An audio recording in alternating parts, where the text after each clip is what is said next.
As soon as Sung-yoon returns to Earth from the Tower of Trials, he calls his former coach, the same guy who kicked him out of the Hunter Training Center. Sung-yoon wants to take the Hunter exam one last time. The coach just laughs in his face, reminding him that all his previous results were complete failures. He knows too well that Sung-yoon has zero chance, but Sung-yoon insists, even threatening to demand a refund for 7 years of useless training. When he arrives at the Hunters Association, the coach makes sure this time Sung-yoon's failure will be spectacular. He prepares the most difficult opponent possible, and even damages the sword Sung-yoon will have to fight with, all just to show our MC his place. Sung-yoon is given a choice of opponent levels from 1 to 10. In the past, he always chose a level 1 goblin, and still lost because he was so weak. But this time he shocks his coach by choosing a level 10 opponent, the Phoenix. As soon as the test starts, the Phoenix immediately casts a debuff on him, slowing his movement by 25%, and after the very first clash, the sword breaks exactly as the coach planned. But Sung-yoon doesn't panic. With his insane strength and speed, he stabs the Phoenix in the eye with the broken piece of the blade. Then he rips a tile from the shattered floor and throws it with such force that the Phoenix's head splits open instantly. The tile even almost hits the coach, who's standing there absolutely stunned. He still can't understand what the heck is going on. How did this weakling suddenly become so strong? Just a little while ago, he was nothing but a hopeless loser. 7 years ago, a day came when a mysterious calamity struck. A horrifying disaster called Dungeon Break took place. Countless monsters burst out of that dungeon, and because of this incident, countless people suffered. During the catastrophe, Sung-yoon's parents couldn't escape and passed away. That day, our boy lost everything in an instant, and made a pledge to himself while he cried tears of blood. From that moment on, he swore he would become a hunter, rip monsters apart, and kill them all. Or so he thought. 7 years later, on the very same day the disaster occurred, he was kicked out of the Hunter Training Center, left completely hopeless. His trainer didn't hold back in the slightest when telling him how much absolute trash his talent was. Normally, people who awaken get a few months to train in the exclusive training hall before debuting as hunters. But our guy had already gone way past that limit. He had been training for 7 whole years. And his trainer didn't want some so-called trash ruining the institute's reputation. Despite his constant persistence, the trainer denied him again and again, even beating the crap out of him whenever he came back to his house. All that remained was a broken boy, with only one wish left, which is to somehow get stronger, or awaken an innate trait of his own. While it all seemed over for him, his strong will and burning desire to grow didn't go unnoticed. The Tower of Trials was searching for worthy challengers across the planet, and because of his iron will, our boy earned a spot among them. As he was pulled into the void where the Tower of Trials gave him an option to choose the difficulty level for the trial ahead. The higher the difficulty, the greater the rewards. At that moment, Sung-yoon had no idea what was going on, but his gut told him this was his chance. So, he seized it, choosing the difficulty level he desired. With the level chosen, he was sent straight to the very first stage of the Tower of Trials. He finds himself in a boundless desert, where he has been granted nothing but a sword to defend himself. Now, his goal is to survive this place, and in return, unlock the innate trait he had always dreamed of. Yes, the same trait he had worked his ass off for in the real world, only to get nothing in return. So, seeing this chance handed to him feels unbelievable. But little does he know, this innate trait isn't going to be served on a silver platter. He realizes this the moment a massive sand golem erupts from the ground, hell-bent on crushing him under its weight. His mission now is to survive against the sand golem for the next 10 minutes. And get this, it isn't going to be a piece of cake, because bro had chosen hard mode for his trial difficulty level. And here's the real kicker, if he fails the mission, the penalty is death. Han breaks into a desperate run for survival, but a thought crosses his mind, reckoning if he can really escape the sand golems by scampering like this. The monster chases him in a frantic blur, and our guy infers that this sand golem is faster than it seems because of its size. Our guy theoretically reckons that it's impossible for him to run away for 9 minutes straight with his stamina in this desert biome in the first place. Han runs out of breath as he sprints and ponders that this realm only gave him a sword and told him to survive. But even so, he longs for someone's guidance on what exactly he's supposed to do. Either he dies trying to run away, or he dies fighting. In the meantime, the sand golem is 2 steps away from crushing Sung-yoon, while our guy screams in a frenzy. Our guy finds himself clueless about how the hell he's supposed to win against this monster. In this life-threatening moment, his thoughts take a shift when a vision unfolds, and Han recalls all the mocking faces that made him feel that he's nothing in this world. It's as if he was being trampled under those brutal words, and he wonders if he's going to die a pathetic death just by trying to run away. At that moment, our guy comes back stronger as he refuses to just run away cowardly. 7 years of trying to be a hunter, and now Han can confidently say that he knows better than most hunters on the field when it comes to theory. Our guy, with his heart pounding, knows for sure that there's no answer if he keeps running away, so at the very least, he needs to find a way to survive. That's when Sung-yoon conjectures that monsters like sand golems will stop moving if he destroys their core. However, their cores are usually in places that are hard to reach. Our guy simply decides to make it easier to reach the core, and with that, he drifts his feet through the sand to halt his movements. Just like that, Han impressively takes a leap and slashes the sword across the monster. While he manages to stumble on the sand golem, Sungyun takes the golden chance to reach the core as he spots it. He begins to break the big red core with the sword, and while it bears some cracks, the monster gets up, making our guy slip away. A surge of frustration rises as Han was just a second away from destroying the core. As our guy attempts to hit it one more time, he's grabbed by the sand golem, who squeezes the poor fella to death. Our guy shrieks in pain as he's on the brink of death while his thoughts circle around the echoes of humiliating words, belittling and breaking him. That's when our guy breaks through those voices in his head. At that moment, Han hurls his sword with unyielding fury, aimed straight for the heart of the enemy's core. Fortunately, the sword clashes with the core, and our guy succeeds in destroying the core of the sand golem. The monster withers away, and Han Sungyun plummets as the sand showers upon him. He sits in disbelief, wondering if he really killed the monster by himself. But even so, he barely won against it. With that, Han clears the first floor of the Tower of Trials,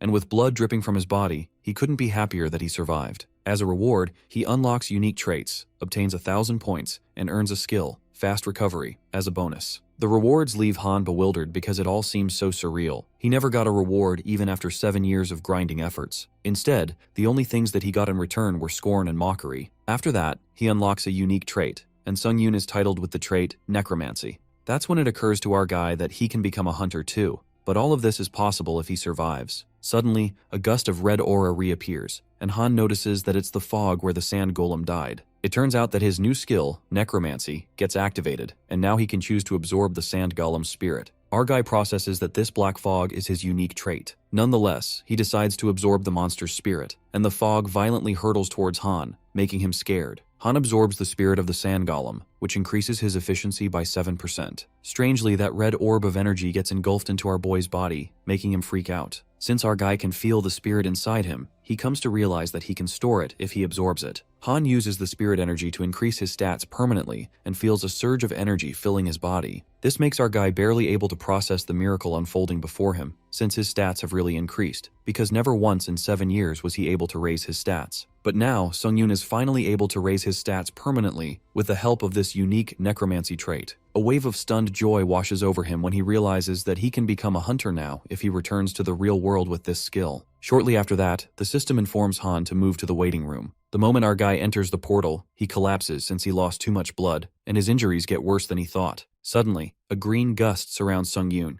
and in the next moment, our fella is all healed up. Given the amount of blood he spilled, our guy assumes that he'll be healed once the trial is over. But what's even more shocking is when our guy spots a big bed, wondering how they could just put a single bed in a big room. Nonetheless, he hops onto the bed and ponders about his next plan. While our guy wonders if he'll be able to escape the tower, the thing that doesn't settle with him is the reason why this tower called him to this place. Just then, he's interrupted by the system. He's notified that he is able to use the 5 commands: info, store, community, inventory, and trial. Saying the following words will activate the commands. Han Sungyun's mind is flooding with questions, but he snaps out of it and focuses on surviving for now. He then calls the word trial to activate it and gets to know that 23 hours are left until the second floor trial. Our guy now apprehends that he needs to go through more trials and activates a community where the people who were also forced into this tower are conversing with each other. Han discovers that the people in the chat are confused, and on top of that, the people who weren't hunters like him were also dragged into this place. Suddenly, the admin enters the chat, disabling the other players from messaging since he seems to have an important message for those who have cleared the tutorial. Our guy is still clueless about a way to return, but he plans to memorize all the info whatsoever. The admin reveals that the points earned during trials are used as currency within the Tower of Trials. More importantly, they can't get even a single drop of water without points.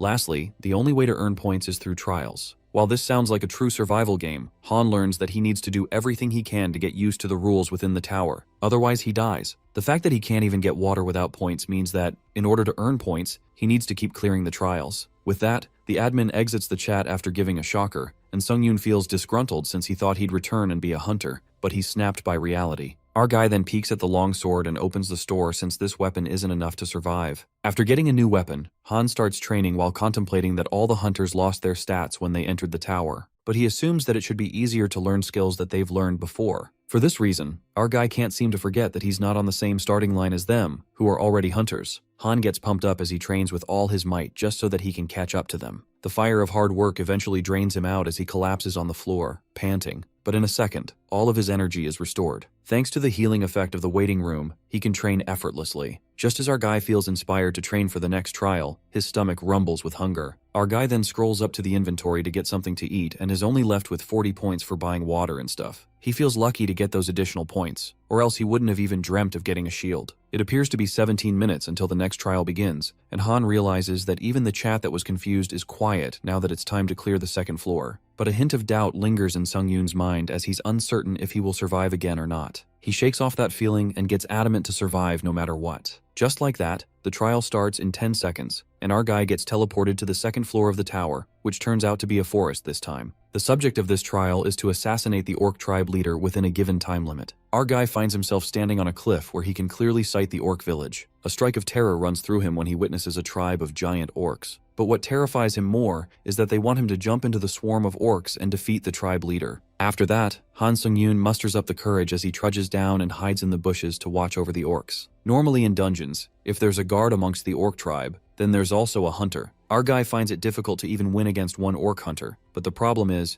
there are a lot of orcs. In order to defeat all the orcs, they need at least a party of E-rank hunters to make sure they don't die. Han feels helpless, given the situation, and retreats to come back with a better plan. However, an idea flickers in his mind, and he comes across a way to complete this trial. It occurs that our guy lit up firewood and found enough wood to make more of them. He then stores the firewood in the inventory, and it works. It is then narrated by our main character that it may seem like orcs are lazy pigs, but they're quite a diligent race. They always hunt in the morning and come back when the sun starts to set, so this leaves plenty of time for Han to set up his plan. Our guy figures out that the only way to complete this difficult and numerical inferiority trial is with fire. Later, Sung-yoon waits for the right time to ambush. According to the Hunter Association, the orc guards aren't always standing and return to the village to eat or take a break. That's when our guy takes the chance and throws the firewood near the orcs' village. The fire spreads, and in mere moments, the forest that cloaks the village sets ablaze. While the chaos erupts among the orcs, our boy scampers for his next move. He plans to close off the village with fire so that he doesn't have to worry about facing orc hunters that are coming back from their hunt. Before that happens, Han needs to kill at least 2 orc workers. Just when the orc workers rush to bring water to quench the fire, our guy sneaks up on them and stabs one of them with his sword. After killing an orc worker, Sung-yoon absorbs its spirit, the moment he'd been waiting for. His proficiency then increases by 9%. Suddenly, our guy realizes that a guard orc is standing behind him, and he evades the crushing blow of the orc with his shield. While Han holds up that sword, he uses the stored spirits to increase his stats. Our boy's strength rises, and moments later, he annihilates the guard orc, decapitating it. The skill's fast recovery revitalizes, and our guy learns that absorbing the guard's spirit has increased his stamina. With his stats increasing,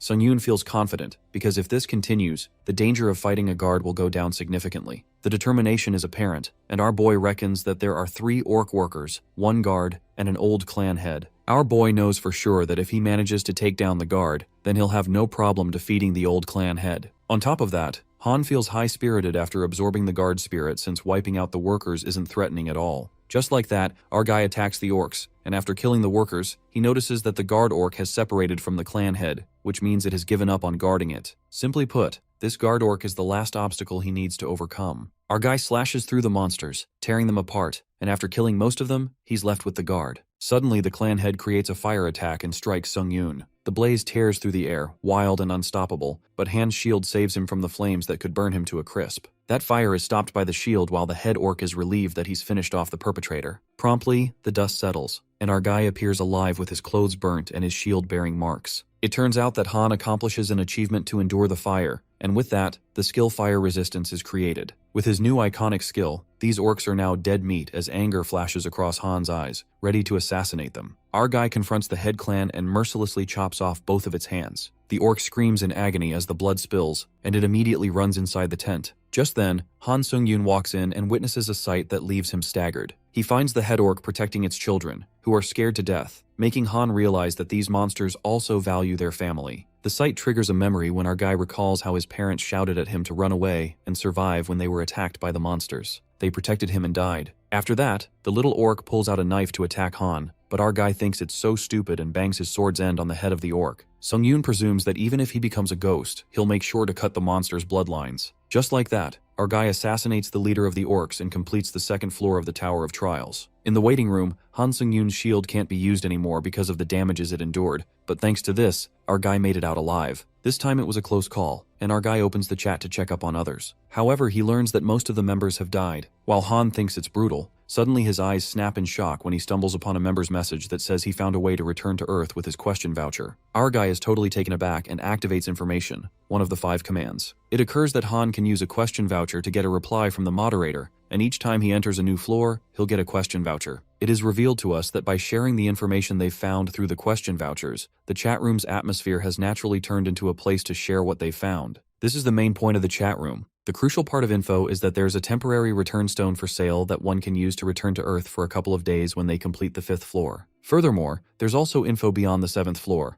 An extensive system expansion will occur, and items that can make one permanently return to Earth are sold. After processing all the info, Han Sung-yoon presumes that if he returns to Earth with his current abilities, he'll easily become an E-rank hunter. But this pressure takes a toll on our guy, because if he had this ability on Earth, it would be a complete scam. The more Han urges to go back to Earth, the thoughts make him low-spirited. He thinks logically that he barely just completed the 2nd floor, and reaching the 8th floor seems far-fetched. Even so, our guy decides to stay positive since his stats, which were nothing, are now averaging and heading towards 20. First, our guy absorbs all the 5 spirits he got by putting his life on the line, which increases his status, and his body overflows with strength. As soon as those spirits are swept in, Han finally gets it, the realm beyond humans they talk about. His strength could be matched to that of a high-ranked monster after he absorbs 5 spirits and runs like a bolt to test it out. Our guy couldn't control his immense speed and bumps into a wall, which makes his nose bleed. It's because of his unexpected growth, so the gap in his physical body is insane. Soon after, Han purchases a big dead tree shield with 2100 points. It's created from a big dead tree, and when Han's stamina drops, the buff is triggered. Our guy thinks it'll be perfect if he uses the reward items from the previous trial from the inventory. He uses the black steel dagger with nice reaction and attack speed, and the assassin's cape that increases all stats by 5 when agility is under 50 and increases speed. Han gets all prepared with his items and plans to get used to them until the next trial begins. With that, he starts relentless training with a strong motive to become strong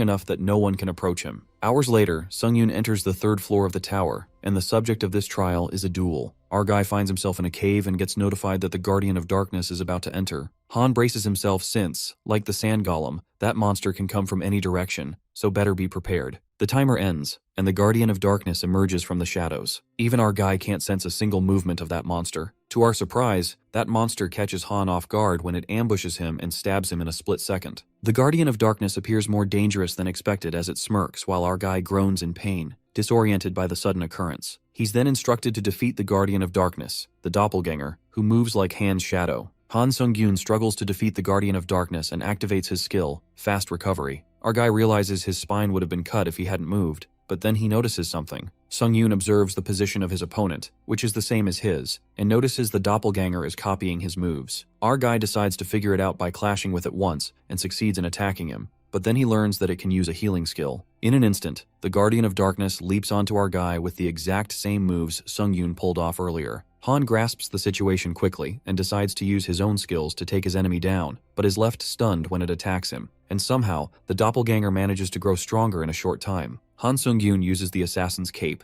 activating its innate effect. He decides to end this in a minute. Our guy manages to do some damage to its body, but as he assumes it worked, his arm is cut off, making him scream in pain. Sung-yoon observes the Guardian of Darkness and finds him not moving. Our guy is aware that it will take some time to heal and sees this as a chance to kill it. But since his hand is cut off, our guy thinks of a way to do it without having the sword in his hands. An idea pops into his mind, and even though he thinks it's an insane thing to do, Sung-yoon thinks it's better to die trying than to die in vain. Our guy uses the shield to hit it, resulting in the Guardian of Darkness collapsing on the ground, and using this as a chance, Han Sung-yoon hits it with the shield with full strength. The system congratulates him for clearing the 3rd floor of the Trial of Towers.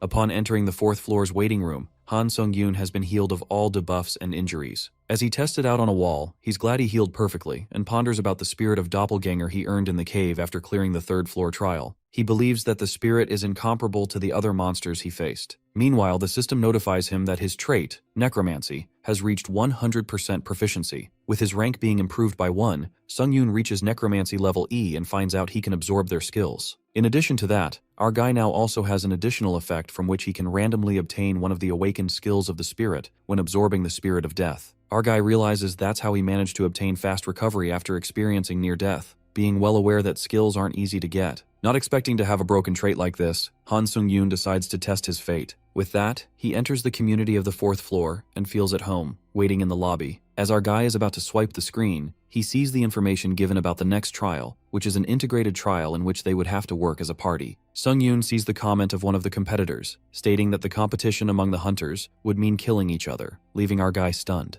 The next trial begins with the system informing our guy about him being matched with another challenger, and they would have to defeat the Goblin King within the remaining time, that is 1 day. With that, the system notifies him about the failure penalty being death, and Han appears in front of 2 other hunters. A girl named Lee Haeon starts with the introduction now that they're a team and lets them know about her specialty in helping the team, being an E-rank hunter back on Earth. The other guy, named Lee Sung-hoon, specializes in close combat and was a D-rank hunter on Earth, which explains his arrogant tone. Our fellow reveals his specialty in close combat as well and lets them know that he wasn't a hunter, but hoped to become one in the world. This grabs Sung-hoon's attention as he gets curious about our guy being an aspiring hunter, making it obvious that he's looking down on him. Our guy is confident that he can play his part, but his teammate mocks him and warns him about being kicked out if he's detrimental to the team. Sung-yoon, being used to this, forgot for a moment about how people treated him back then, but he's also aware of Sung-hoon's skills, hence growing hushed. Our guy is well aware that skills are the only thing that matter in the tower. The system notifies him about the theme of the trial being a 3-to-3 competition, in which they have to work with their team and complete the trial before the other team does.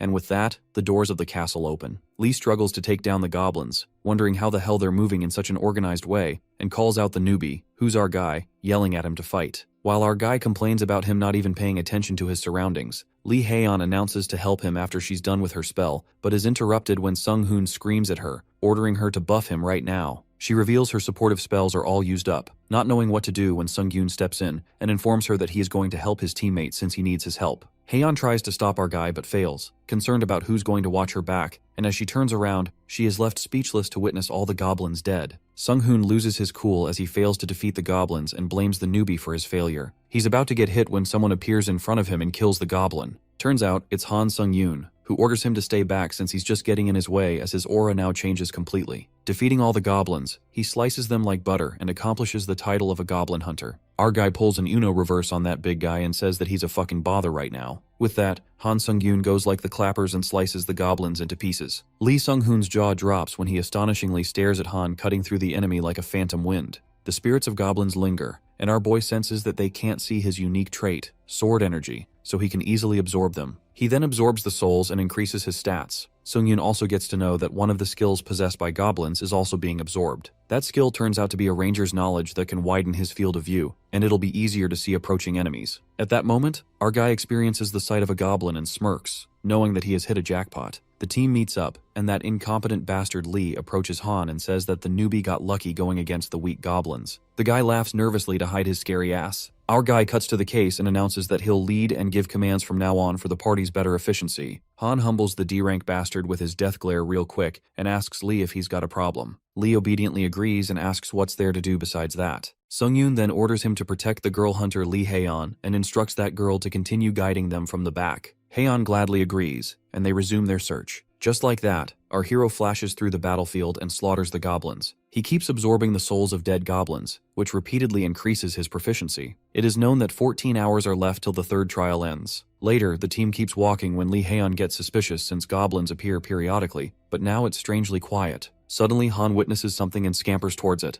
They witness other goblins' minions being annihilated before they even came here. Our guy immediately grasps that the other challengers have gone through before them, while Lee Sung-hoon is shocked to think the other team got the enemy pretty quick. Sung-yoon touches the goblin's blood and finds that it's still warm. Urgency presses upon our guy because now they need to hurry and catch up to them. Otherwise, if the other team defeats the goblin's boss, they will receive the penalty, which is death. Han then expresses that they need to hurry. On the contrary, the other team deals with more goblins, and the leader Lee Sion starts gagging at killing monsters. With a sinister smirk, he slices the head off the last goblin. The team member praises the leader for killing all of them, while Lee Sion rants about how he's doing all the fucking hunting by himself. Leader Sion then asks his member Lee Junho if he's having fun because he's carried, and orders him to open the boss's room door so they can go back. Lee Junho scaredly walks up to the door and thinks he's been fucked up. Suddenly, the system notifies that all members of the Challenger's team will enter the Goblin King's Spiral Tower, and the boss battle will begin when only one of the 2 teams remain. An ominous red aura cloaks them, and they cannot leave the current location from this point on. It turns out that Han Sung-yoon's team arrives at the Spiral Tower,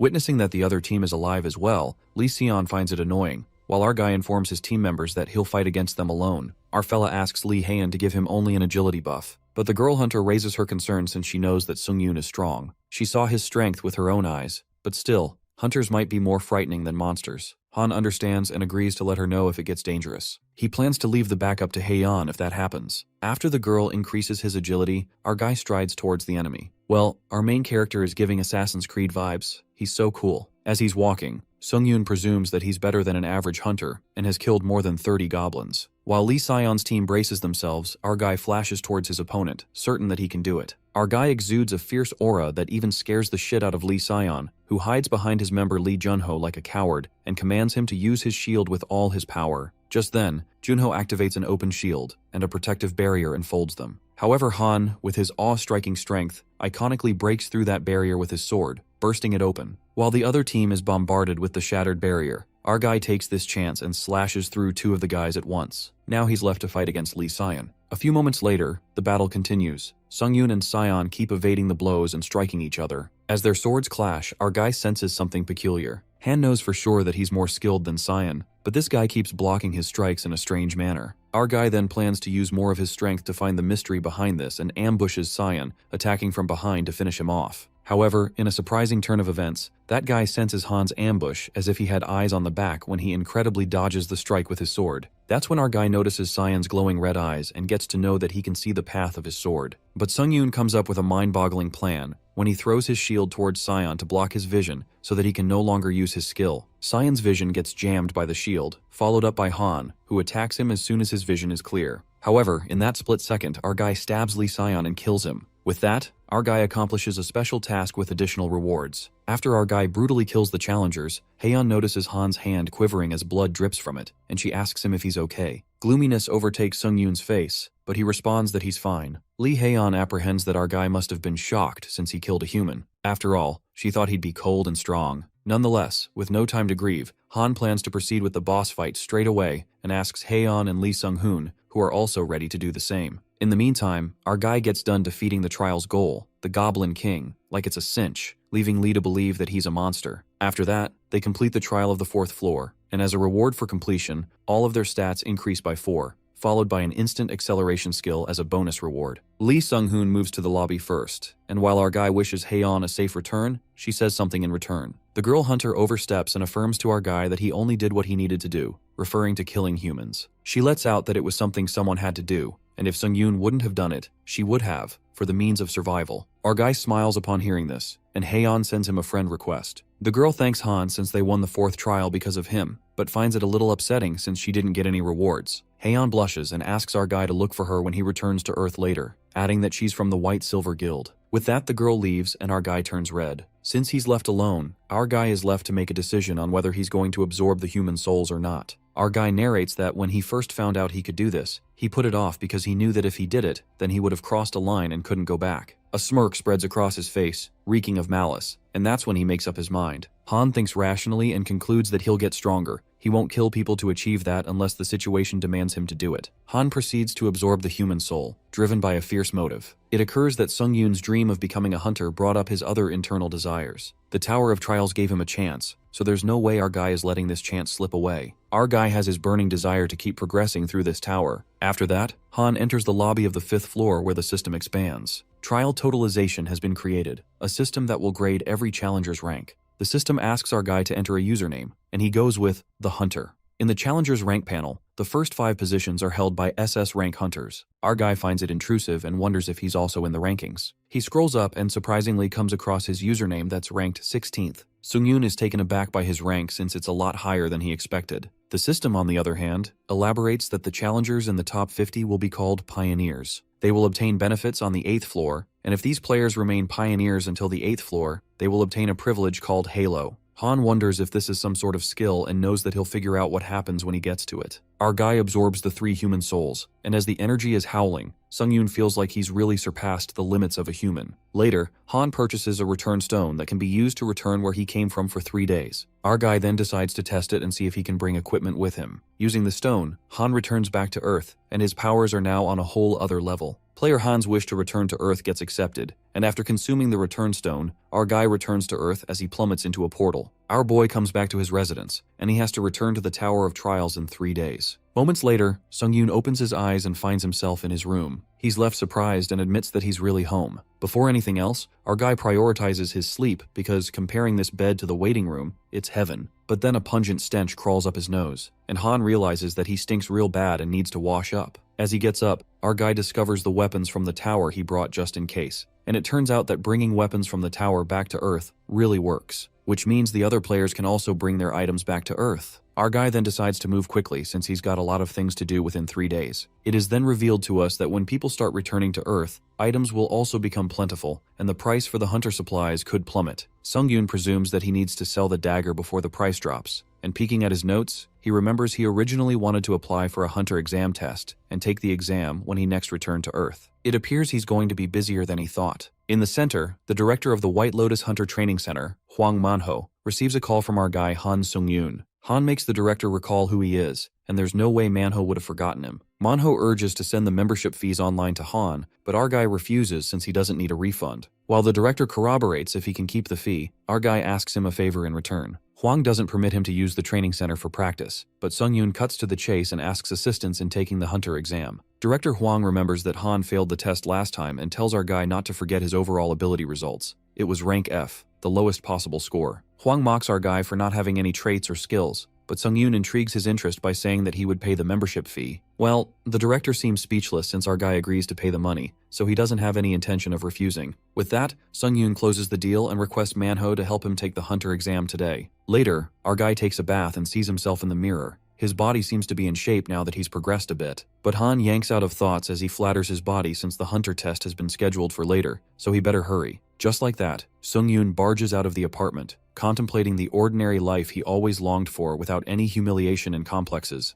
that even just seeing his neighbors pass by feels great. Han greets his neighbor, who's a woman, and she immediately guesses that our guy is an older guy trying to become a hunter. While our guy signs off, the neighbor is low-key impressed by his aura, wondering if he was always this tall. Outside, Han tries to find a taxi, but he struggles. He then uses another mode of transportation, which is his strength, as running is a pretty good method since he'll be there in no time. Moments later, our guy arrives at the Hunter Association, where he meets with Director Hwang after a long time. Sungyun leaves the director in a mystery when he says he's been dealing with peculiar things recently. Hwang Manhwa renders speechless, wondering what that boy meant, and in the meantime, Inspector Kim In-hoo informs Han that he'll be responsible for grading the hunter test. Inspector Kim explains that our guy is exempt from theory tests, and the interview due to Hwang being an observer. Since Sungyun is already familiar with the test procedures, they proceed with the hunter test. In the test area, Sungyun has a sword, and Manhwa asks Inspector Kim to make the test difficult in order to make Han fail. Inspector Kim In-hoo assures the director that he's prepared the most difficult opponent for a sword user. After that, Kim asks our guy to choose the difficulty level between levels 1 to 10. The events replay in his head when Sungyun recalls that he always did the level 1 test, and failed a goblin in the previous tests,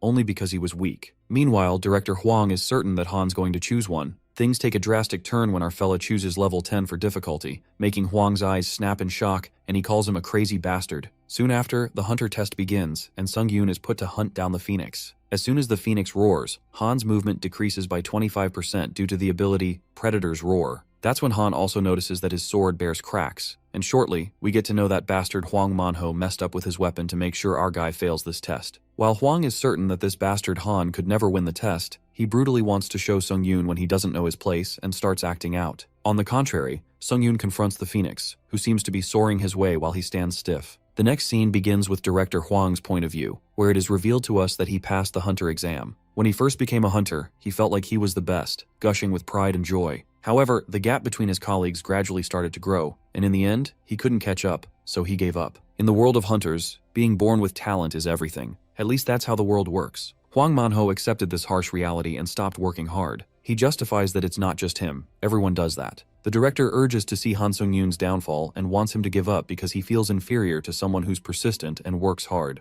In the exam area, the Phoenix clashes with Han's sword that shatters with a single hit. Incredulity flickers in his head since he's aware that not even a low-grade weapon breaks like this. While our guy understands that his sword was tampered with, Director Hwang smirks maliciously and eagerly waits for Han's defeat since he can't do anything without a sword. In the meantime, the Phoenix glides towards Han, and with no weapon to counterattack, our guy takes this as the perfect opportunity to test out his skill, instant acceleration, he got after the 4th trial. He activates the skill and zooms like a bolt of lightning. Even our boy is impressed by the skill as he finds it better than the movement speed buff from the assassin's cape. Sung-yoon hits the ceiling with brute force so that it cracks and leaps at the Phoenix to stab the broken sword into its eye. However, the monster remains unaffected since the blade was too short, and Han acts swiftly as he picks up a brick from the broken floor and hurls it at the Phoenix. That brick is pitched at a breakneck speed that slices the Phoenix in half and breaks through the metal where the inspector and director are standing. They nearly get killed by a flying brick that hits the wall. With that, the test gets finished, and our guy apologizes to them and laughs it off, but deep down he aimed to throw it at the exact spot. After that, Han finally becomes an official hunter as he gets registered in the Hunter Association.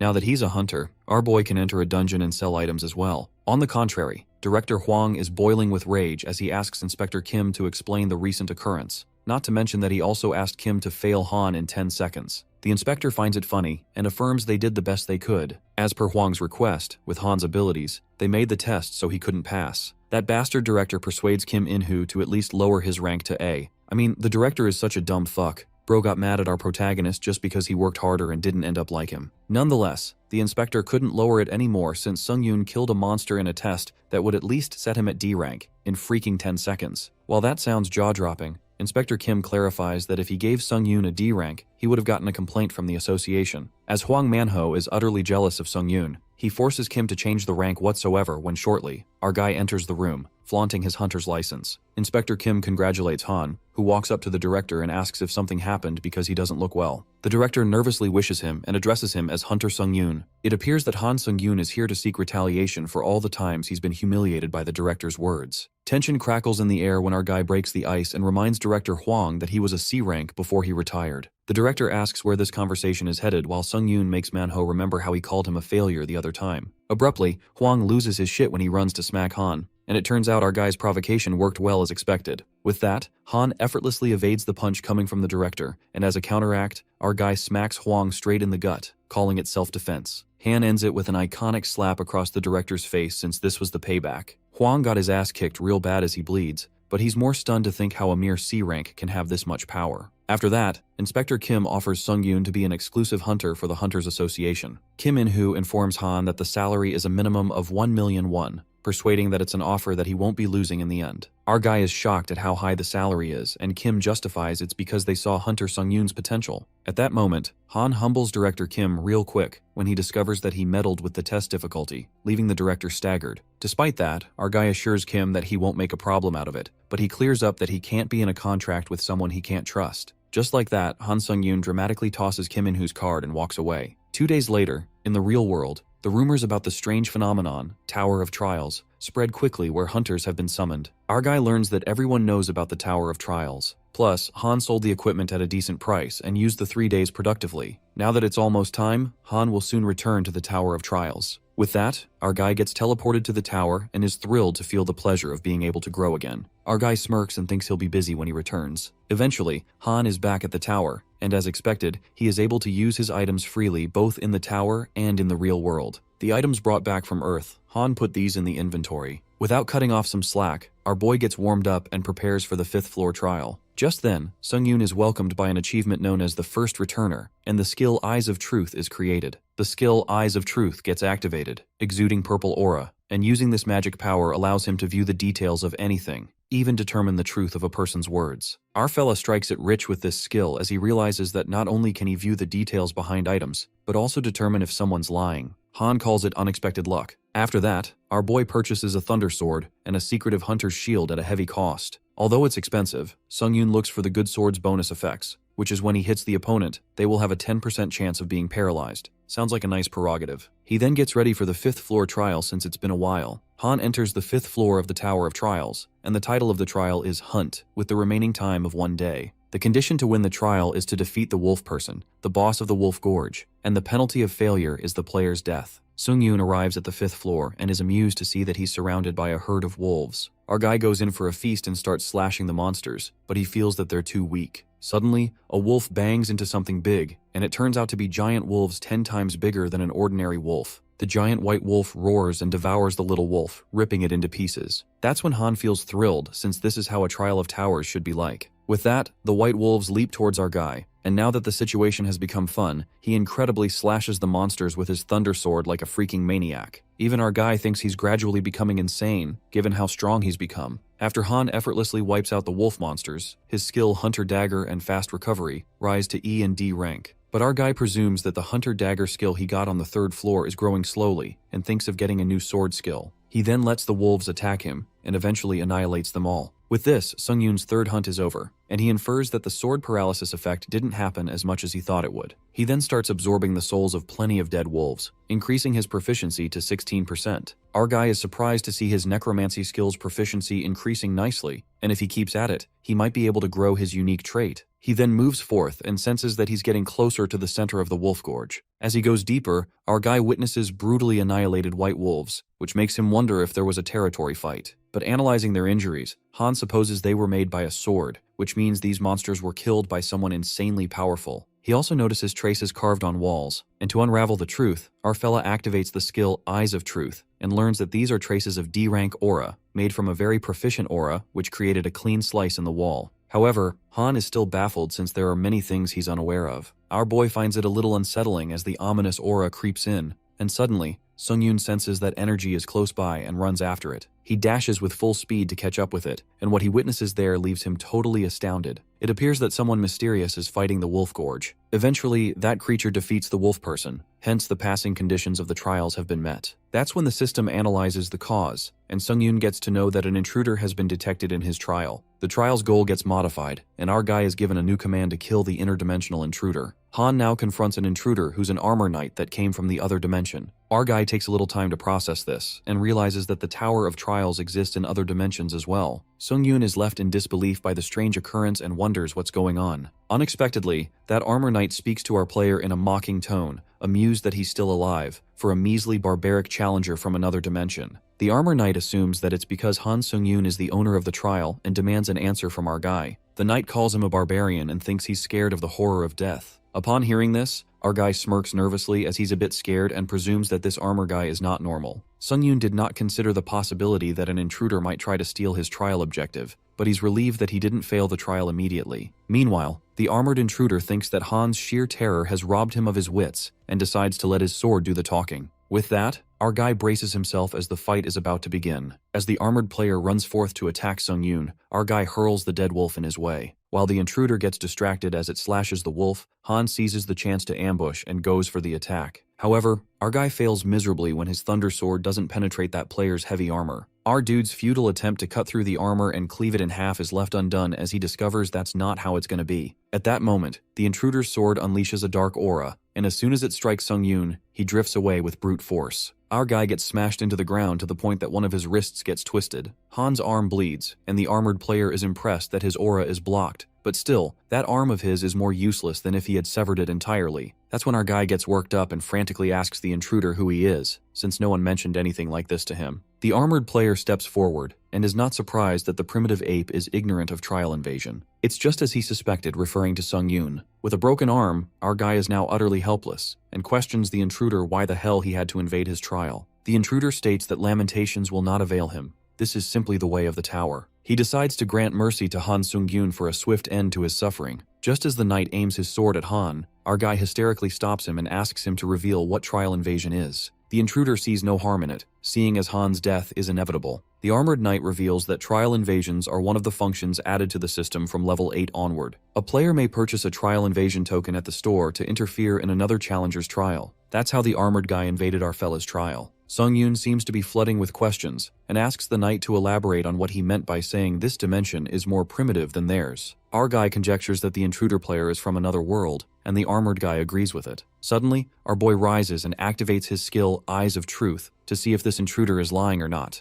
Well, it turns out that the armored guy's statement is entirely truthful. After Han confirms the truth, abruptly, the intruder directs the sword at him and gets enraged at Sung-yoon for daring to suspect him of dishonesty. He is not happy at Han's lack of manners, calling him an ape. While the intruder furiously swings the sword, our guy gets cocky and asks what he's gonna do about it. The armored guy gets mad and calls Han a puny primitive fool for acting cocky. That's when Han Sung-yoon spills the beans. Since the intruder gave him some valuable information, he decides to tell him something in return. Han confesses that his twisted arm doesn't feel too bad, thanks to his pain resistance skill. What's more shocking is that our dude is not holding his arm like this because it hurts. It occurs that as soon as our boy lets go of his arm, his fast regeneration skill heals him automatically, figuring the intruder would let his guard down if he looked hurt. Our guy literally flips the tables and makes it exhilarating as his arm looks perfect, as if it was never broken. The armored player is flabbergasted when he learns that our boy is a swordsman and a healer. However, he states that the inevitability of his demise remains unchanged if he has no more to offer. But our guy lets out that it's hard to say since he just keeps getting stronger and stronger. That's the turning point. His real power awakens.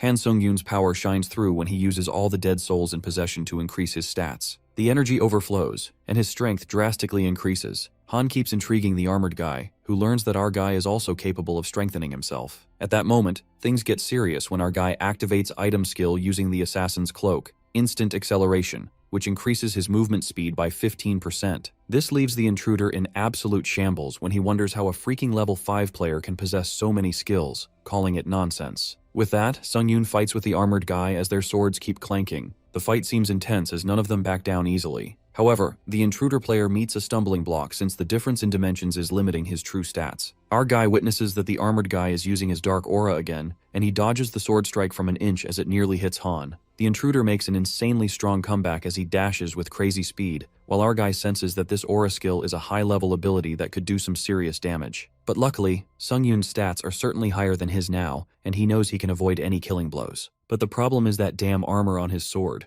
Han infers that it's a rare item that he can't even cut through at his current level. Having said that, our guy plans to relentlessly strike the armor with his thunder sword and keep chipping away at it. Suddenly, that dark aura vanishes when our guy smartly clashes his sword with the armor to create lightning. That's when the real game begins, and the intruder's armor gets struck by the lightning. As the armored guy screams in agony, the system notifies Sung-yoon that upon striking an enemy, the user has a 10% chance of gaining the lightning strike effect. Our guy smirks as this effect enters at the perfect timing. Cade Adrax lays on the floor lifelessly, and Han Sung-yoon is glad that his gamble paid off, hence paralyzing his opponent. The armored challenger groans in pain as he refuses to believe that he lost to a mere 5th floor challenger, wondering how he can have that many skills. Our guy decides to finish him as he lets him know that he's the careless one for trusting his armor and skills. He takes a step forward, but Cade tries to prevent him from killing him and suggests giving answers to everything Sung-yoon wants to know. However, our guy refuses to listen to him and stabs him while he curses him, calling him a barbarian. Even though Sung-yoon is becoming numb to killing, he still feels uncomfortable every time he does it and thinks of it as a problem. The system congratulates him upon clearing the 5th floor of the Tower of Trials, and our guy absorbs Cade Adrax's soul. As his proficiency increases by 15%, Sung-yoon feels relieved as he almost couldn't absorb his soul. Wondering why the reward message is not popping up,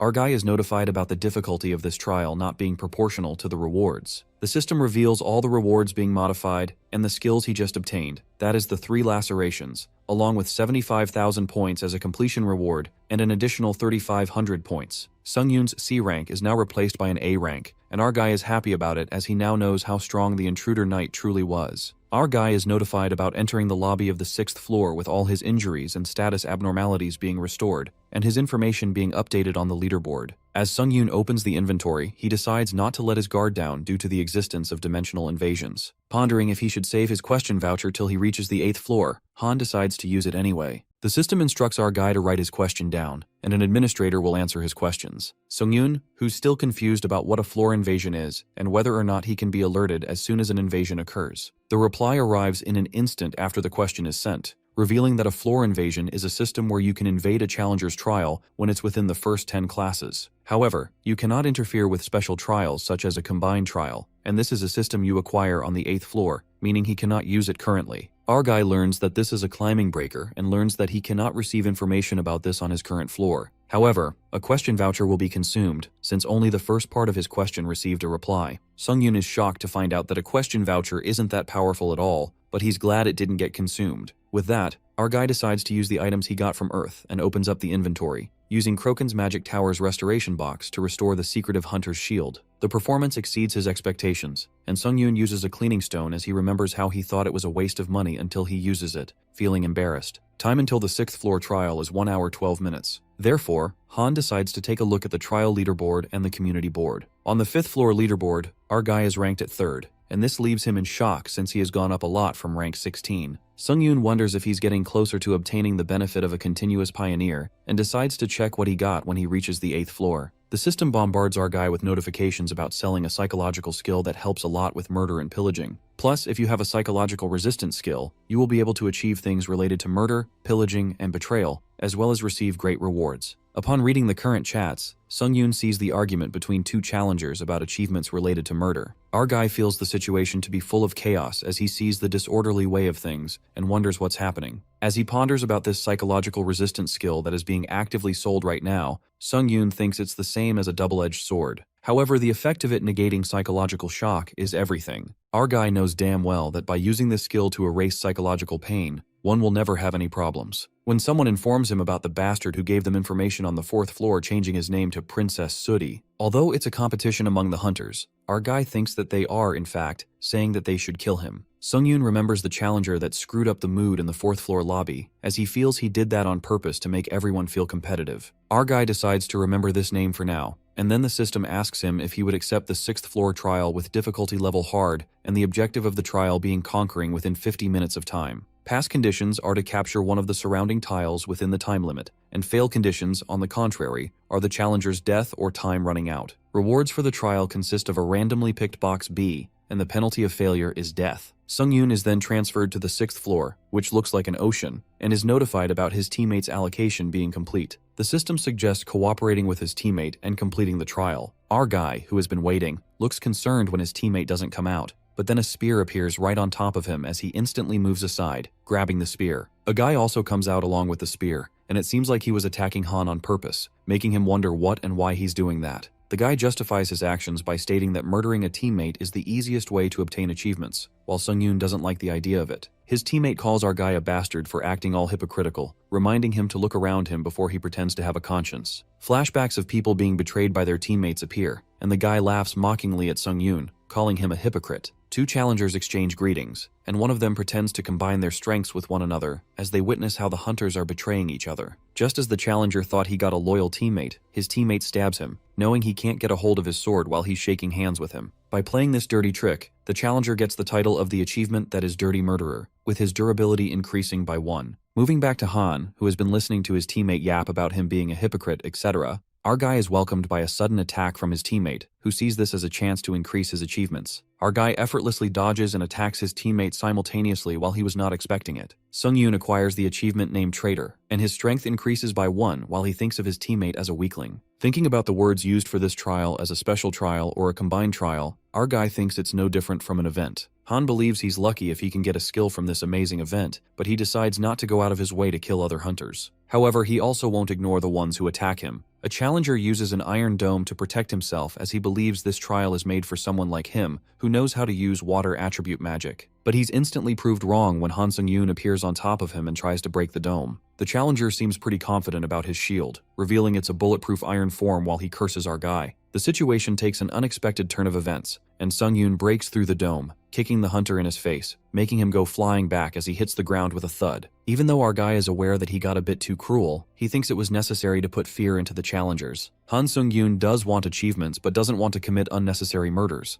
and the system notifies him about capturing the tiles being in process. The system instructs him that if another team steps on the tile, then the capturing of tiles will stop. Therefore, he has to prevent his enemies from capturing his tiles. Our guy has to endure 10 minutes on this tile as he assumes that the high-ranking challengers must have already finished the 6th floor. And since most of the challengers around him are low-ranked, this challenge is way too easy for Sung-yoon. The 6th floor trial made Han Sung-yoon think about a lot of things, like distrusting others, the reality of low-ranking challengers, and the gloominess of the Tower of Trial. But our guy knows that misplaced compassion is real hypocrisy, and even if he doesn't kill the challengers who come at him, someone else will die. The system alerts Sung-yoon about someone trying to invade his tile, which has halted the capturing. Turning around to see a group of 4 guys approaching him, our guy gives off a stunned expression while one of those 4 guys tries to act cocky. Sung-yoon thinks it's pretty obvious that they have created a murderer party to get achievements, and the blonde guy lets him know that he's right. With that, 2 of those 4 guys attack our guy while he activates Heart Solidarity, a trait that is going to share Kim Jin-young's pain with Han Sung-yoon. A bald guy leaps onto Sung-yoon and uses seawater to attack, and our guy ends up touching it, which decreases his strength, agility, and stamina by 10 with the penalty time of 2 minutes and 59 seconds. Not being aware of this penalty, Han believes this to be the worst situation only if he was a normal challenger and gives off an evil smile. Our guy presumes this is the worst. Well, only if he would have been a normal challenger. The smirk could tell Han is ready to kick their asses. The two players come attacking at Sung-yoon with their weapons while our guy stands his ground and does appreciate their plan of stealing weapons to lower their opponent's stats as much as possible. However, he makes them realize their grave mistake, which is choosing the wrong opponent. With that, our guy grabs his enemy by the face and smashes him on the ground with deadly strength. The guy's head literally rips to pieces as the blood sheds, leaving all the other Han's opponents terrified as fuck. Sung-yoon acquires the skill, 1 hit, 1 kill, and Extinction of the Weak.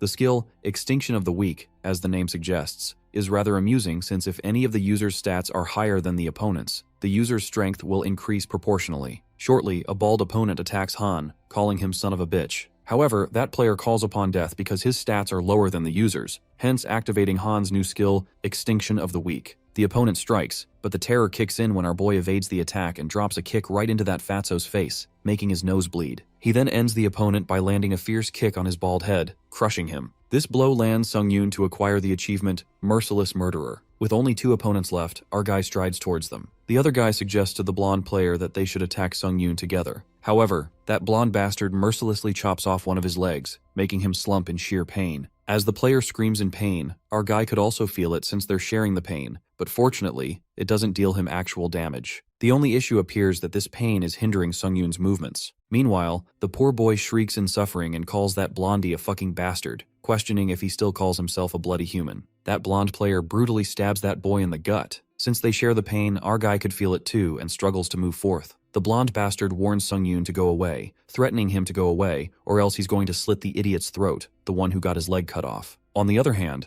our guy still has the strength to move thanks to the pain-resistant skill, although it's still hard to maneuver. As expected, Han is left with only one way, and that is to kill the other challengers quickly with the Heart Solidarity. Right at that moment, when the blonde bastard notices our guy coming at him, without any reluctance, he slits the throat of the other player, making Han stop in his movement as sharp pain sears through him. Our guy grasps his neck as if his neck had also been cut open, but he knows for sure, if he doesn't pull that move now, there won't be another chance. Just like that, the blonde player leaps towards Sung-yoon to end him with his sword. That's when our guy turns the tables when he clutches the blade of the sword and iconically breaks it apart. Since the feeling of slitting the throat is so thrilling, our guy decides to make that blondie go through the same thrill. The blonde player realizes that he's screwed big time. With the blade of his own sword, Sung-yoon slits his throat and kills him. After that, Han achieves the Iron Blood Climber and 1500 points. Eventually the limit is reached and they capture a tile. Han Sung-yoon's team survives after annihilating their own kind. The players celebrate their triumph with exuberance, the joy of surviving.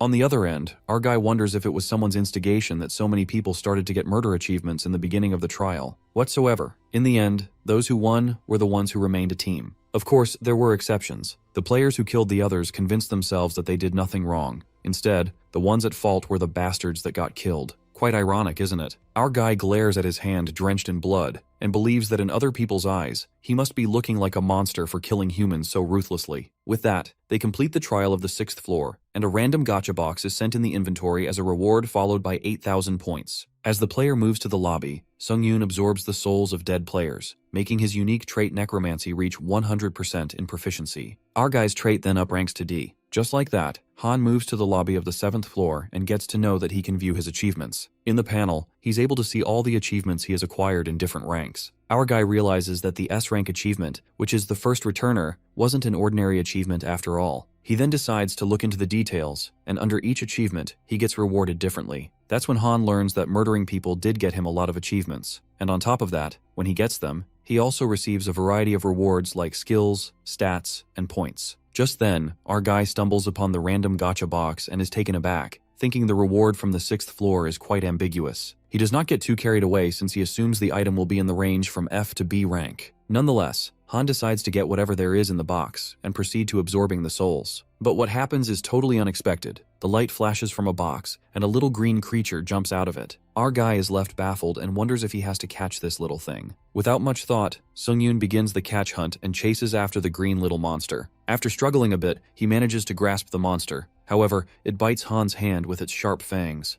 Our poor fella groans in pain, bawling his eyes out. The little monster flips back like a ninja demon and smirks, while our guy looks done since he went easy on this little one as it was cute. But now he decides to go all out. Sung-yoon chases the little shit like a maniac, but he keeps failing. Eventually, our boy leaps and lands a critical hit, a crushing punch directly onto the monster's head. After the punch, the monster breaks away, and our guy obtains an item of the best rank from the gacha box. Since it's the best rank, Han believes that it's a B rank item. And yes, it turns out to be a wrought iron pendant, which increases sword skill effects by 7%, and using magic power will activate the exclusive effect, Iron Protection. The pendant materializes in his hands and our guy decides to check it out. The item gets activated, and his skin develops a property that absorbs 10% of all physical damage. Sung-yoon himself is amazed as it's better than most A-rank items since the pendant increases the sword skill effect by 7%, followed by 10% of all physical damage absorbed. Simply put, it's an OP item with both attack and defense properties. Our guy feels over the moon since it exceeded his expectations and got a freaking amazing item. But there's a drawback. As soon as Han is done using the pendant, all his magic power gets consumed by it. It occurs that the exclusive skill of the wrought iron pendant, Iron Protection, gets deactivated and drains our guy's magic power like crazy. He then decides to save his magic power to only use the pendant during important moments. Han proceeds to check out his trait Necromancy that advanced to D rank when suddenly he's interrupted by the panel materializing before him,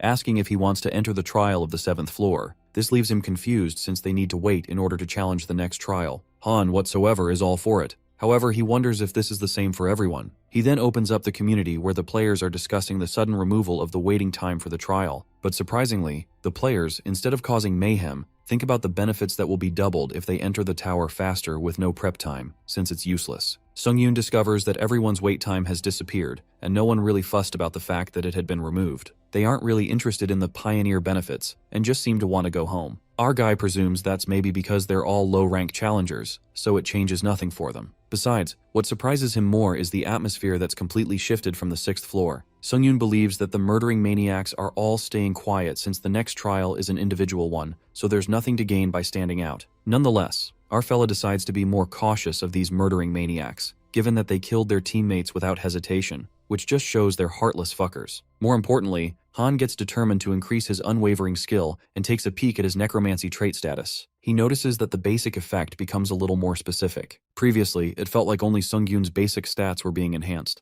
but now he can also use souls for magic power restoration, or a shield. Our guy gets a bit disappointed as he was expecting the probability of absorbing a skill to increase, but it didn't happen. However, he did get a defense ability, which he needed. Sung-yoon gets curious as he really wants to test out how great the soul shield is. He tosses the sword in the air and cuts off his own arm, since he still has the lobby recovering effect. With that, the sword cuts through his arm, but in that split second, the soul absorbs the user's injury. The soul of player Song Jinwook disappears, and our guy absorbs 3 possessed souls. Meanwhile, Han is utterly astonished by the soul shield, thinking it's better than he thought. He thinks he shouldn't absorb all the souls since it's better to leave some to use as shields. Opening up the 6th trial scoreboard, our guy finds himself in the 4th position and thinks it's a shame as he is ranked down by 1. But he remembers that he just needs to be within the top 50 to be a pioneer. That's what is important. Things get a bit boring in the lobby, and now that the wait time is also gone, our guy goes on to the next trial. The trial of the 7th floor begins with the subject being verification. The completion conditions for the players are that they need to complete 3 trials before the time is up, which is 40 minutes. The reward for the trial is a skill, Wins Grace, and the penalty for failing it is death. Next, Han Sung-yoon enters the place of the 7th trial and is shocked to see a corridor, given that it's completely different from other trials. In the corridor, Han feels annoyed since he can't feel anything, but then he witnesses a bright light at the end of the corridor. Suddenly, he's seeped into that light and enters the area of the first trial, which was the desert. The player is asked to prove that they've overcome their fears.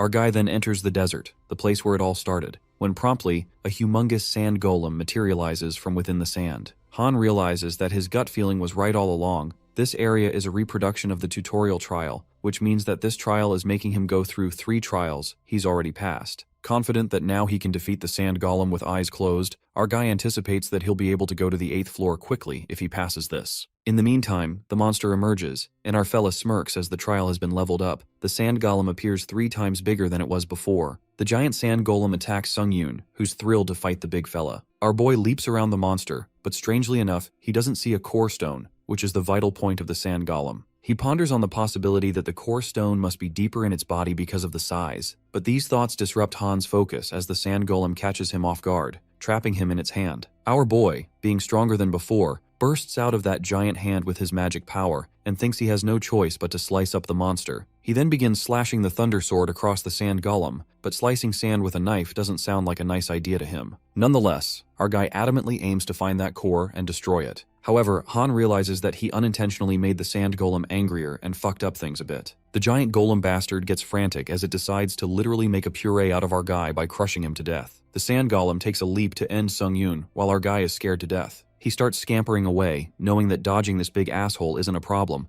but if it falls like that, our guy is done for. Sungyun hysterically runs for his life because he knows he can't escape it. The sand golem forcefully tumbles while our guy makes a lucky escape, camouflaging himself in the ridge of sand. Our guy gets pissed and confronts the frantic sand golem by activating the skill 3 Lacerations, which multiplies the sword's cutting power after every attack. With that, Sungyun levels up the game and cuts off the golem's arm in one go. Even our boy is shocked that he managed to do it in one go. He recalls how frustrated he was when that armored player invaded his trial, but he thinks he should be thankful the knight invaded his floor since he got an iconic skill. Although the sand golem can regenerate its part with sand, our guy plans to continue slicing it up in order to get to the core stone. Just like that, Han becomes a freaking maniac as he relentlessly slashes his knife through the monster. Panting heavily, our guy halts since the monster is persistent and keeps regenerating. He's disgruntled since he couldn't spot the core stone yet despite his efforts. Right at that moment, his eyes widen when he witnesses the sand golem's size reduced 3 times. Our guy wonders when this big fella got this cute. Even the golem blushes since it's the first time being called cute. It is then revealed to us that while sand is the golem's body's main resource, it doesn't seem like it can continuously use it in this environment. That's why it's this small now. A malicious smirk spreads across Sungyun's face,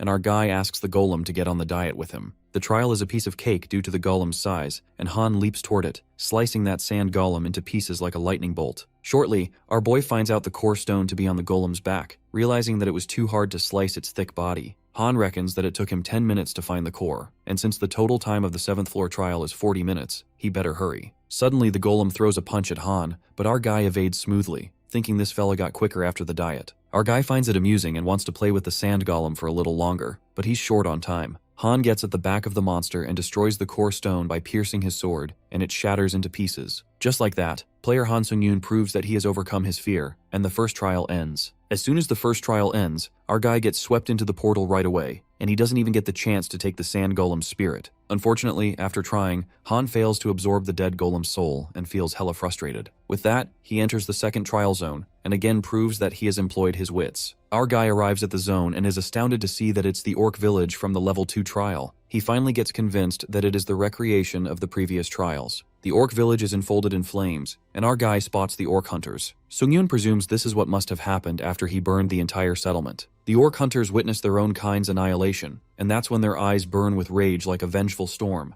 It is narrated by our guy that it's a phenomenon that sometimes happens to monsters that are engulfed in rage. A berserk orc isn't some mediocre grade E monster anymore, just his luck. The berserk orc hunters dash to seek retaliation and rip Han Sungyun to pieces. On the other hand, Han says something heartless, stating that these filthy monsters have no right to feel bad about their loss, at least not when he's here. Hence, he activates the skill Instant Acceleration and Ultimate Triad. The one-sided massacre begins when our fella slashes the berserk orc hunters, and as he zooms to finish off the last monster, that orc kneels before our guy. It seems to be begging to spare his life, and Han steps forth, knowing exactly that the orc is feeling like shit. Our guy senses the familiarity, the helpless orc knowing that it's powerless while its entire family is being slaughtered. Upon hearing this, the berserk orc frantically attacks Sungyun, and while our guy evades, he smoothly decapitates the monster with a single sword wield. Just like that, our guy flawlessly proves to overcome his fears and completes trial 2. To avoid the regret of not absorbing the dead golem's soul in the first trial, Sungyun realizes that he doesn't even have a second to waste this time and hurriedly absorbs the dead orc's souls. This time, Han manages to absorb all the orc hunter's dead spirits, and his skill proficiency increases by 6%. Our guy reaches 100% proficiency in the skill Hunter-Style Dagger, hence it moves up to rank D, and the same goes for the skill Instant Acceleration. Moments later, our guy enters into the third trial zone to prove that he has left behind all hesitation. Panting, Han thinks this level just won't even give him a moment to breathe.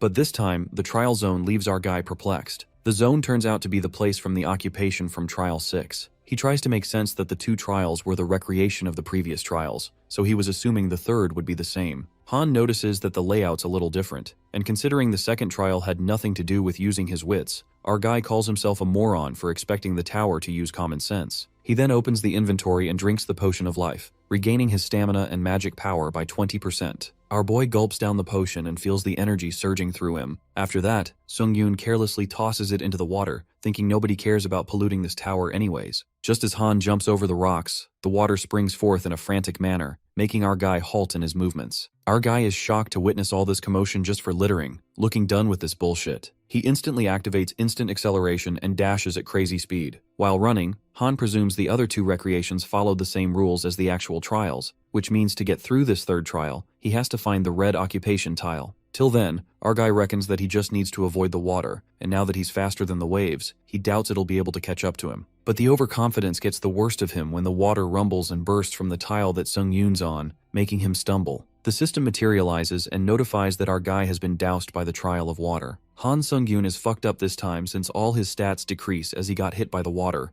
and again he blames himself for assuming the tiles would fly up in the same order as before. Our guy reminds himself that the tower doesn't abide by common sense, and that's when Han gets a hold of himself. Using instant acceleration, he incredibly hops through the floating tiles that are hovering by the water splashes, because if our guy fails, he'd die here. Shortly, our guy spots the red occupation tile at a distance, and just as he's relieved this bullshit trial will end as soon as he jumps on it, his excitement is short-lived when the water splash blocks his way, and Han gets convinced that this water trial is outright trying to kill him. Despite the hurdles, our guy keeps up with his steps, and just when he's almost there, suddenly a splash of water slams into him from behind, catching him off guard and drenching him instantly. Han's plan to complete this trial plummets into ruin. Right at that moment, the unique effect Blessing of Iron using the wrought iron pendant absorbs 10% of the user's damage. The dark aura materializes from the pendant, and it appears that the damage dealt to him has been absorbed by a dead spirit. That's when the spirits of the dead orcs are used up to save Sung-yoon. While our guy witnesses the souls protecting him, he presumes that he felt the force of the water, but the protective shield absorbed the shock before it could deal any damage. Han takes the chance and leaps, releasing himself from the water torrent, and runs towards the red tile. But talk about a streak of bad luck.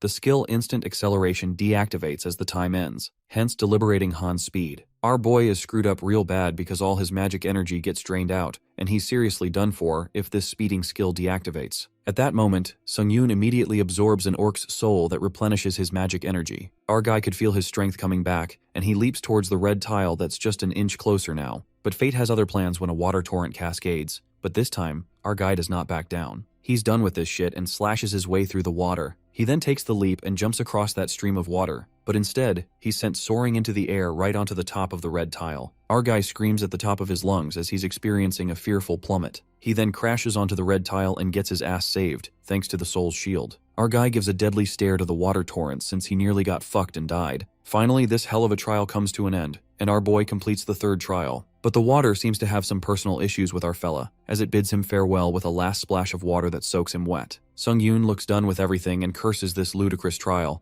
not to mention it's messing with him all the way to the end. With that, our boy completes the 7th floor trial and obtains the skill Winds of Grace, along with 15,000 points. As Han moves forth to the lobby, he looks disappointed. He contemplates this trial was a total failure. At this rate, he's nowhere near ready to take on the next one. Plus, there's no guarantee that he'll keep getting lucky either, just like he did in this trial. Suddenly, the rumbling ceiling interrupts Han's thoughts. It turns out that the number of players who cleared the 7th floor trial exceeded 1,000. For this reason, the 8th floor is commencing the system expansion, followed by unlocking the skill store, enabling branching choices in trial, enabling permanent returns. This means that Sung-yoon can now access the skill store and even permanently return to Earth. Our guy has been looking forward to these new options, but most important of all, relief washes over him when he's notified that he's selected as a pioneer in all previous levels. Thus, he can select a halo as a bonus. At least something good happened with our main character. It is revealed to us that a halo is a perk that's only given to players who were selected as a pioneer in all previous levels. Moreover, Han learns that each halo can affect the player's innate trait or skills, so they are instructed to choose carefully. This makes our guy realize that the decision about choosing a halo is extremely crucial, given that he's never seen the Tower of Trials ever giving him advice like this. Shortly, Sung-yoon is asked to choose one of the halos, Ruler, Hunter, or Monk. He proceeds to read their descriptions, and the Ruler Halo is the most suitable for him since it's closely linked to the user's innate trait and greatly enhances the user's potential. On top of that, the Tower of Trials is outright telling our guy that it's the most suitable Halo for him.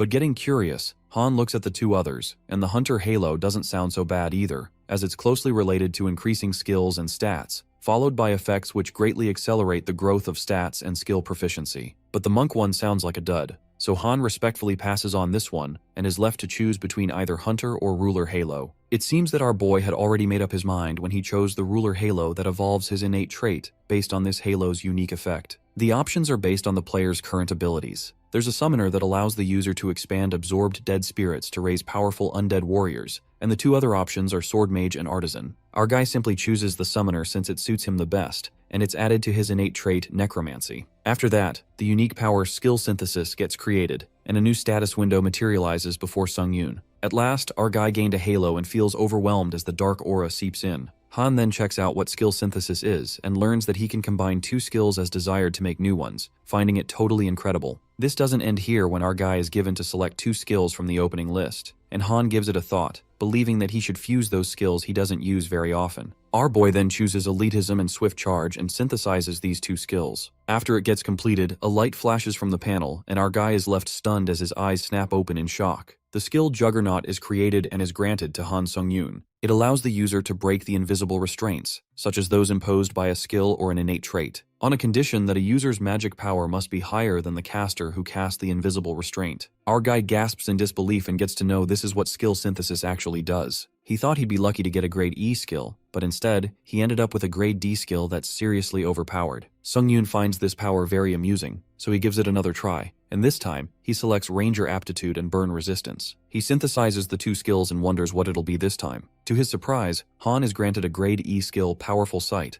that allows the user to partially see in dark environments and enhance the user's eyesight. This time, the skill grade was raised only by 1, and our guy supposes this is how it works. To Sungyun's extrapolation, elitism and swift charge have a pretty good synergy, hence the synthesis turned out well, whereas skills Ranger Aptitude and Burn Resistance aren't that compatible. Our guy regrets that he got a hunch it was an awkward combination. After going through an intricate halo selection process, Han hops on the bed out of exhaustion. He feels weird now that he's a consecutive pioneer and an aura holder. Our guy lets the pessimistic thoughts get to his head, ruminating if he can really own these achievements. Or maybe he just got lucky with his innate trait. Han shakes off these cynical feelings since it's no use dwelling on it and proceeds to check the rewards. The skill, Winds of Grace, he got rewarded raises speed by 10% upon saying the skill name. It can be overlapped 7 times. While our guy is already smitten by the speed increment, he's more in love with the fact that he can overlap it 7 times. Simply put, Han can freaking enhance his speed by up to 70% at one time. Our guy feels on top of the world, and his thoughts get wilder, like he's in La La Land, getting crazy over the fact that this skill doesn't even require magic energy. He feels like he's conquered the world since this skill, Winds of Grace, has literally no downsides. Sungyun then opens the inventory and wears Boots of Swiftness, which enhance the user's speed when they exceed a certain pace. Our boy feels nice since all of the rewards from the 7th floor trial are related to speed. This makes him feel like he's won at life. Han then opens the skill store and is annoyed since everything is so expensive. But still, he needs all the magic-related skills he can get and purchases the skills Magic Circuitry and Magic Resistance. With the Magic Resistance skill, our boy can defend himself against skills like Bind Heart from before that led to share the pain of his teammate. On the other hand, the skill Magic Circuitry gathers all the magic energy within the user's body to increase the efficiency of magic usage. Han Sungyun uses this skill when suddenly the red energy begins to emerge, and his body feels hot. A radiant light illuminates from him, and surprisingly, Han's body feels light. He walks forth to try it out, and when he pounds his feet on the ground, a majestic rumble of power reverberates across the room. He conjectures that he wasn't able to control his magic energy before, but now that his body has these magic circuitry pathways, his magic energy seems to have enhanced his physical abilities too.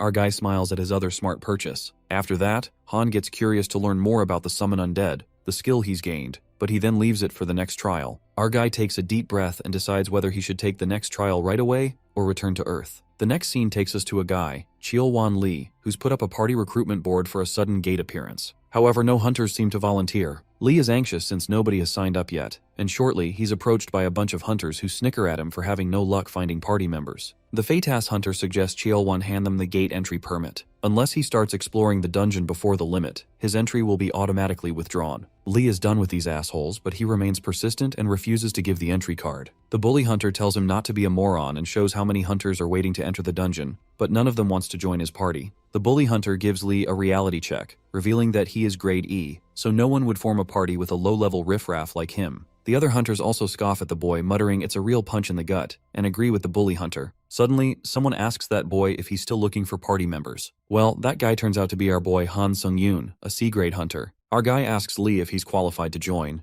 and the boy happily nods. Meanwhile, the Fatas hunter doesn't like the sudden interference of Han and grabs his shoulder. He asks our fella if he's cutting the queue, but our boy smirks and straight up tells that bully hunter to join Mr. Cheolwon Lee's party if he's got a problem. The hunter gets pissed off and tells Han he can't talk down to him like this, calling him an asshole. Our guy gives off a deadly stare and warns that hunter to take his hand off his shoulder or else he'll break it. Suddenly, our guy emits a dark aura that scares the shit out of that fat hunter. The aura sends shudders down his spine as the fat hunter wonders what this aura really is. The sidekick of the bully hunter assumes that it's his aura and he's scared the boy away. But the bully hunter sweats and in his head calls his sidekicks morons cause this aura ain't his. After getting scared to his wits, the hunter decides to let it slide since the Hunter Association officials are watching them. The fat guy, along with his sidekicks, strides away quietly. The boy Lee scratches his head in worry since everything is screwed up already. Our guy then calls Lee out and suggests that they should head on since it doesn't look like he's going to get anyone to join. Lee asks him in disbelief if he's suggesting that just the two of them should enter the dungeon. Later they both enter the dungeon and Cheolwon Lee gets alerted as he glances right and left. But our guy tells him not to be so nervous and states that he'll be able to take care of most monsters up to grade D. Lee is surprised to hear this and recalls Sung-yoon saying that it's his first time inside a dungeon. Our guy doesn't exactly lie when he says it's his first time, presuming that the Tower of Trials technically isn't a dungeon. Hunter Lee gets a bit anxious, and not to sound rude, he informs Sung-yoon that exploring dungeons means putting their lives on the line, and there's something he tells our boy before they go. Lee explains to Sung-yoon that between grade E and grade C hunters, they might think that low-grade hunters are much weaker so they're more likely to die, but the reality is, the mortality rate of grade C hunters is much higher. Grade E hunters take the side of caution since they're aware of how weak they are, whereas grade C hunters have sky-high confidence, and that's what leads them to make fatal mistakes. Lee warns our boy that dungeons are more dangerous than they think,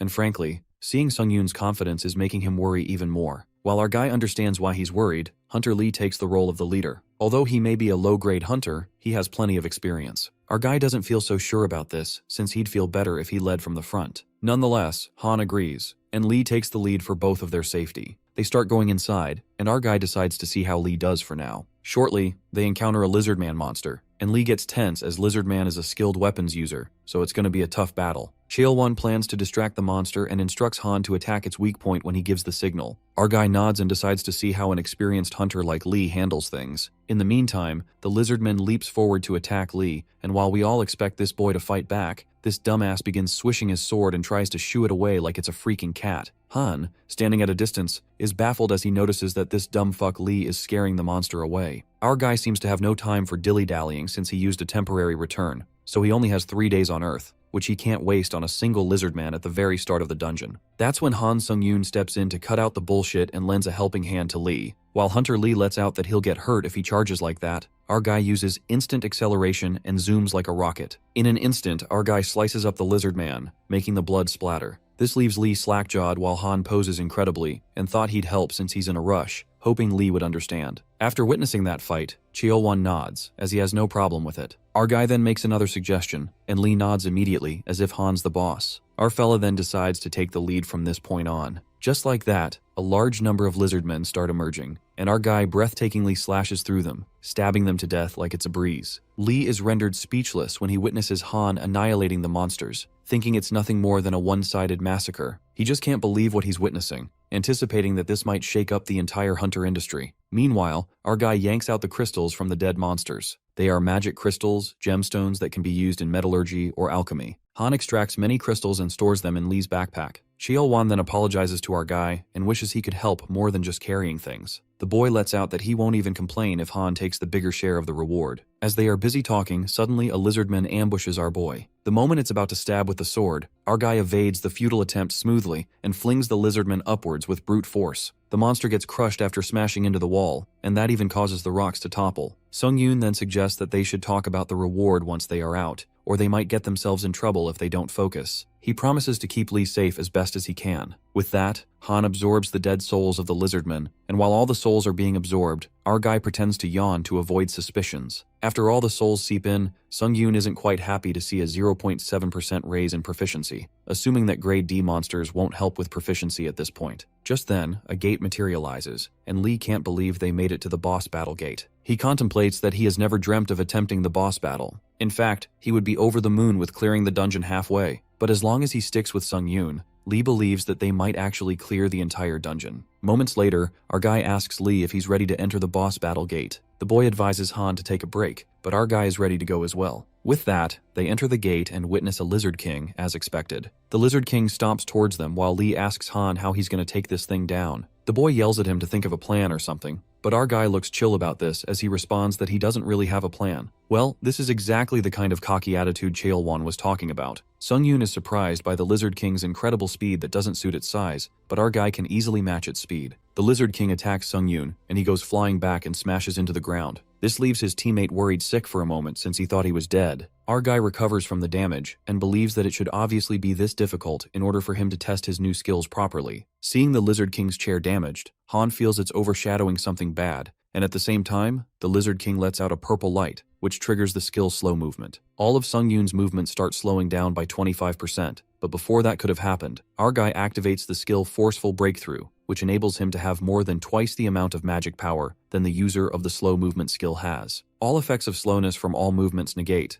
but his teammate, Lee Chaewon, gets affected by the skill the Lizard King used as he pleads to Sung-yoon to save him. The Lizard King, instead of continuing the fight with our guy, leaps towards his weak teammate while Han tries to prevent him from getting there. As our guy realizes he's too far away and won't be able to make it in time, he uses the skill Summon the Dead, resulting in many skeletons erupting in front of the Lizard King. But they are destroyed instantly since they're pretty inadequate. But in that 1 second, Han Sung-yoon uses the skill Wind's Grace, which increases all his movements by 60% and saves Chaewon while slaying the Lizard King's neck. This results in his stats increasing exponentially due to absorbing the Lizard King's soul, increasing his strength, agility, stamina, and durability by 1 and 5. Our guy also absorbs the Lizard King's skill, Spiritual Eyes. The team leader of the Hunter Association Gate Management Team, Shin Woo-jin, yawns as he waits outside the gates that appeared. Feeling bored, he confirms with his subordinate if something significant happened, but he denies, leaving Woo-jin in deep thought. Knowing that the association's raid team would soon arrive when the advanced hunter party comes out after partially raiding the gate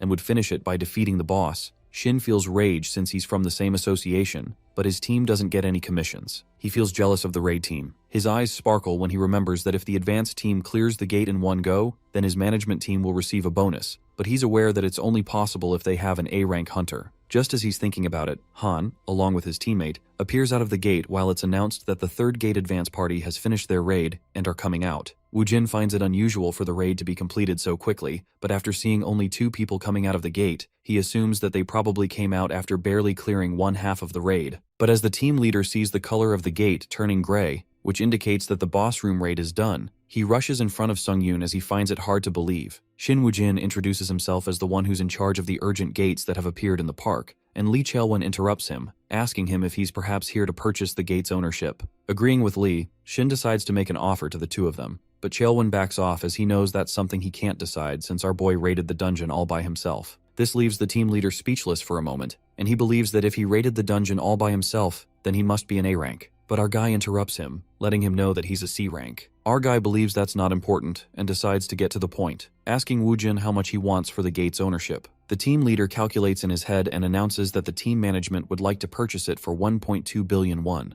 and this leaves Sung-yoon in utter shock. On the other hand, team leader Lee Hae-yeon exhaustingly keeps the pile of books and papers on the ground, feeling tired due to working non-stop as soon as she returns from the tower. Suddenly her phone rings while she wonders who must be calling her at this time, and as she looks at her phone, she's left in shock. Lee Hae-yeon, from the management team for the Challengers of the Tower of Trials, is certain that this will bring an innovative change. She remembers the higher-ups making a big deal out of it, as she didn't think winning over challengers would be such a difficult task. Hae-yeon is well aware that she couldn't even get 10 people who chose easy difficulty, and this was enough to satisfy her superiors. The thought of this makes her worry, but then she remembers the guy she met in the tower, who's so strong that him clearing the 4th floor all by himself would not be an understatement. She regrets not making an offer to Han Sung-yoon earlier, but then her phone rings, and it turns out it's Han Sung-yoon's message asking her to meet him if she's returned from the tower. Our guy, who's been sitting in a restaurant, is still in disbelief that he earned 1.3 billion won as he feels unbelievable and great at the same time. Lee Hae-yeon enters the restaurant breathing heavily, and upon seeing her, Sung-yoon calls her out. Seeing her uneven breath, our guy wonders if she ran over here and lets her know that she could have taken her time. Hae-yeon sits in front of him as she looks mad about Sung-yoon not replying to her message and questions him if he knows how long she waited for his reply. Feeling awkward, our guy apologizes as he reveals not having interest in things like that. The girl in front of him asks him to treat her with coffee and a cheesecake in order to make it up to her, while Han agrees nervously. Haeyeon is curious if he has stopped climbing the tower, but our guy reveals that he plans to continue,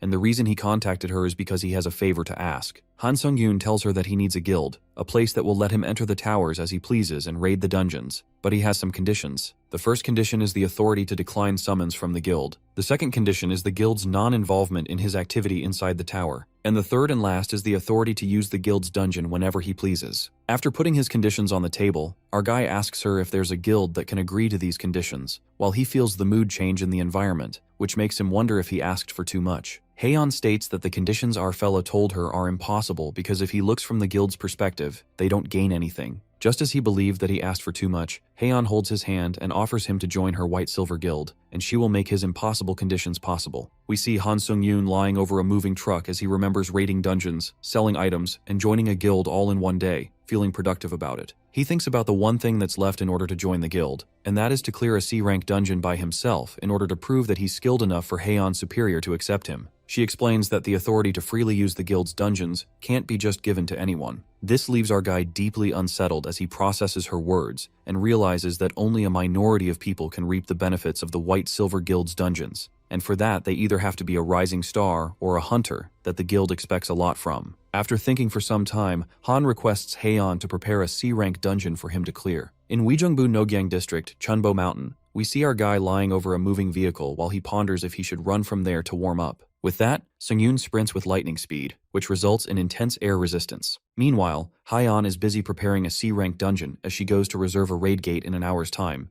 and the guy in front of her recognizes her by her card and suggests she sit under the tent since there's a lot of time. But before she could even sit down, Han Sung-yoon makes a swift entrance, catching Haeyeon by surprise since he's way too early. Sung-yoon is about to reply when a gust of extremely intense wind blows all over the place, and our guy nervously apologizes and explains it must have caused a shockwave since he ran here way too fast. Lee Haeyeon, along with the guy, tries to suppress her shock as she wonders who this guy is, and with that, she lets Han know that she's done with the proceedings. Therefore, he should let her know when he's ready. Han Sung-yoon is ready to start now, and they both enter the gate only to be welcomed by Fields. Looking back at her, our guy instructs her to give him a signal if she feels he's in danger. But Haeyeon is wearing an artifact that the guild has given her, Empress's Necklace, which is an item with a shield ability. And even though it's not very strong, it has a stealth ability. Plus, the necklace also attracts aggro, and it might make it look as if she helped him. Therefore, she decides to stay far away. Sung-yoon is relaxed now that he doesn't have to worry about her while fighting, and with that, he activates Spiritual Eyes, which helps him sense invisible enemies. Then deadly demons suddenly appear out of the fields. Seeing the deadly poisonous demons in a C-rank dungeon,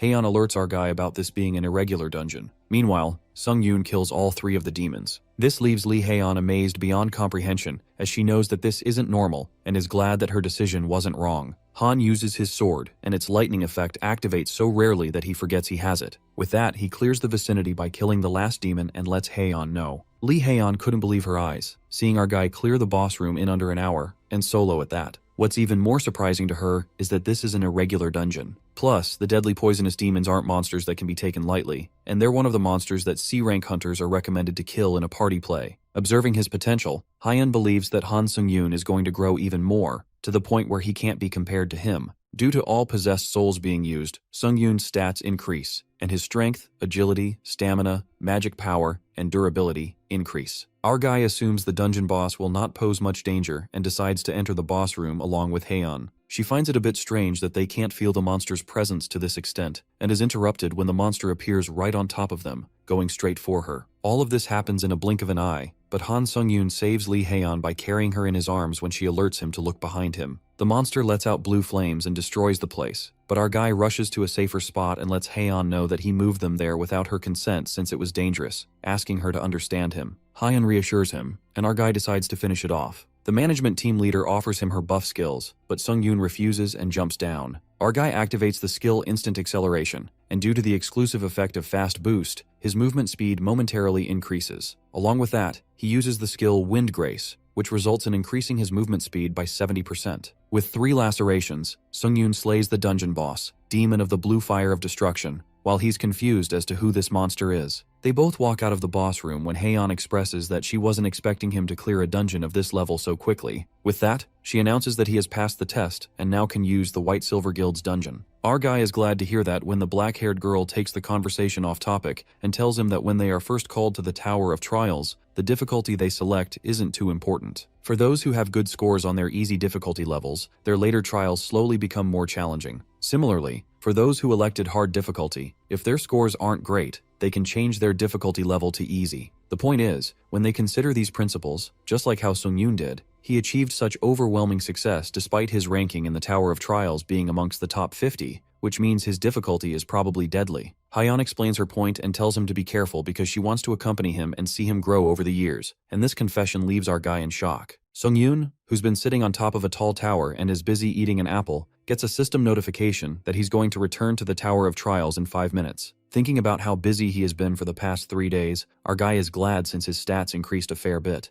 and his confidence too. As he returns to the Tower of Trials, Sung-yoon is welcomed by the system asking him if he wants to accept the 8th floor trial. As he clicks yes, the system asks him to choose the point of trial. With 3 options being given to him to choose from, our guy selects combat in order to increase his proficiency in necromancy, while the system lets him know that he can't change his option after selecting it. Sung-yoon is positive that he won't have the need to change it, and the system notifies him that he has a pioneer qualification. Therefore, a face-to-face chat with the administrator will begin, and after searching for an administrator who specializes in combat, the system lets him know that a chat with the administrator Iron-Blooded Monarch, who specializes in combat, will begin. With that, Han Sung-yoon enters the Iron-Blood world. The consultation begins with the combat route admin Iron-Blood Sovereign. Shortly, our guy gets teleported to a place and learns that he has entered the world of Iron and Blood. To apprehend things, Han activates the Eyes of Truth and gets to know that the world of Iron and Blood is a secret abode of the admin Iron-Blood Sovereign. Our guy smirks at how useful this skill is. However, the admin is displeased with the probing challenger. He then understands that the admin is directly communicating with him through these messages. Just then, a sword rises up from the pile of snow. The admin asks player Sung-yoon to desist from such futile efforts and follow the sword instead. The sword leads the way, and after a long distance, the sword halts in front of a house. Our guy opens the door, and the admin, Iron-Blood Sovereign, gazes at him. To everyone's surprise, the admin turns out to be a white-haired woman, leaving Han's eyes wide open. The admin greets the pioneer and informs Sung-yoon that she has been tasked with advising him. At first glance, our guy nearly mistook her for a cute foreign influencer, but come to think of it, she's an admin that rules over the Tower of Trials. Sung-yoon gets a bit nervous when suddenly the admin materializes right near him so that their eyes meet with each other. Our guy low-key freaks out as the admin gets too close in a blink of an eye, the fact that he didn't even take his eyes off her. The admin then grabs a bottle, and she was wondering what manner of savage would show up,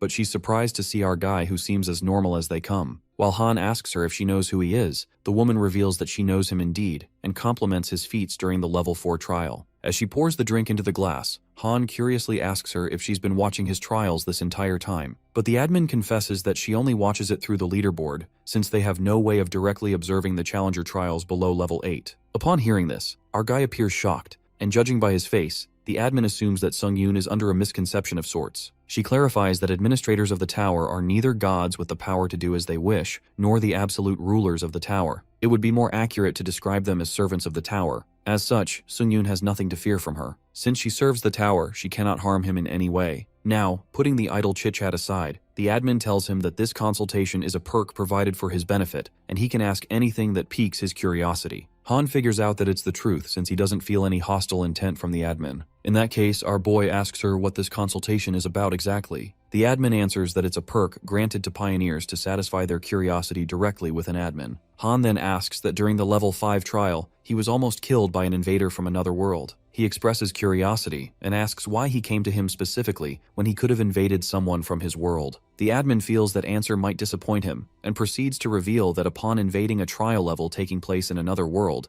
a challenger may steal the reward from the trial and receive a superior reward. These invaders may hail from worlds where a tower has already existed for decades. As such, they understand the high reward association with defeating challengers from other worlds. Moreover, the tower will eventually merge with the tower of another world one day. Our guy asks her to elaborate, and the woman utters that it is just as she said. From level 20, trials more often take place in groups rather than by individuals. In short, soon, our guy will be pitted against challengers from other worlds. Sung-yoon then realizes that it explains why invaders might want to take out future competitors in advance. After that, the admin assumes Han has quenched his thirst for knowledge, but our fella has one final question, yet the simplest one. He questions what really is the Tower of Trials. This question even makes the admin pause for a moment, and she lets out that she would very much care to know the answer herself. Han is confused that even an admin of the tower doesn't know the answer to a simple question. That's when the truth unravels, and the admin confesses that the administrators were once challengers themselves. Challengers who perish after level 40 are given the opportunity to be resurrected as administrators. She expresses that she dreamed of climbing the zenith of the tower, yet she fell far short in the end. In fact, all the administrators, including herself, are challengers who met their demise before reaching the top of the tower. At last, they had no choice but to serve the tower. After hearing all this, Han clenches his fist in frustration and is disgruntled that the admin was nothing but an ordinary challenger from the start. And here he had high hopes that he'd finally get some answers about what lies at the end of the tower. This makes the admin enraged as she frowns and slams Han against the wall. With a ghastly look in her eyes, she warns our boy that the end of the tower is not to be spoken of so lightly by all. She looks at Sung-yoon's blank face and seems quite unperturbed. The admin asks our guy if there is no fear in his heart, to which he replies that this consultation is his personal reward. Besides, he didn't sense any bloodthirst from her. Right at that moment, Sung-yoon cracks the wall with his strength and forces his way out of the abode, making it clear that he wouldn't let her kill him so easily. The admin is left staggered and bursts into laughter at the fact that in all her time here, she's never once met a challenger who destroyed her abode. Still, she admits that Han's bravado gives her faith and proposes a contract of mentorship to him. Our guy is taken aback by the sudden confession. Later, Han gets back to the lobby of the 8th floor and instantly opens up the contractor store. He peeks at the contract and realizes it wasn't a dream after all. He really has an admin for a mentor.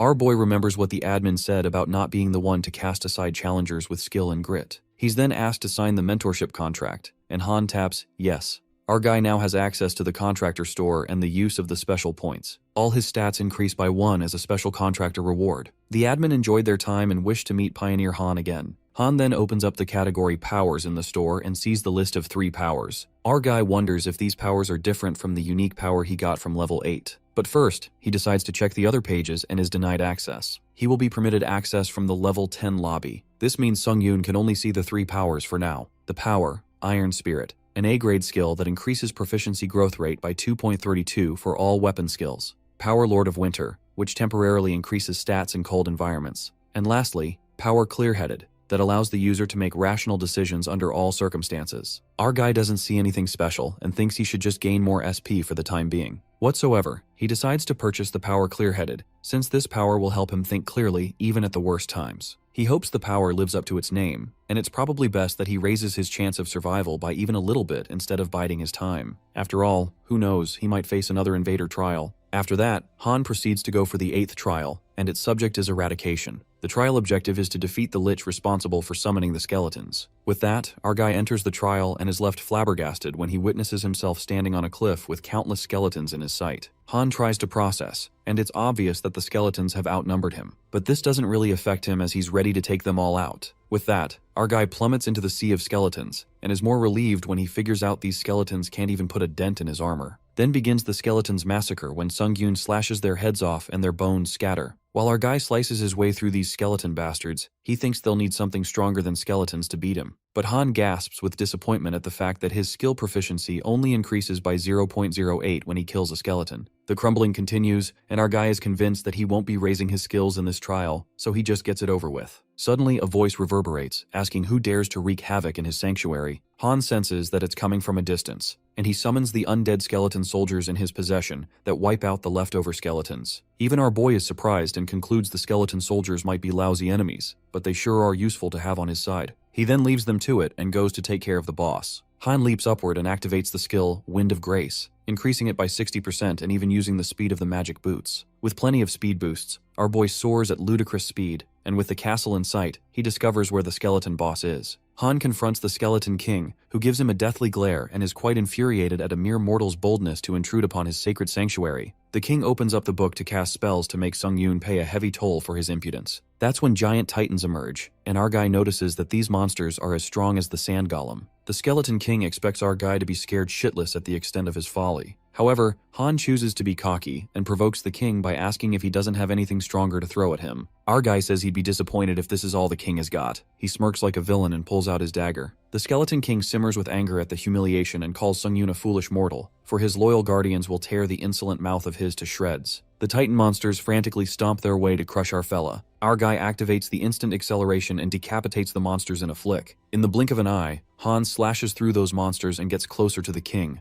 ripping its legs apart. Before that, a subtle joy gushes through him when his skill proficiency increases by 1.2 after absorbing the souls of the Titans. At least higher level undead give him more proficiency points. The Skeleton King, who was talking big, is now lying helpless on the ground and questions Han on what manner of savage beast he is. In the king's imagination, our guy grins diabolically and scoffs at the lich that got too cocky. Han then steps forth to end the king, but then his eyes land on the book, recalling how the lich seemed to be able to control the monsters at will somehow. An evil thought flickers in his mind when our guy plans on using the lich's skill to farm his proficiency. After that, Sungyun asks the lich if he can summon more of these guardians. The king wonders why the mortal needs to know, while our guy thinks they're done here, given that the lich can't summon. However, the lich warns him not to get closer and confesses that he can summon. Han asks how soon he can summon those guardians, and the king responds that he can summon them in minutes after they perish. Han discovers that he can summon even more right now and commands the lich to summon the monsters again. The king appears baffled since his guardians couldn't even put a scratch on a warrior of Sungyun's caliber. Our guy gets tired of the shit talk as he aims the sword at the king. The king immediately opens the book to save his ass and summons all his guardians at once. The pages flick and the monsters emerge. Our boy annihilates them at once and the king will suffice.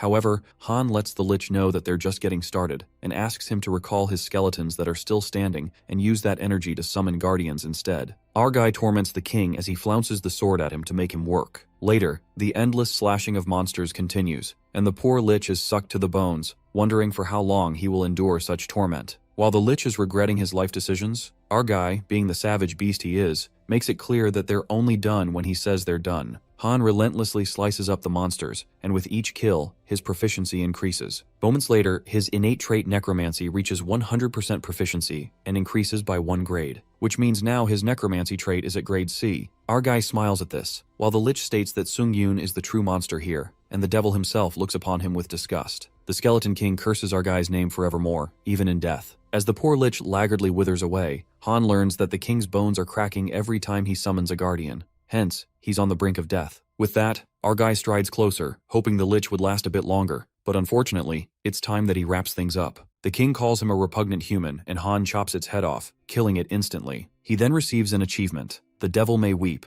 and absorbs the lich's dead spirit. Just like that, Sungyun completes the 8th floor trial and obtains 30,000 points along with 700 special points. Our player enters the level 9 lobby and is informed that the trials may now be observed by administrators. Moreover, they can now purchase grade C skills from the skill store. After that, Han opens his status window and learns that absorbing skills is not overpowering. Instead, he can now even absorb skill proficiency. On top of that, upon absorbing a dead spirit, our guy gets to know that the exact chances of absorbing a skill from a spirit are 20%. About the level 8 trial, Han felt like it was pretty anticlimactic, but there's no telling what level 9 will be like, so he decides to be ready for whatever comes next. Han then looks at his dagger that will last him a while longer, but the problem is his shield and weapon skill. It turns out that our guy has reached his limit with hunter-style dagger and needs a new sword-fighting skill to switch to. For that reason, he enters the skill store and doesn't find any decent sword-fighting skills. Well, if he can't buy one, Sungyun decides to make one. He purchases basic sword-fighting skills that raise his ability to use all types of blades. Soon after, he thinks of leveling up the hunter-style dagger using skill synthesis. But first, he needs to consider which skills it's compatible with. Out of all the skills he has available right now, basic sword fighting is probably the best fit. Han uses the 2 skills, hunter-style dagger and basic sword fighting, to synthesize, and since these 2 skills are not the same grade, the grade D skill hunter-style dagger will become the focal point. Plus, there's a 75% chance of synthesizing a high-grade skill. Moments later, the magic happens, and our guy hits the jackpot when the skill Demon Slayer style is created, not to mention it's a C grade. The Demon Slayer style skill increases the cutting effect by 3 times when wielding the sword, and increases attack speed by 2 times when facing non-human enemies. Our guy apprehends that it'll be faster when he fights non-human enemies, and it's evident that this skill was designed by a hunter to kill monsters.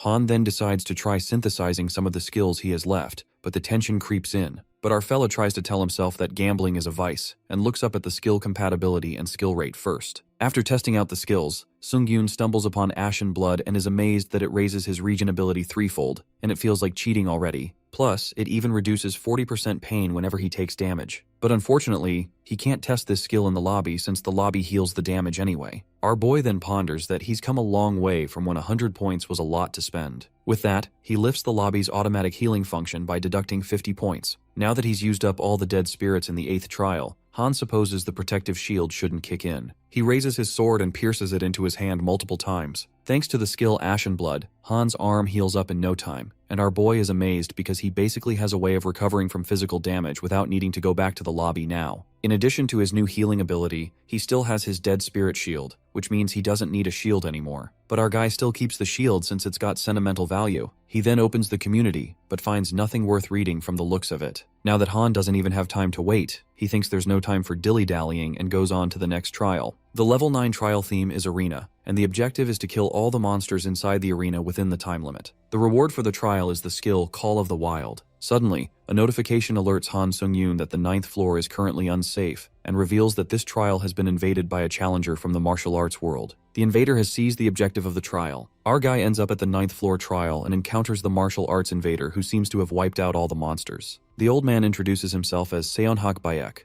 a senior elder of the Great Martial Alliance, and asks Han to introduce himself. In the meantime, the Tower of Trials changes the objective of the trial, which is to kill Seonhak Bayek from the martial arts world. Han asks Invader Bayek why he wants to know his name, to which he responds that it's simply good etiquette to reveal one's name and title before a match. Our fella frowns and bluntly mutters that he doubts the old man invaded this level with good intentions, so there's no point in introducing themselves. Seonhak thinks the boy is so small-minded to not know anything of honor between martial artists. In his mind, Sung-yoon is done with this bullshit and wonders why the hell there aren't normal people who invade from other worlds. Nonetheless, the martial artist Bayek tells Han to have it his way since he refused to observe proper etiquette, leaving him with no choice. The invader swishes the sword, and the old man soars towards his opponent. Our guy activates the skill Grace in the Wind and increases it by 30%. Han then fights back with awe-striking speed. It's like 3 Hans are in the battlefield. As the old man drifts back with brute force, he's rather amazed since he thought such martial prowess a rarity in this dimension. Beck apologizes to Han for underestimating his skills, but our boy doesn't have it and asks him to shove it with the gentleman act. After all, he came here to kill Sung-yoon and steal his reward. He doesn't beat around the bush and tells Beck that this isn't an etiquette class but a fucking trial. Anger flashes across Han's eyes when he tells the invader to stop pretending there are rules to whatever they're doing,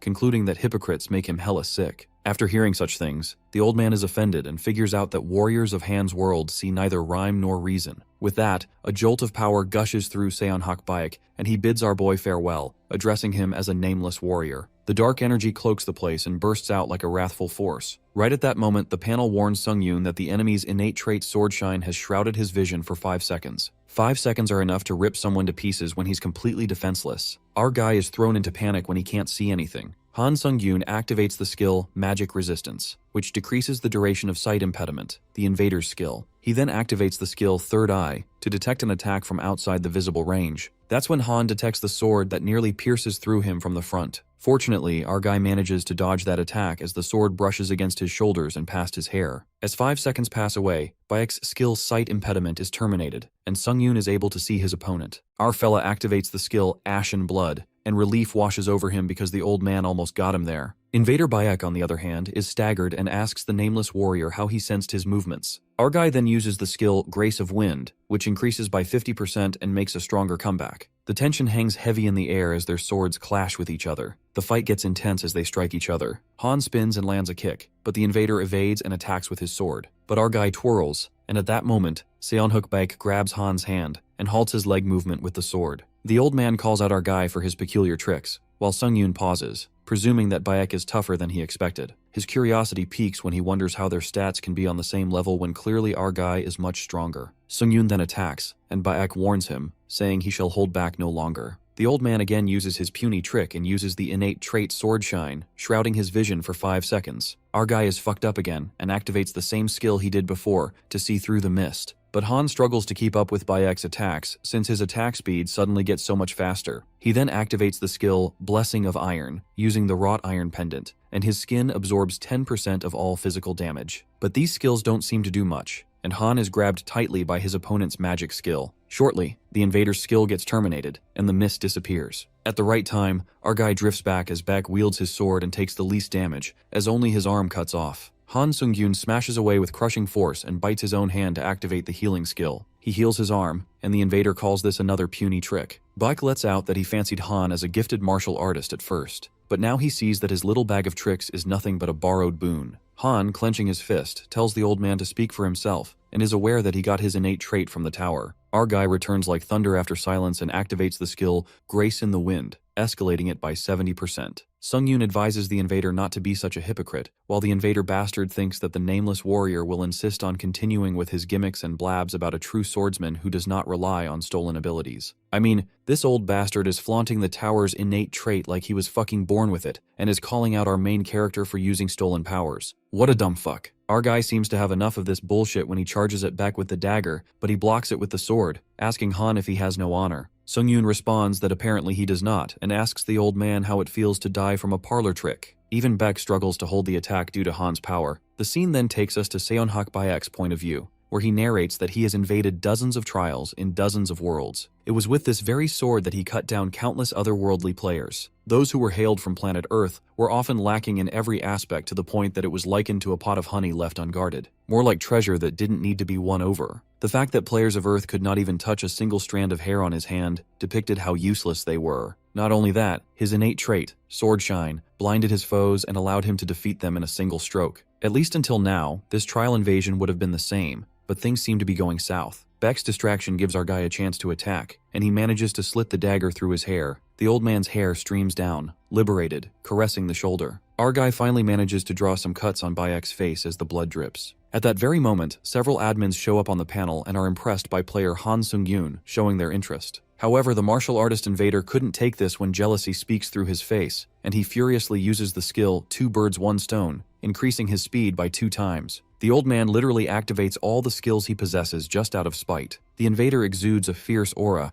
and a snickering giggle escapes Han's mouth when he repeats the invader bastard's words that the skills were nothing but trivial tricks. Quite ironic now that he's using all of them at once. Both of the opponents spiral out of control, and the system notifies that trial invasion penalties are in effect, decreasing their stats by 8 points. Some skills are currently unavailable. Seonhak Baek is screwed up as 2 of his skills get forcibly deactivated. Soon after, the old man activates his innate trait Sword Shine, while our guy now starts to get used to his attack pattern. Baek screams and calls Han a devious follower of a demonic path, determined to cleave him in half where he stands. The rage takes over Baek as the torrent of fire ascends, while Sung-yoon crouches to save himself from the sparks. Our boy activates the skill Ultimate Triad that will strengthen the next 3 attacks. With that, Han uses immense power to make his way to the invader and kick his ass this time. That ferocious attack of our warrior breaks the beloved sword of the martial artist and pierces the dagger through him. While our guy trips after using uncontrollable power, the invader walks away, dumbfounded. He quivers, calling his defeat preposterous, and suddenly his body cleaves in half. I mean, Gramps was whining about puny tricks, but was the biggest egoistic hypocrite himself. Dude got what he deserved. After a freaking long battle, the invader is annihilated, and Han smirks as he completes the 9th floor trial. After that, Han absorbs Seonhak Baek's dead spirit, and his skill level increases by 27%, which is impressive. He then gets rewarded for completing the trial, but for some reason, the reward he received does not match his difficulty level. Hence, the rewards get adjusted. Our guy almost forgot that rewards can change, wondering what he'll get this time. It turns out to be a C-grade skill, 6th Sense, as the trial clearance reward, and he even receives 35,000 points. Han ponders about the skill 6th Sense. That's a slightly higher grade skill than the original reward, Call of the Wild. Our boy then proceeds to move to the lobby of the 10th floor to look more into it, when his path gets blocked as multiple panels materialize before him. The admins of the tower applaud his performance. Han then stumbles upon the message about his trials being observed by admins, and to sum it up, he managed to impress a bunch of admins in that last fight. Since it's about as much recognition, our guy feels like he deserves to feel some pride at least. Just then, the admin, Lord of Iron and Blood, is displeased by the excessive attention showered upon their contractor, Han Sung-yoon. She also advises her contractor to refrain from hubris. Unexpectedly, the admin, White Crane, shows up and wishes to add power to his contractor-only store. Han's eyes widen with shock as he couldn't believe that White Crane was giving him free power. That's when the admin, Lord of Iron and Blood, her contractor, begrudgingly allows our guy to accept the power. Han hopes there are no strings attached, but his admin advises him that the other admins may gift contractors with powers to earn their power. This raises suspicions in our fella's mind. Come to think of it, why would an admin want to get in his good books and earn his favor when he already has a contract? Han then asks if he'll have run-ins with other admins, to which the White Crane smiles bashfully and remarks that he will meet quite a few. Sungyun's contractor, Lord of Iron and Blood, remarks that gifts from other admins are mediocre and hardly worth any of his trouble. Our guy, upon hearing this, is even more confused about the admins giving him mediocre gifts just to earn his favor, which certainly means they want something in return. Still, he doesn't need to look a gift horse in the mouth and takes what he can get. The White Crane admin adds the power Intense Aura Sword in Han's contractor store. The admin smiles and bids the player to remember this favor. Our guy promises to use it well. With that, Han moves to the lobby of the 10th floor, the new common area, and wonders if admins can see while he's in the lobby. To confirm it, he calls them out to ask if anyone's watching, but nobody answers. At that moment, our guy feels flattered as he couldn't keep his calm and opens the contractor store. He witnesses the White Crane's skill and learns that he can inject magic energy into his sword to create a sword aura. Here our boy thought it was some kind of mediocre power, but he's amazed by it. Sungyun also says that he's got access to a list of new skills. Han gets some OP skills this time. Power Total Rejuvenation can strengthen the user's skeletal structure into combat force. Power Iron Blood Sword allows the user to summon a magical sword of iron and blood without using the user's magic energy. Lastly, Power Touch of Death raises the effectiveness of necromancy and black magic twofold and mildly decomposes the enemy's body. Even our guy agrees that these skills are serious game changers. But sadly, since he's low on SP, for the moment the only power he can buy is either Bodily Rejuvenation or Intense Sword Aura. Our guy thinks hard whether he should buy it or collect more SP. He ruminates that the old man Seonhak Baek from level 9 was an absolute beast to fight against, so if he wants to survive enemies like him, he needs as many powers as he can. With that, our guy purchases the skill Intense Sword Aura and activates it to test it out immediately. Han wields the sword, and his ultimate triad skill infuses magic energy into the sword as well, but this feels completely different. Our boy surmises that the ultimate triad forces an explosive wave of magic through the sword, whereas a sword aura allows energy magic aura to flow gently through the sword like a river. He uses the skill for quite a time, and learns this intense sword skill raises the magic exhaustion rate by 2% every minute, which leads our guy to conclude that his magic exhaustion will be about 100% in 50 minutes. Just then, he deactivates the skill and decides to be careful with his magic reserve from now on. Shortly, Han gets reminded about the reward skill he got from the 9th floor, the 6th sense, which tends to make his instincts sharper. It is useful to him to have a sharp intuition that he can use to make reliable decisions. Nonetheless, our guy is curious about the community, wondering if players are talking about the new common area. In the community, everyone's talking about the common area being full of foreign players and interacting with them. But what catches Sungyun's eyes is when he gets to know that he can trade powers with the admins. Since there are so many players here, our guy sees it as a good opportunity. Thus, he decides to go to the common area himself and take a look. Moments later, Han gets teleported to the common area, which seems like a nice place. A mere hunter arrives at the common area. In the meantime, some Korean hunters discreetly peek at the guy, guessing that asshole looks like a Korean hunter. The other guy recognizes that he's a grade A hunter from South Korea. Suddenly, a murderous intent comes creeping in when the guy lets out that he's sick of Korean hunters acting all high and mighty, asking if they're allowed to kill other players outside the common area. The grade A hunter who's walking away is suddenly struck by magic energy, hindering his movements. The hunters from earlier emerge from the bushes, and one of them tosses out his sword. While the poor boy has no way to escape, the evil hunter assumes that these Korean hunters knew everything there was to know about the hunter world. The guy gets a bad feeling from this, and since they're not in trial, he didn't expect player killers here. The player killer aims his sword at the boy when suddenly a nun hunter interrupts and warns the murder maniacs to stop, or else she'll use the community chat room to expose them to everyone.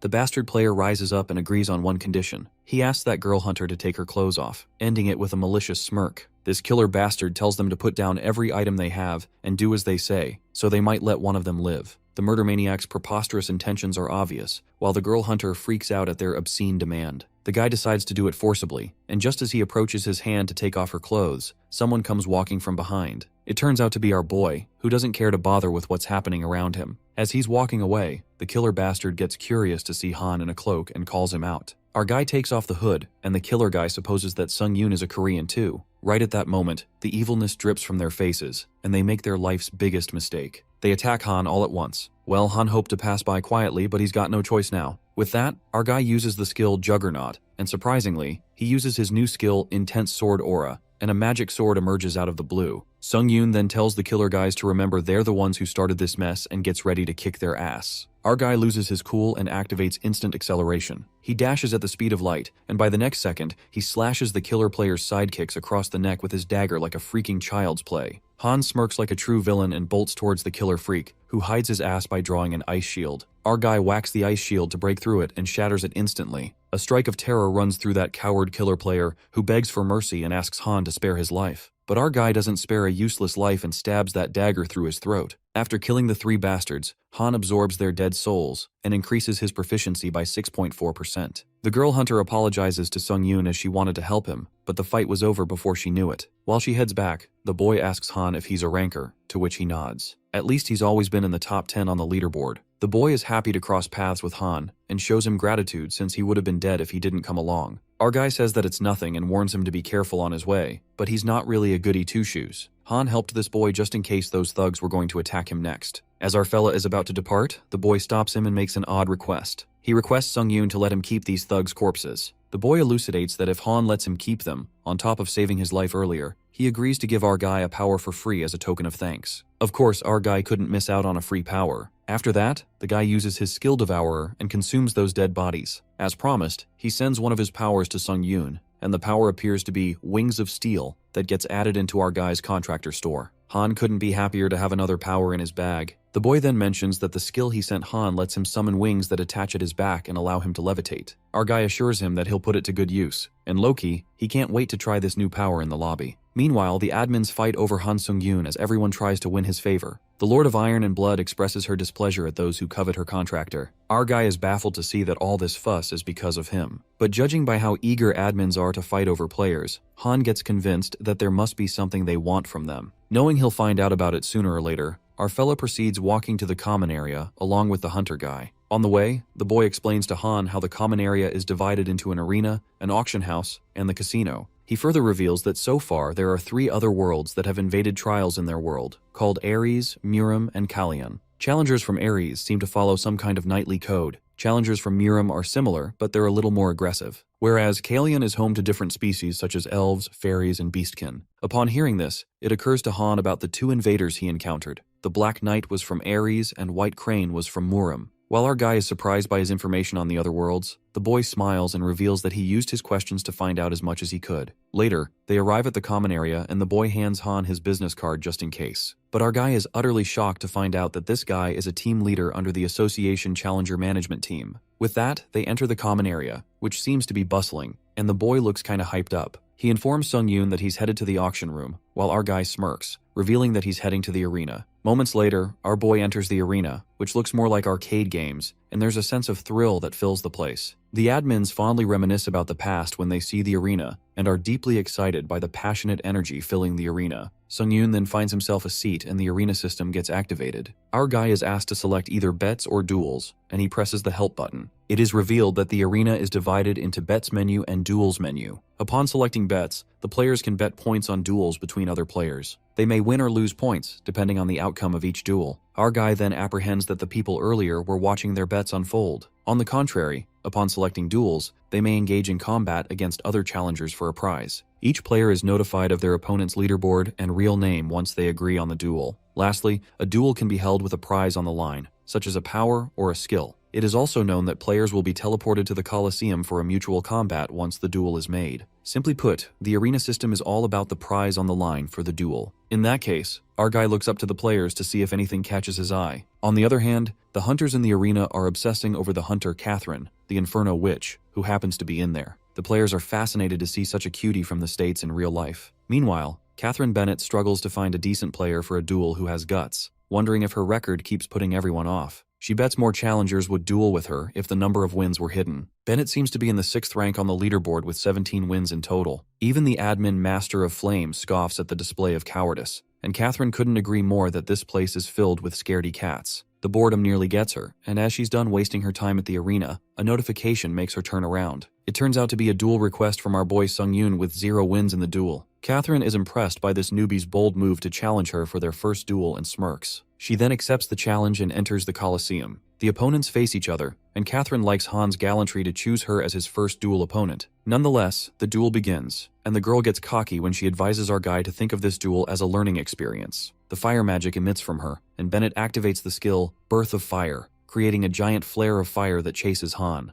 Our guy evades the blazing attack, and while Catherine acts arrogantly, thinking it's over, Sung-yoon flips things 360 degrees when he activates the skill Sword Chi Master, and jaw-dropping, it slashes that giant fireball in a split second. Catherine is staggered by the sight, while our guy scoffs at her words for calling this duel a learning experience. Now Han shows who's the real boss, and is the one who gives her the learning. The next scene takes us to a serene place where we see an administrator observing Han Sung-yoon's fight through her water mirror. She's amused to see that our guy has already become adept with the sword aura. She smiles and thinks it was a stroke of genius to grant Sung-yoon rather efficacious power, and from this point on, she ought to build a rapport with him faster than the other administrators. She covets that maybe player Han is perhaps the one who could remedy her failures and fulfill her dream at last. In the Colosseum, Catherine attacks our guy with multiple blazing balls soaring his way as Han evades, using instant acceleration. He flings upward and slashes the fireballs. As our boy soars away, his assassin cloak gets caught in the fire and nearly burns his entire cloak. With that, Han plummets to the ground and presumes that without skill grace in the wind, the special effect from the cloak was barely enough to keep him afloat. But the trouble doesn't end here when Catherine gets well prepared with her power of flames, determined to see how long he'll last. Meanwhile, the Lord of Iron and Blood watches Catherine's encroaching flames in amusement. The other admins are also fascinated by her flame power. Our guy, on the contrary, wields his dagger to slash the flares of fires with the power of intense sword aura. By every minute, the magic exhaustion increases as Han utilizes this skill. He feels like this fight will get tougher if it keeps dragging on. At that moment, our guy absorbs Seonhakbaek's dead spirit that increases all his stats. He absorbs the electric sword aura skill from the old man. This skill imbues the user's sword aura with electric charge and lightning damage, along with allowing the user to strike with a sword wave. Our guy is confused about what sword wave really is, supposing it's referring to the fact that he can use a long-range attack with his sword aura. While our guy is distracted, Catherine disrupts his thoughts and tells him to quit daydreaming. Sung-yoon yanks out of his thoughts and witnesses blazing arrows above him that are waiting for a signal to attack him. The encroaching fire arrows follow Han like shadows while our boy keeps running away to dodge them. They strike him from all directions. Just then, our fella activates the skill Ashen Blood and takes the risk of making this work the first time. Nonetheless, Han decides to do it since it'll be a good practice. He holds his sword upward that faces the flames and activates two swords aura power at once. The dagger enfolds in the powerful aura, and when Han wields his weapon, a radiant yet violent power breaks free that tears through that blazing orb majestically. While Catherine is too busy gasping at the terrifying yet breathtaking sight, she realizes that the magic aura is about to hit her. She immediately forms a fire shield to protect herself and plans to strike back. But our guy ruins her sweet plans when he emerges from behind and aims the sword at her neck. Catherine Bennett is scared shitless and accepts her defeat. Just like that,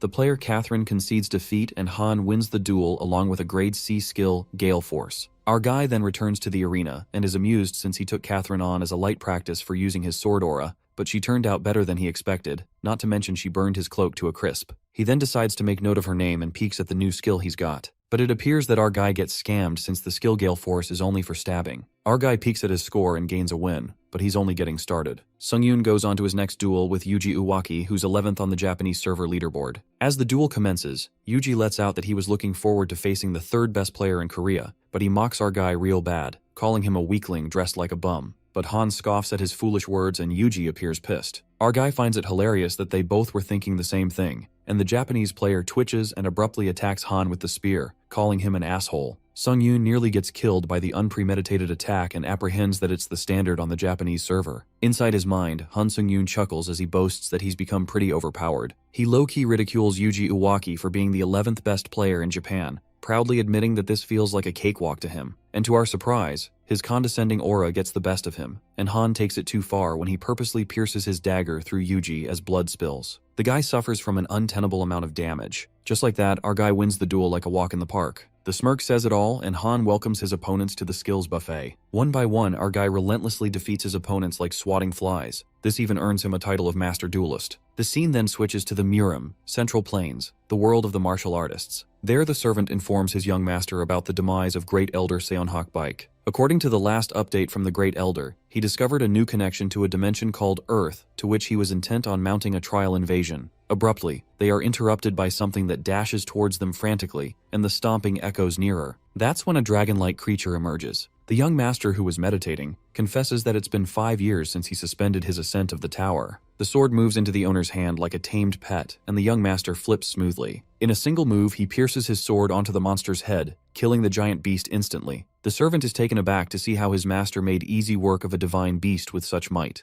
concluding that the young master's martial prowess truly is terrifyingly powerful. The swordmaster yanks out his sword from the beast's head and finds this world Earth intriguing. He then orders his servant to spare no means or methods in finding out against whom he should avenge Elder Beck's death. Well, it looks like another prey will soon fall into our main character's skills buffet. Later, Han gets back to the lobby and feels relieved after his fatigue washes away. He feels overwhelmed about the power he unexpectedly stumbled into, the Wings of Steel, a power that lets him fly through the air. Even the thought of it makes Han feel giddy. Unfortunately, this skill costs 500 special points, and it's a shame that our guy is out of SP right now. So he proceeds with his next thing, which is synthesizing some skills. This time, Sungyun synthesized the skills after an hour of careful planning. The skills he created include Defense Shield of Retribution, Movement Speed, Silent Shadow Steps, and Attack Speed Wild Sword Flurry. Besides getting 2 C-grade skills, our guy managed to nab a B-grade skill, Shield of Retribution. Our guy activates the B-grade skill, only to find out how remarkable it is. Soon after, Sungyun enters the 10th floor trial, and the trial's objective is to prevent the resurrection of the Abyss-stricken Lord within the time limit of 3 hours. The reward for clearance is a skill proficiency potion, and the penalty for failure is death. This trial turns out to be a team assignment, and the system assigns teammates based on leaderboard rankings. It unfolds that the top 4 players in the leaderboard are merged into a single team,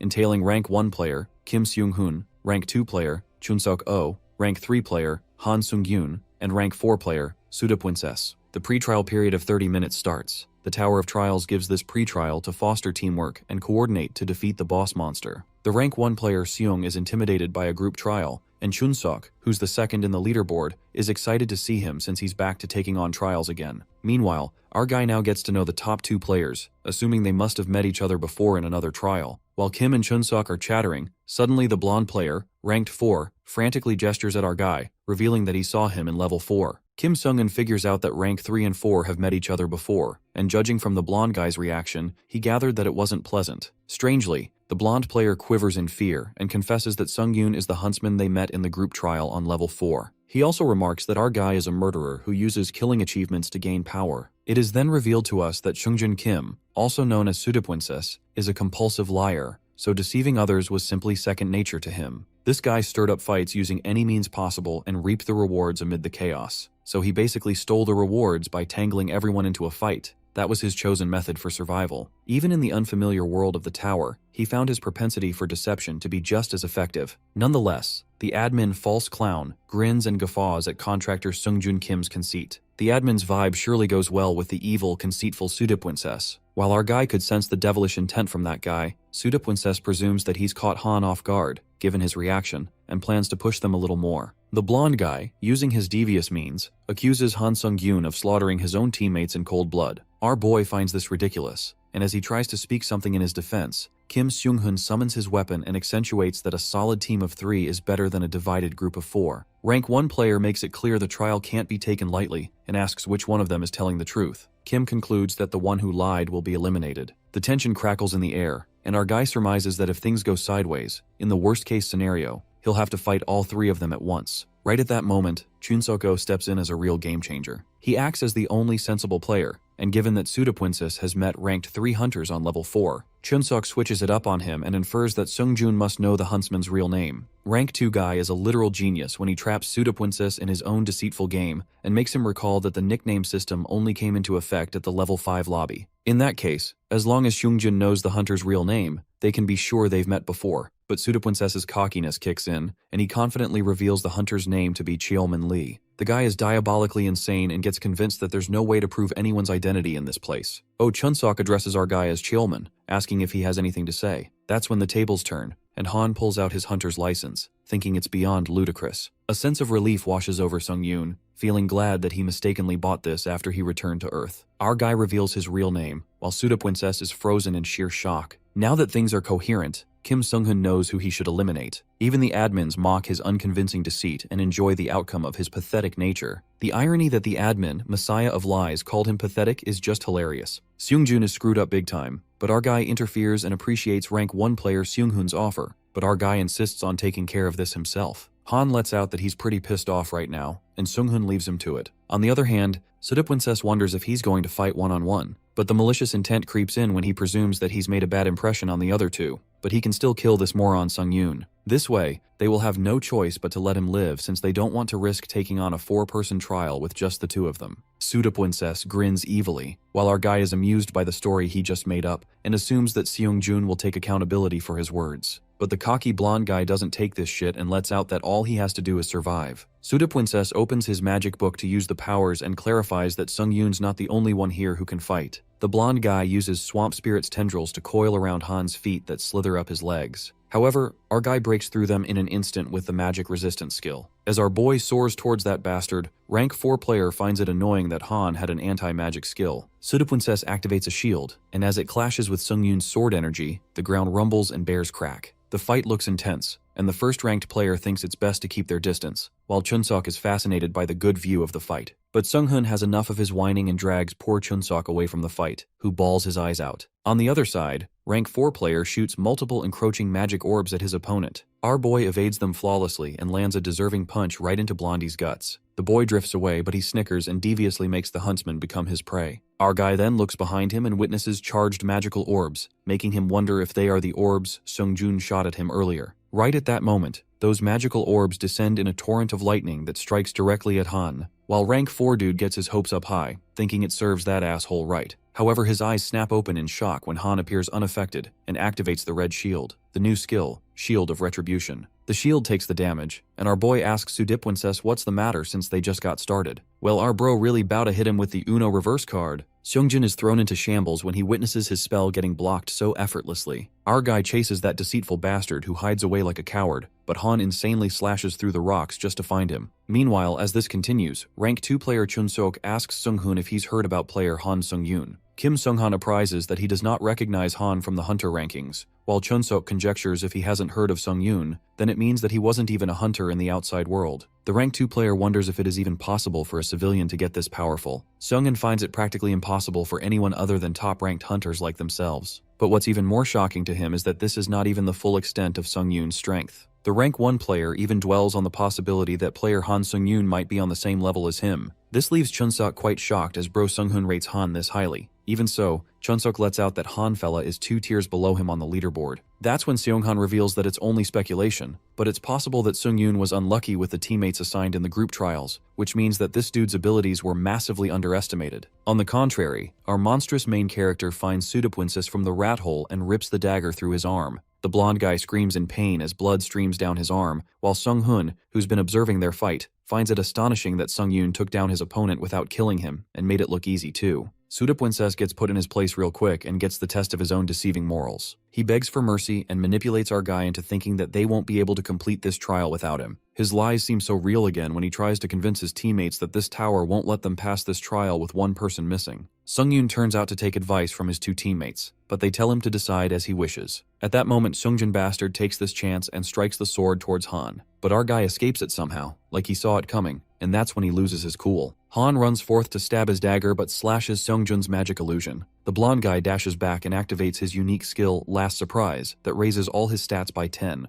The rank 4 player regrets it as he wanted to keep one last trick up his sleeve and goes berserk when he calls Han a piece of shit and wants to kill him. The magic spell summons chains that try to burst forth Han's Shield of Retribution. Just then, our guy uses the skill Grace of the Wind and increases all speeds by 40. The chains wreak havoc as they strike down. Our guy remains unscathed and clarifies that it would be safer to take on the trial with just the 3 of them than with a scumbag like him. The only thing Han wants to hear from Suda-princess was that, and upon this, that liar bastard lashes out at him. The scene crackles with intensity when Sung-yoon releases all the accumulated damage using a Shield of Retribution, and a blinding flash appears that marks the end of Kim Sung-jun. This is what a liar like him deserved after all. After that, our guy takes his skill, the Vampire Count's old tailcoat. Well, he needed that one since his cloak was burned. It's a special tailcoat that creates a blood-red protective barrier using either stamina or the user's blood. Secondly, our guy also gets the Sanguine Demon Sword, and its blade bears a bloody aura. It facilitates the circulation of demonic chi through blood meridians. Han thanks Sung-jun for the sword at least, and promptly, Kim and Chun-sok jump down to meet with him. Chun-sok is obsessing over how incredible our guy was out there, and Sung-hoon deduces that it's over now. After that, they are informed to prepare for the imminent trial as pre-trial ends soon.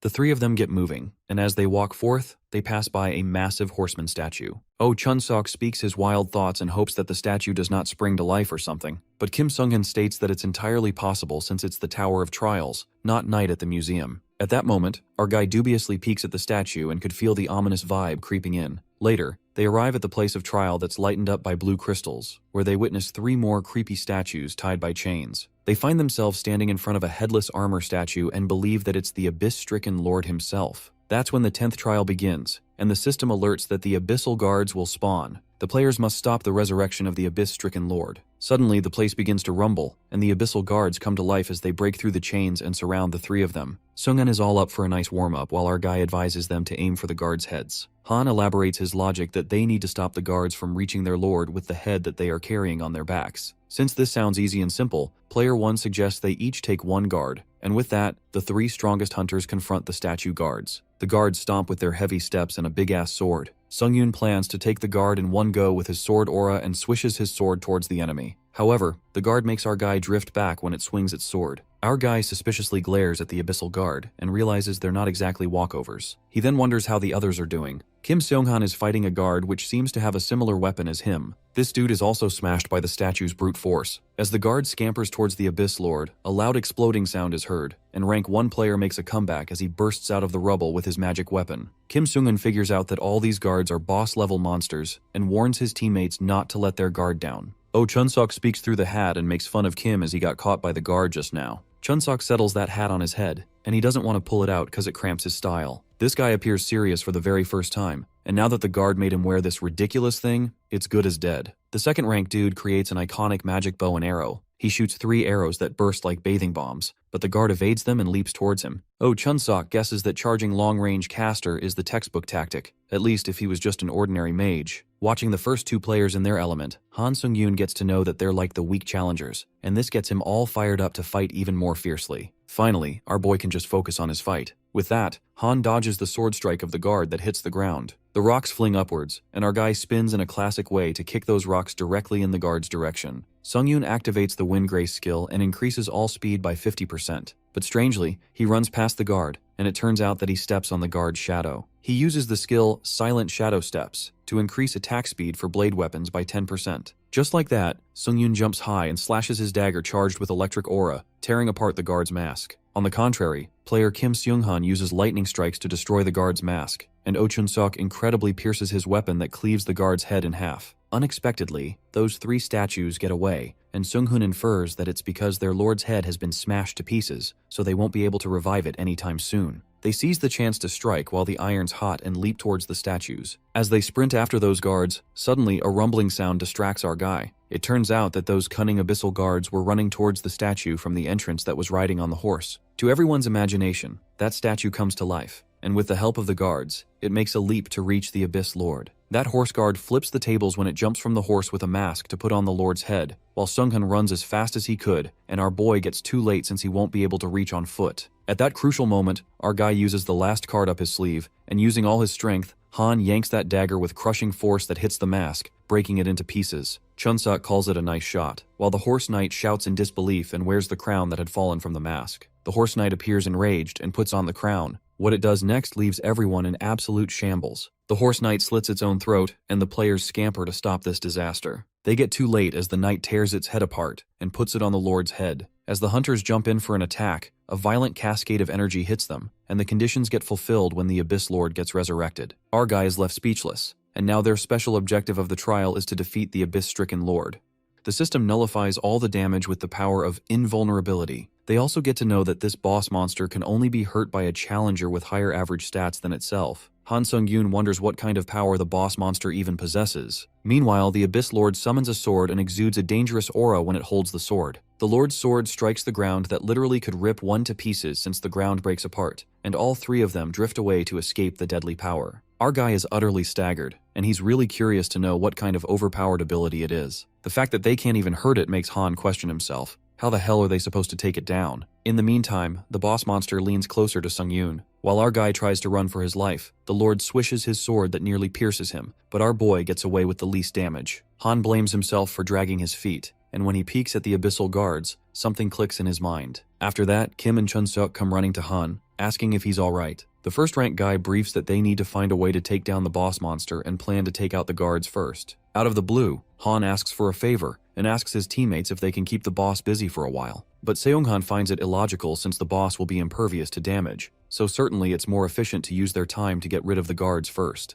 That's when our guy spills that he has an idea to put that abomination down for good. Kim looks into Sung-yoon's determined eyes and takes his word for it. But the guy makes it clear that they won't be able to hold out the boss monster for too long, advising Han not to drag this out. With that, Kim and Chun-sok leave to distract the boss monster. Our guy is left to take care of the guards who are stomping his way. On the contrary, Sung-hoon uses his power lightning strike, but it doesn't even scratch the Abyss Lord. The boss monster spirals out of control when it activates the power Lordly Grace, which makes them bow down to the Lord and refrain from any movement without permission. It looks like the two top players are doomed as they're not allowed to move until the Lord says so and tumble to the ground to bow down to him. The Lord strikes the sword, and the power reverberates. The terrifying power writhes with rage and approaches their way, while Chun-sok and Kim are helpless, unable to dodge the attack. Kim uses magic resistance to partially undo movement restrictions, and stands in front of Chun-sok to protect him. The rank 1 player takes the damage as the energy strikes him. He coughs blood and falls into Chun-sok's arms. Both the players have no power to survive the crushing power of the Lord. Chun-sok carries his fellow friend who's on the brink of death, while the Lord aims the sword at them to annihilate them. The tension hangs heavy in the air, and just as the sword is about to crush them to death, our guy arrives at the perfect time and saves his teammates with the Shield of Retribution. Han apologizes for keeping them waiting and absorbs the dead souls of guards he's wiped out. All his stats increase permanently, and Han releases all accumulated damage using the Shield of Retribution. Our guy activates the Sword Aura skill that makes his sword glow with awe-striking power. He then takes a leap and slashes his sword in a frantic manner, and its aura strikes the boss monster, cracking his body. The boss monster screams and activates his lordly grace to refrain everyone from any movement without permission. Our guy surrenders under the Lord's power as he bows down. He grits his teeth in anger and activates 2 skills, Juggernaut and Magic Resistance. His skill fully undoes all movement restrictions.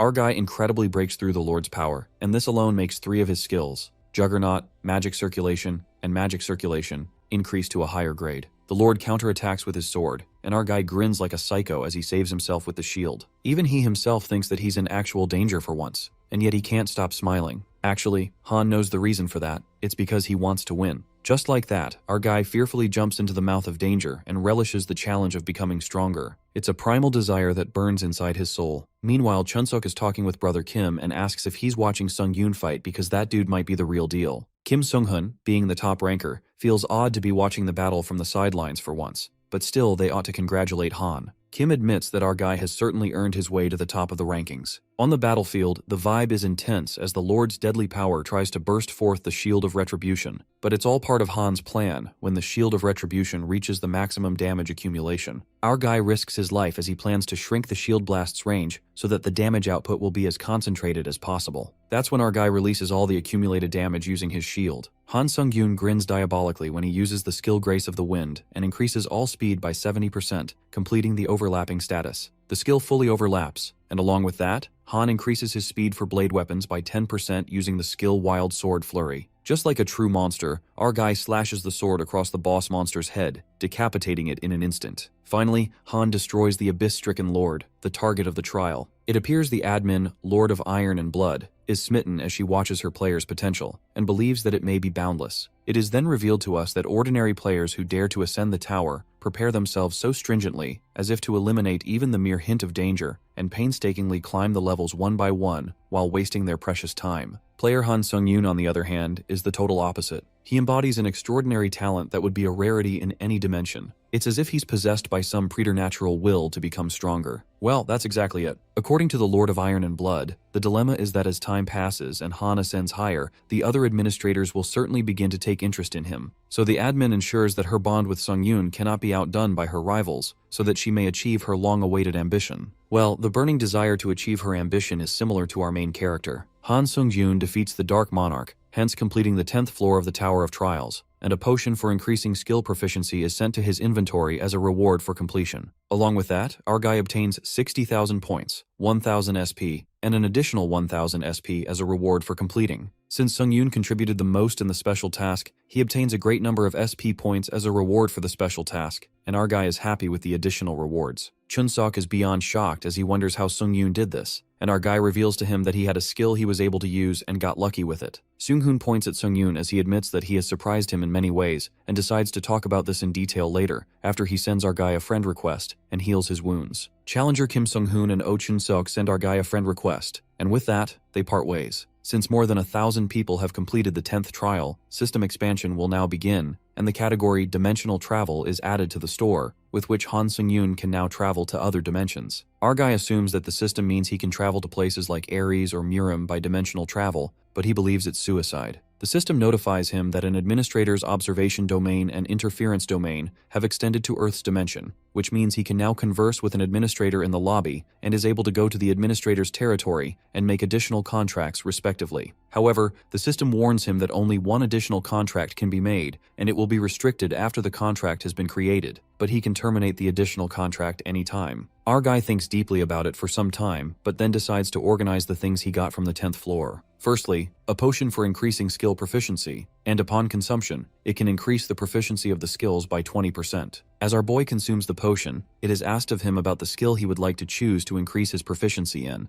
and our guy chooses Wind's Grace without another thought. The system confirms his choice, and the proficiency of skill Wind's Grace increases by 20% and reaches 100%, hence increasing its rank by 1. After that, Sung-yoon absorbs the soul of the Dark Monarch, and his stats increase permanently with his strength, agility, stamina, magic power, and durability. Our guy also obtains a new skill, Mana Management, which is an amazing skill. Han Sung-yoon is interrupted when administrators White Crane Swordmaster and Iron-Blooded Monarch invite him to their territory at the same time, and this leaves our guy in a tough spot. It sounds more like a double date. Sung-yoon accepts the invitation and arrives at the Iron and Blood territory, where he meets the admin, the Lord of Iron and Blood, who laughs confidently, knowing he would choose her. She reveals that she won a bet because of him, and our guy realizes the reason why he was invited at the same time is just because of a bet. Noticing her clothes, Sung-yoon asks her if she's not cold. Our guy decides to ask her about the mana management skill he obtained, wondering if she should tell him anything about it. The admin believes it's a very good skill, and decides to talk about it briefly before they enter the abode. She instructs him to try bringing up all the magic power within his body as intensely as he can with the new mana management skill. As Sung-yoon does that, his mana circuit is greatly affected due to the activation of the skill Mana Management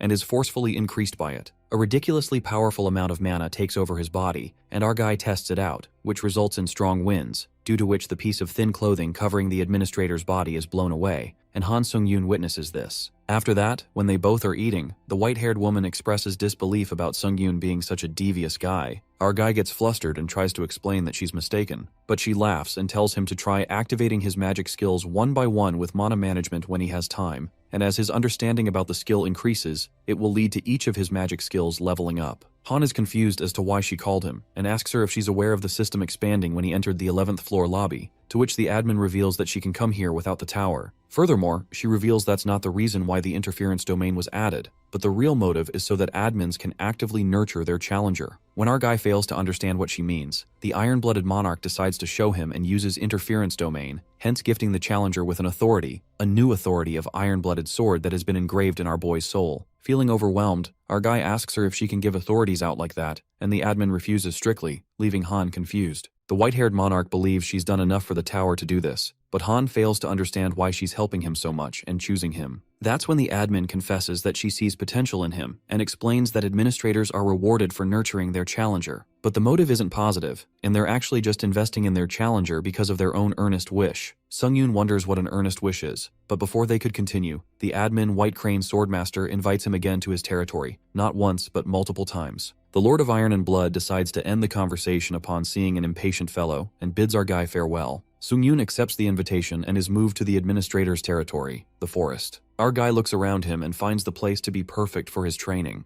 Since he was curious about the training method the Iron-Blooded Monarch told him about, he decides to test it out now and uses mana management. His proficiency of skill. 3 laceration increases by 8%. Instant acceleration is forcefully increased and ranked up to rank B. And lastly, the proficiency of skill Counter Shield increases by 7% due to mana management as well. With that, Han decides to use Sword Chi too, but it doesn't activate through mana management, which leaves our guy confused as he finds it strange. The system reminds him about the White Crane Swordmaster, who's waiting earnestly for him, and our guy decides to do this and walks ahead. While walking, Han Sung-yoon assumes the admin to be an old man due to the nickname they're using, and as he reaches his destination, a white-haired beautiful girl awaits him, introducing herself as the admin, White Crane Swordmaster. Our guy is left wonderstruck, and White Crane wonders if there's a problem. But Han assures her that he's just fascinated, since he's seeing the admin he has communicated with through messages. White Crane offers him to sit as they talk, and Sung-yoon feels so refreshed after sitting down, as he now understands why she sits here instead of a chair. The admin reveals that she watches over him from here, ever since he fought Baek Soon-hak to the death on the 9th floor. Sung-yoon asks her why she would give her authority to a challenger she met once, as he thinks it's a waste.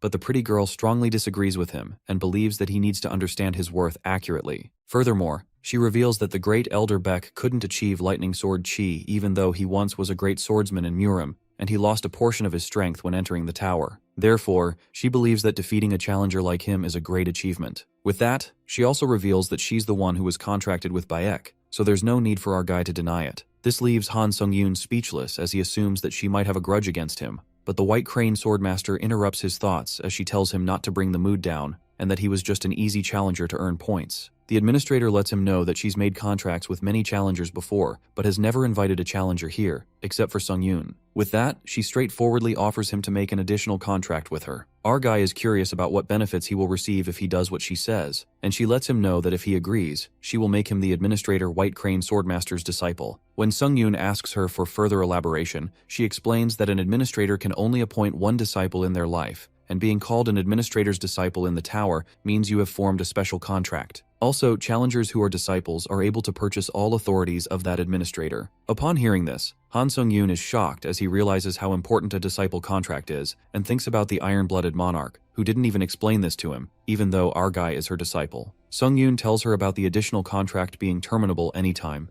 and asks her why she is doing this once-in-a-lifetime contract when it's so disadvantageous to her. The administrator lets him know that she's doing this in order to fulfill her earnest wish, just like the iron-blooded monarch, and it's because she needs the sharpest sword, the best sword that won't bend or become blunt. She believes that Han Sung-yoon has the potential to become the sharpest sword. Our guy, on the contrary, is confused about the word earnest wish, since the iron-blooded monarch said it too, and he couldn't stop himself from asking the administrator what an earnest wish is. White Crane Swordmaster elaborates about what an earnest wish is, revealing that an administrator's earnest wish comes from their past regrets, which stem from their memories, and simultaneously it's an authority granted by the tower to the administrators. Like the Tower of Trials, it's a trial that can only be given to the challengers who are contracted with admins, and when it comes true, the challenger will obtain a reward. She lets him know that if her earnest wish comes true, Han Sung-yoon will be able to change the past, and this leaves our guy in utter shock. Our guy is in disbelief as he wonders if something as impossible as this is even possible, but the administrator believes that he will get to know if her words are true or not, since he has been climbing the tower. This response satisfies Sung-yoon, and he has another question which he hesitates to ask about at first, but then asks anyway. Our guy asks her how much he has to climb in order to make her earnest wish come true, and the White Crane Swordmaster feels shy while telling him that it would be the lobby of the highest floor of the Tower of Trials. At last, the contract has been achieved,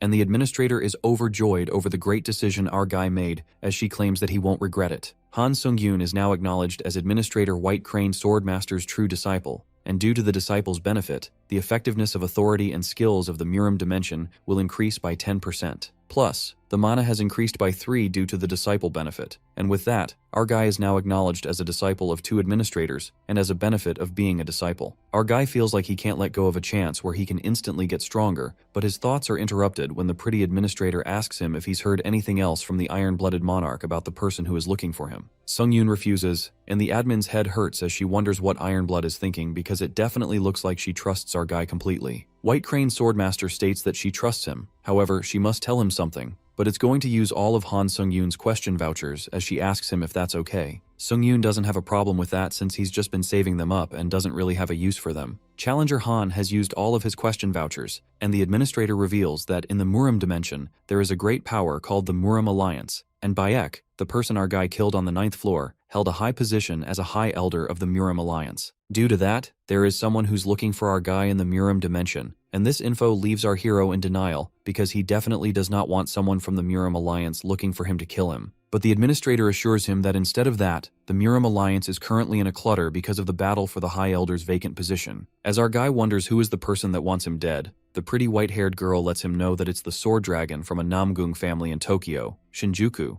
the Blue Heaven sword dragon, Namgung Hyuk. He is someone who has made a name for himself among the martial arts champions that have lived in the Murim dimension for centuries and is called a genius. Although the ultimate reason he's looking for our guy is for revenge, the real reason is because he's just simply curious. The administrator warns Sung-yoon as she doesn't know when it will be, but if our guy ends up facing Namgung Hyuk, he needs to prepare to put his life on the line. With that, Sung-yoon is moved to the lobby of the 11th floor while he summarizes the information he just got, that the Muram's psychotic murderer is looking for him. Our guy purchases the Authority Wings of Steel C+, and Return Stone F+, and decides to level up like crazy before running into Hyuk Nam-gung, his bloodthirsty enemy. Sung-yoon returns to Earth using a return stone and gets confused after seeing countless messages and missed calls from Hyeon, making him wonder if something happened. Our guy uses the Wings of Steel and departs for the Hunter Association, where we see people gossiping about something that happened in Japan. Han Sung-yoon reaches there, leaving people shocked as they wonder if that guy did just fly. Inside the building, Haeyeon, along with her senior, welcomes our guy while they apologize for troubling him inside the tower. Sung-yoon, after some formalities,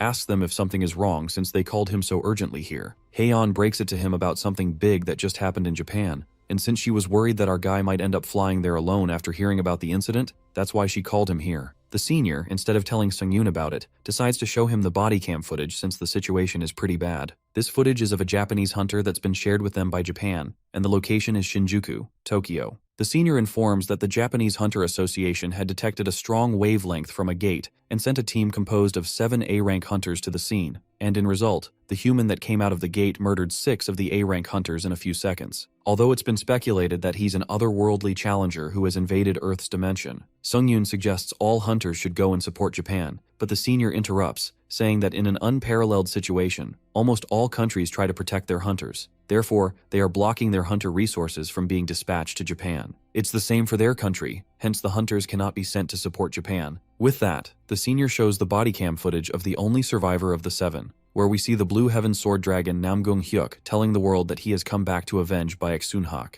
After hearing the name, a wave of uneasiness runs through Han Sung-yoon as he was not expecting to meet him this quickly. Upon seeing our guy's serious reaction, Lee Haeyeon lets him know that it's not compulsory to go, and with that, she suggests that they should go and eat something first since it's been a while since they've seen each other. Han Sung-yoon tries to say something, but the black-haired girl looks concerned, and our guy announces that, as per the request from Japan, he will go to Shinjuku in Tokyo. Lee Haeyeon loses her cool as she questions him why he keeps doing such reckless things, not even thinking about other people's feelings, even if it's just a little. Our guy pats her head in a reassuring way and lets her know that it's something he needs to resolve. The scene takes us to Hyuk's past, where young Hyuk holds a sword while the kids in front of him look at him with fear as they think it's too much for a light spar. Baek appears and praises Hyuk as he witnesses the sword chi at the age of 13 and believes that he's achieved more than he did when he was young. The old man pats little Hyuk's head and warns him that martial arts are not to harm humans, but are a path for transcendence. Therefore, he shouldn't harm anyone without a reason. The Tower of Trials selects a challenger from the Muram dimension, and as time passes, Namgung Hyuk grows strong while people cheer for him, but he's not satisfied. His desire isn't satisfied just by climbing the tower. He's sorry to his grandfather as he uses dimensional invasion tickets because he has the most fun when destroying humans. Hyuk no longer feels satisfied by killing evil people,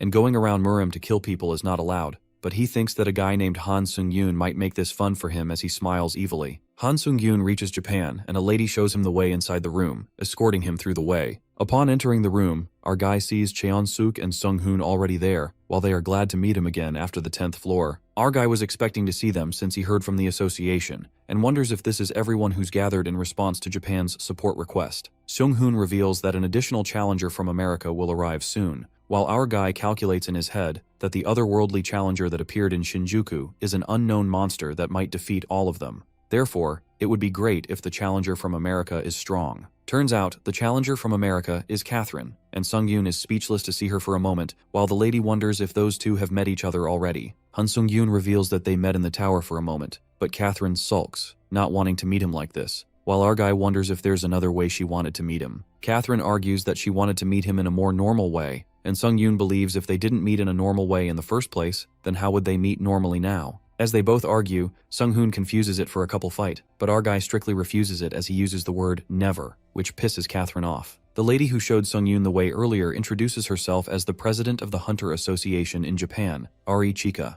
Our guy is shocked to hear that she's the president since she came to the airport herself. Therefore, Sung-yoon thought she's just an ordinary employee. Sung-yoon believes that this shows how desperate Japan is, but is interrupted when Ari says that no more support for Japan is expected. Since the situation is a lot worse than she thought, she thinks they are regulating hunter support. Chun-suk is beyond shocked as he says that even if they're regulating their hunters, to think that there are only 4 applicants out of everyone in the world is insane. Catherine also finds the situation to be more chaotic than she expected. Arya Chica states that there's no country actively willing to help Japan, while her body trembles. She bows in front of everyone out of gratitude, feeling sincerely thankful to all of them who came here when everyone else turned their backs on them. Han Sung-yoon pulls her up as he believes that now is not the time to be bowing heads, and this creates an impression on Catherine, who's starting to believe that our guy is cold on the outside, but soft deep down. But our guy completes his sentence as he says that instead of bowing, the president should increase their award right now. Sung-yoon requests that she increase the promised reward twofold, and he will actively give them all his support to solve this issue.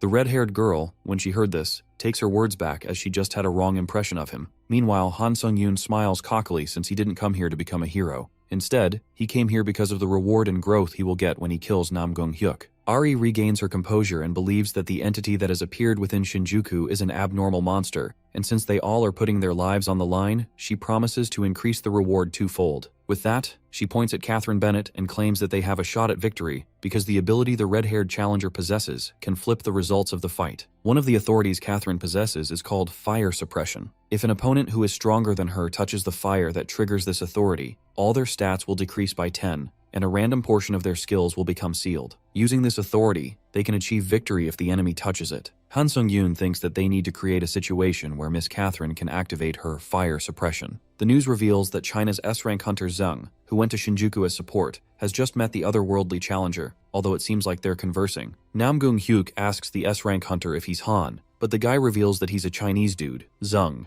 Before they both could continue their conversation, Jamun punches Hyuk in the face, and the fierce martial arts fanatic realizes that his opponent is a martial artist as well. Their fight begins while Han Sung-yoon and all the others witness this from the plane as they complain why that Chinese hunter is acting on his own. Sung-yoon asks Catherine if she can land properly even if they fall mid-air, while she wonders what he means. Our guy says that he has a good idea, and the red-haired girl does have a skill that negates all the damage when she falls. Sung-yoon believes if this works, then they would inflict a lot of damage to him in one go. And in that moment, he instructs Catherine to activate her authority. Without explaining further, Han Sung-yoon apologizes in advance and grabs Catherine as they jump from the plane and uses wings of steel. Chun-sok is happy to see that our guy has not changed one bit, and with that, they both jump off the plane as well. Catherine, in midair, argues with Sung-yoon, but our guy is not even listening to her as he finds it good that the Chinese hunter is taking up Nam Gung-hyuk's attention. Our guy instructs the red-haired girl to use her authority if she sees an opening, and with that, he decides to go first. Meanwhile, Jamun and Hyuk are busy fighting as Nam Gung wonders what type of martial art that is and pushes the Chinese hunter back as he goes flying. Before Hyuk could take a breather, something hits him with full force, and then we see Han Sung-yoon standing right in front of him. Nam Gung-hyuk gives our guy a sharp look as he questions who he is. Sung-yoon smiles at Hyuk as he says that he was looking for him so much, and now that he's here, he doesn't even know who he is. On the contrary, young Master Hyuk's hands swell and throb with pain while our guy makes a destructive entrance, admitting that it wasn't the best idea to plummet full speed from the sky. While Hyuk asks Han who he is, our guy activates Ashen Blood to reduce all types of pain inflicted on him by 40%. Now that Han is all set, he is surprised that the dude can't recognize him when he's been desperately looking for him. That's when Hyuk realizes that it's the infamous guy he's been searching for. Our guy introduces himself and charges his sword with the Sword Aura skill. Hyuk clenches his fists, eager in anticipation to finally face his quarry. But the young master now figures out that Han is nothing but a fraud who wields a false sword aura. The young master smashes his hands together, bursting the bumps on his hand. His hands bleed, and Hyuk fiercely states that his vexation knows no bounds. But our guy doesn't give a shit about it and dashes towards his enemy since he's unarmed. Han decides to land the first strike, but Hyuk summons his sword in an instant. The sword fight begins as their weapons clash, and our guy gets saved by a thread since a direct hit would have been fatal. Han then uses Ashen Blood to reduce his damage, and for the time being, he hides behind the shield. He expected Hyuk to take a fair bit of damage after his flying attack, but it was in vain. Our guy grows a bit weaker since another counterattack from his opponent broke right through his skill of retribution. At this rate, he won't have any use for the shield's reflection effect. Sung-yoon then witnesses the might of a true sword aura as Hyuk's sword glows. On the other hand, the swordmaster mocks Han for using self-healing skills, calling him a coward who would resort to cheap tricks given by the tower. Our guy then flashes the electric sword aura towards Hyuk,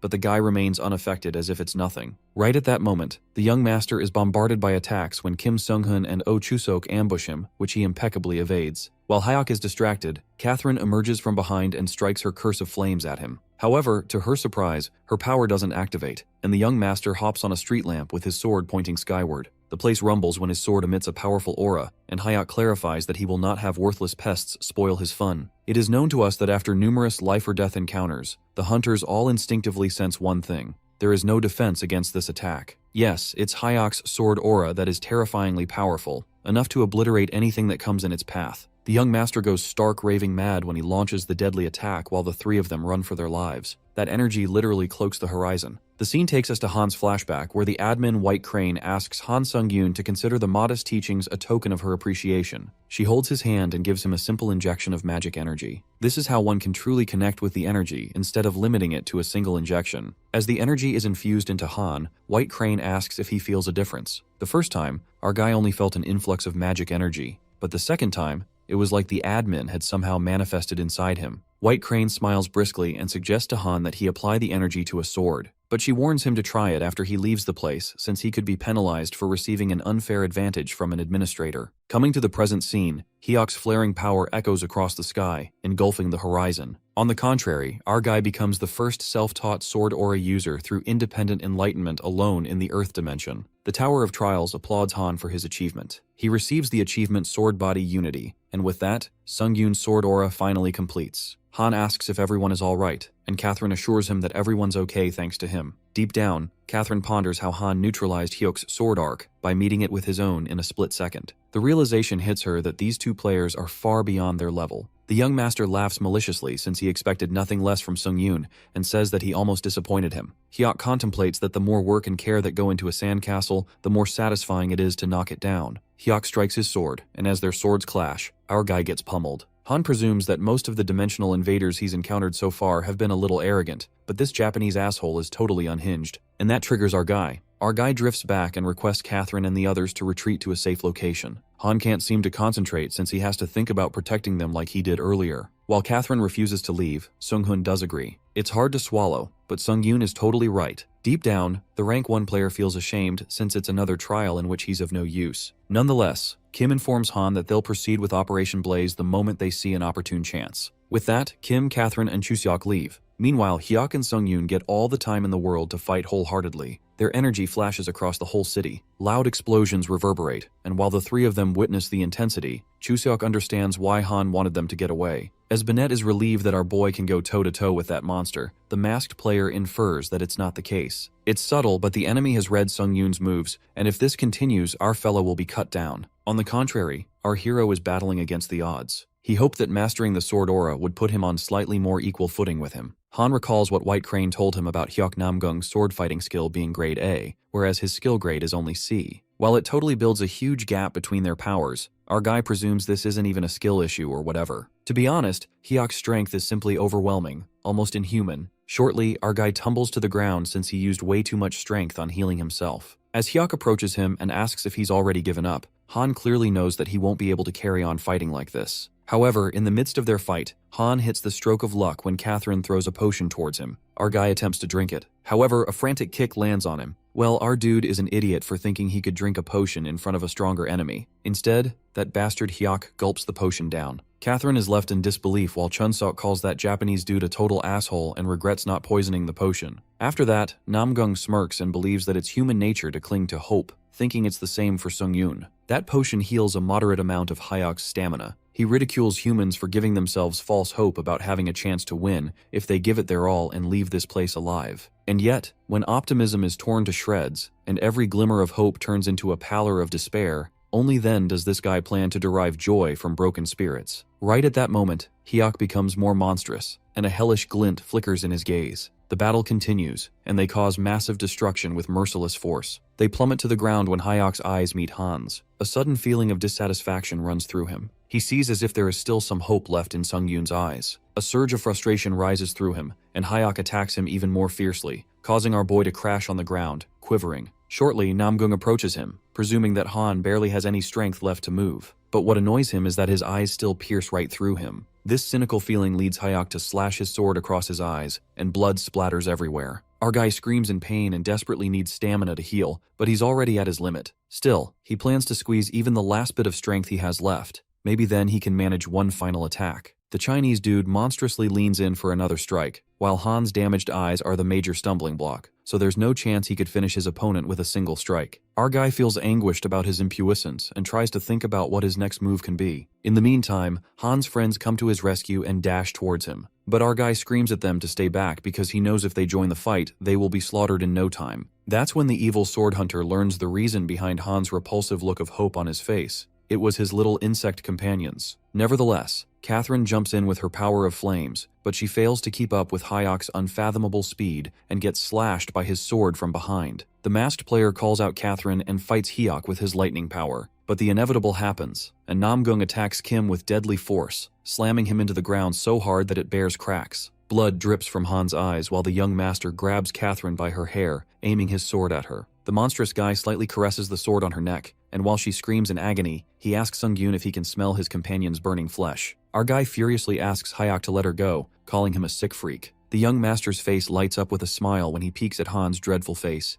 This is exactly what he wanted. In the next moment, Oh Chun-suk takes the chance to move sneakily and strikes Hyok with his ice power. The fella manages to trap Hyok's hand along with his sword and dashes away after taking Catherine. He instantly heals her as much as he could while running. Seconds later, that evil bastard breaks free from the ice hold and gets furious at that meddlesome pest. Just then, Hyok catches up to them in a single leap. Meanwhile, Chun-suk enfolds the girl into the energy zorb to send her as far away as possible. This is the best he could do for now. During this time, the energy zorb bounces away, and as Chun-suk looks for cover to hide, Hyok grabs his head. Hyok slashes his sword at him, but his freezing power bears the damage. Watching his companions getting beaten to death, the guilt overtakes Han. He ponders that even after 7 years, nothing has changed. He thought he grew stronger, his ascension was boundless, but he's still powerless to protect anyone. As the guilt festers within him, abruptly, an army of rats comes rushing towards him. It turns out those rats were running for something: survival. Having mistaken the ensuing fight as a natural disaster, thousands of rats came pouring into the open to make a run for survival. As for our hero's survival, thanks to these rats, he finally found a perfect way to use his one final attack. That's when Sungyun's mental gears spin magnificently, and after killing all those thousands of rats, he absorbs all the dead souls to replenish his stamina. On the other hand, the sword hunter cuts off one of Sunghun's arms and holds it. Right at that moment, our guy tells Hyok that he's crossed the line, calling him a disgusting Murim freak. The sword hunter snickers, not sensing the imminent danger, and waves Kim's slashed arm around because he's enjoying Han's desperate struggles. In a split second, a violent flaming punch lands directly on Hyok's gut. The use of the power of flames on Hyok seals the use of sword aura for 10 minutes, along with decreasing his stats. That guy turns out to be Ziwen Peng, the hero of China, who lets out that this bastard Hyok failed to take his life. It appears that Ziwen has passed on Catherine's flames and just came to hit Hyok. Now that his part in this fight is done, he leaves. Namgung is hurt badly, and is defenseless because his sword aura has been sealed by the curse of flames. Suddenly, the area is surrounded by floating swords, and it happens to be a forced duel. That's when a dueling zone gets established for a radius of 100 feet, using the innate trait, Forced Duel. All other players except Hyok and Sungyun are prohibited from entering this zone. Even without his sword aura, Hyok snickers like a maniac since he can use his fist aura. His cocky ass is pretty damn sure that Sungyun, bereft of his sight, has no defense against him. While it may seem it's the end for our main character, the plot twist enters. In that intense moment, our hero can't remember exactly when it was that he gained the third eye skill and became able to detect attacks from out of sight. He thought that was the limit of the third eye, but it's beyond that. Han can now clearly see the wall erected around the radius, down to every last rock and pebble inside the dueling zone. What's more ironic is that our guy can see more now that his sight's been taken from him. He then realizes he hasn't been using the third eye skill to its full potential at all. It definitely lived up to its name. That's when the third eye appeared on Han's forehead, and he could see more than he ever imagined possible. That's how our guy discovers the true nature of the third eye in his name, and the skill upranks from D to B. And now that he fought a life-or-death battle relying only on his senses, his skill instinct also upgrades to rank B. With this upgrade, his senses have grown even sharper than before. Player Han survives the battle against the Master of the Sword, which upgrades his Demon Slayer-style skill. On top of that, his body experiences healing beyond its limit due to the copious damage suffered. Now that the tables have turned, Hyok gets confused when our guy evades his attack. At that very moment, Sungyun's eyes open wide, and a dark, hellborn light seeps through them. because finally, he can fight on an equal footing against Hyuk Namgung in his weakened state. Well, things take a drastic turn when Muram Master struggles to fight with our guy, wondering what manner of trickery this is. Hyuk feels his movements growing sharper at every turn, and so does the edge of his blade. Well, it's because our guy activates the skill Silent Shadow, which makes him move in the shadows. Han goes all out when he maximizes all his speed skills, including Grace of the Wind and Instant Acceleration. He moves at the speed of light and increases his attack speed for the blade using the Wild Sword Flurry skill. Our guy launches his sword attack, but Namgung evades impeccably. At that moment, Han ponders that he's using every last ounce of his power, but this is barely an even match. He feels like he can't go on like this. And the thing is, his stamina is going to deplete when Hyuk's stat debuffs are lifted in 10 minutes. Simply put, Sungyun has to end this while Muram Master is still under the Curse of Flames. Hence, there's only one thing that can break this stalemate: a wild card.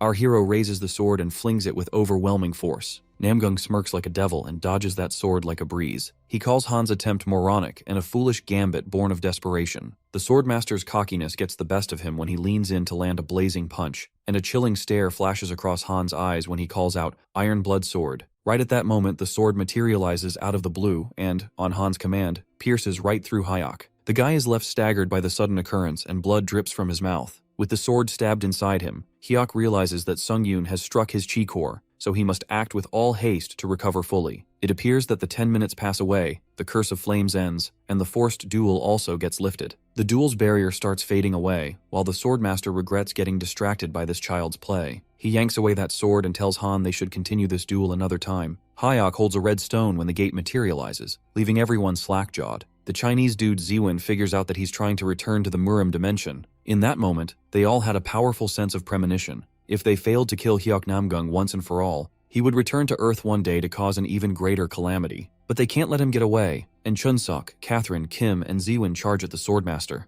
The words "get away" pound in Hyuk's ear, and his pride crumbles badly. A blaze bursts forth from the blade, rattling the entire Shinjuku district and drowning the horizon in glow. The buildings crumble and the blaze breaks through Sungyun's shield of retribution. That power burns one of our guy's arms. It withers away like the wind. While Catherine sobs as she witnesses his arm, she shouts, but Han tells her to calm down, reminding them that the enemy is still standing in front of them. At that moment, the Swordmaster calls out Han and clarifies that from their very first encounter, he would have slain him in a heartbeat if he desired, asking him if he dares to continue. These words make our guy's blood boil, but he's got nothing to say to that. Muram Master turns back and assures Han not to fret, as he shall come again for him soon. After the guy leaves, Sungyun falls to the ground while everyone runs to him. In the Muram dimension, the servants greet their young master who's just returned. But Hyuk is in pretty rough condition as he coughs up blood. He simmers with anger, determined to drown Han Sungyun in the depths of despair, even if it's the last thing he does. The scene takes us to the hospital near Tokyo, where President Eri rushes to Han, who's finally awake, and his body is wrapped in bandages due to severe injuries. Watching his arm, the president lets out that he has sacrificed so much and expresses gratitude toward our boy.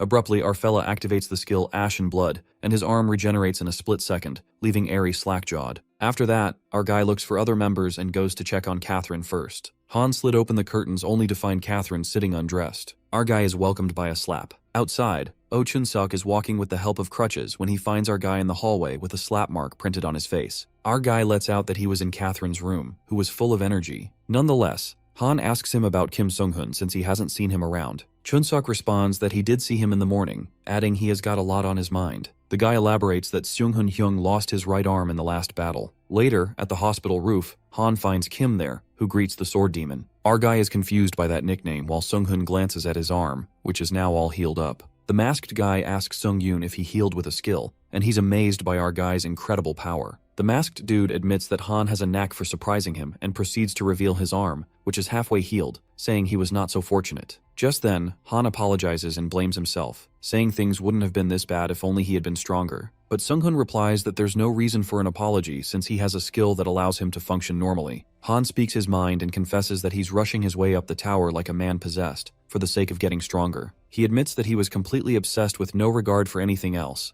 He became an emotionless monster. Well, Kim finds nothing wrong in fueling himself with the greed of getting more powerful, and yet he also believes that it is just as important for the mighty to protect the weak. At least, this is the conviction which he fights for. Han seems to have learned a lot from this mission, something crucial he shouldn't have forgotten. Hearing this puts Kim's mind at ease, to know that someone powerful like Han is not a bloodthirsty monster. But being honest, when they first met in the tower, Sung-hun wasn't sure of his intentions. At that moment, Kim lifts his mask to smoke a cigarette, and as our guy takes a glance at his face, his eyes snap open in shock. Our boy recognizes who he is while Kim grins, apologizing for not introducing himself earlier. After that, all the hunters who'd been back from the mission are photographed, and Han gives an interview. Later, our boy hands Catherine a choker she'd lost. All the hunters wear their tower costumes and leave. Since our boy is the only one left, he drapes his red tailcoat and feels different. He smiles and ponders that the association guys must have upgraded it during repairs. In fact, all of his gear is in perfect shape, but this is the least they could do after the hunters put a stop to a national disaster. He hops on the bed and thinks how the last 3 days with the return stone went by in a flash. Han wasn't hoping to become so famous and stumbled upon an image from the fight that had already spread. He assumes the Japanese association must have been filming them from a chopper and reads the comments that give him the nickname Sword Demon. He learns the reason why Sung-hun called him by that name earlier. Nonetheless, our guy is surprised since he had no idea that under that mask was the Lightning Lord.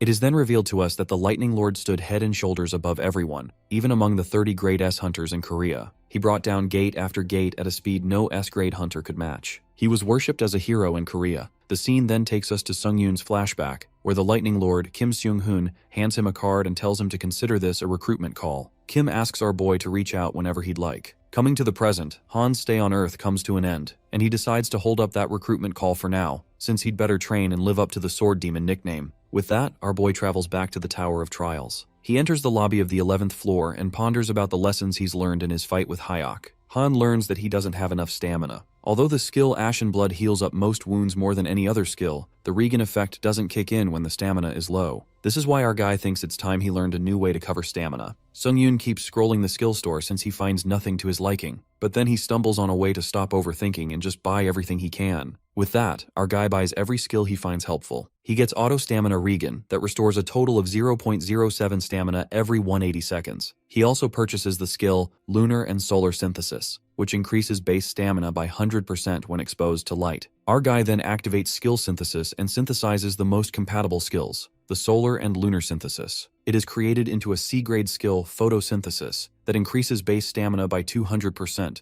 and allows users to absorb magic energy from light sources, combining the advantages of both skills. Han is happy with this new skill and presumes that if he synthesizes the vampire skill Call of Blood and Photosynthesis, he'll surely hit a jackpot. However, to his disappointment, the new skill, Blood Covenant, that is generated, didn't raise a skill and completely wiped out the effect of photosynthesis. Sung-yoon concludes this skill was a dud, and in that case he buys another vampire skill and tries combining the failed Blood Covenant and Call of Blood one more time. After they are merged, a new B-grade skill Blood Prophet is generated, and he can now extract health, stamina, and magic energy from the blood of a living being, and control blood as well. Our guy wonders what it even means and cuts his hand in order to find out. As the blood begins to pour out, it turns out that Han can control blood in a literal sense, as the blood droplets move on his command. He can make it into whatever shape he wants, and even push drops of blood out without having to cut himself open. This sounds hella impressive, and Sung-yoon decides to save that for when he needs a lot of blood. Our guy gets certain that the Blood Prophet skill will come in handy. After that, our guy made the most of his time. He upgrades Eyes of Truth using the synthesis menu.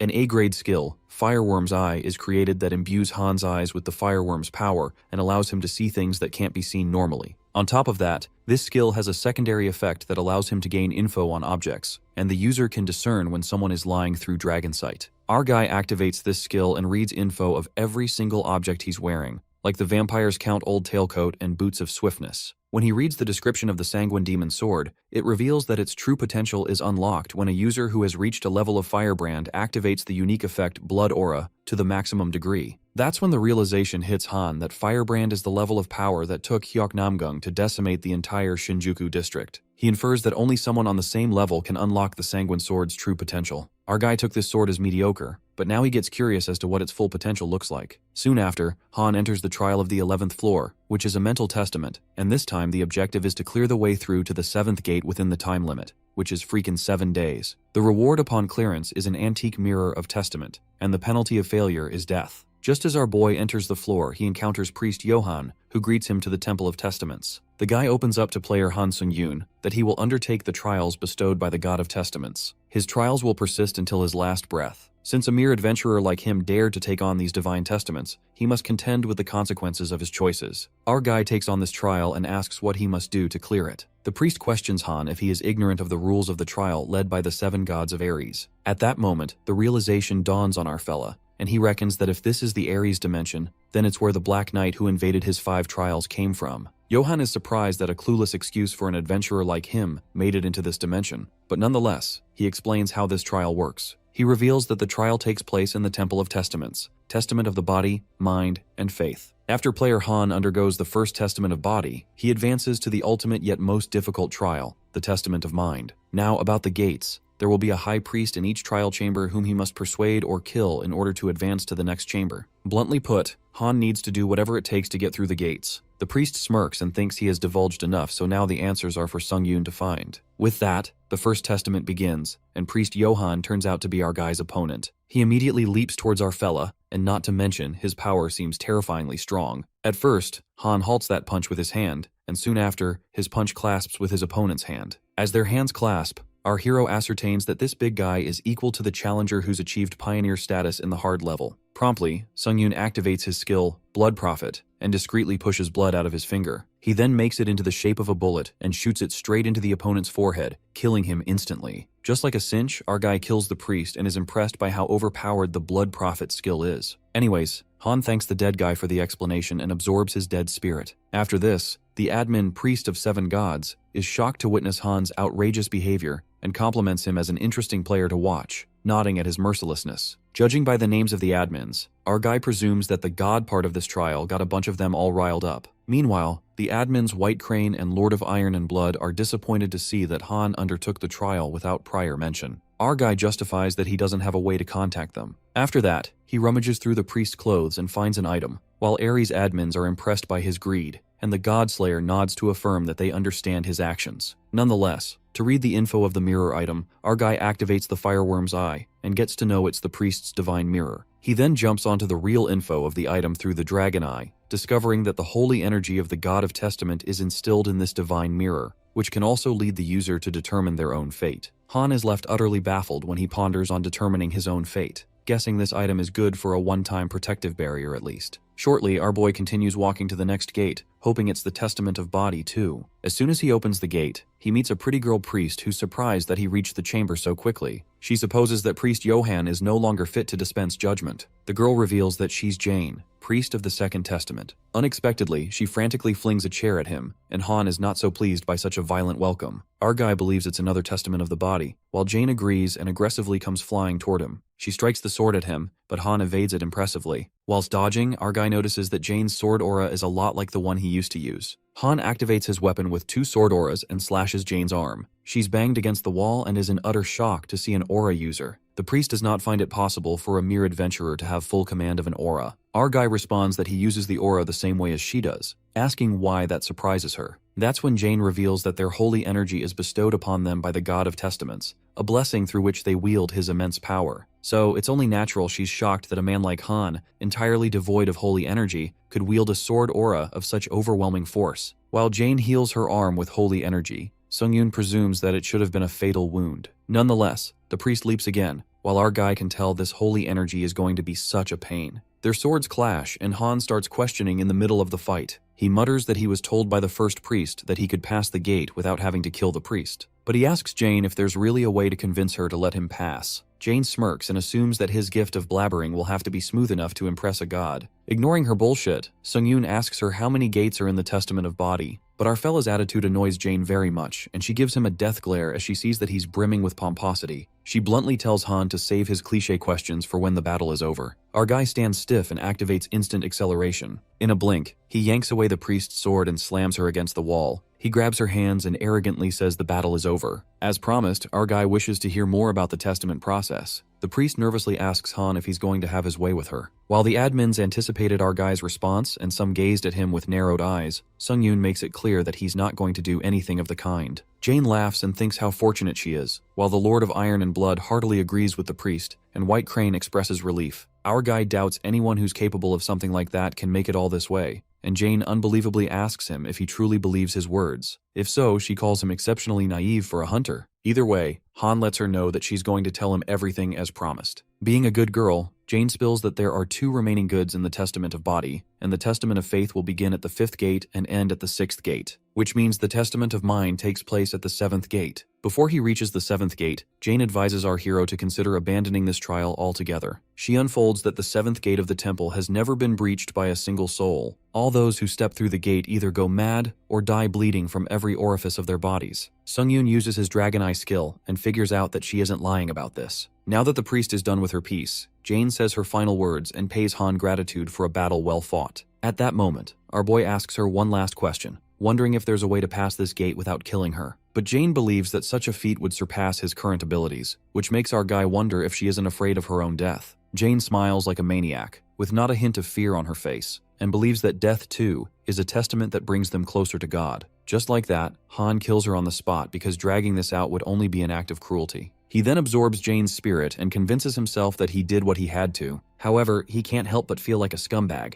With that, Han enters another chamber and meets Resilian, a sword to be wielded by the gods of testaments. Resilian then tests Han's prowess as a warrior and raises his sword to unleash the aura. A glinting fire aura emits from the sword, leaving our boy's eyes widened. It's not as stable as it should be, but Sung-yoon realizes that the guy is a firebrand user. Our boy is nervous at the fact that he has to face a firebrand user only 3 gates in. This means that Han will have to put his life on the line. He goes up against his opponent, and as their swords clash, Resilian drifts away. Right at that moment, Han feels something's not right. The old man's physical stats are lower than his. Not only that, the impact that he feels from his attacks is weaker in comparison. But still, this old man keeps breaking through his sword aura. Our boy recalls when he saw Hyuk Namgung use Firebrand and naturally assumed that it was superior to a sword aura. He dwells on the possibility that homicidal maniac Hyuk was just unusually powerful. In reality, maybe there's a chance that the Firebrand skill isn't just the stronger version of sword aura. To test his hypothesis, our boy clashes his sword with his opponent's and figures out that, time by time, it's only the sword aura that breaks. Meanwhile, the swordsman steps forward and clarifies to Han that his aura will never break his sword. Strangely enough, that old man reveals the only way to shatter his blade is to command that which cannot be seen. That's when our guy sums it up that this swordsman is a firebrand user, even though he's weaker than him. It's almost like when a kid who sucks at studying beats his test score. A wicked grin spreads across Han's face. He calls that old man's prattling bullshit and only focuses on breaking that dude's sword. Sung-yoon puts all his strength into breaking that sword,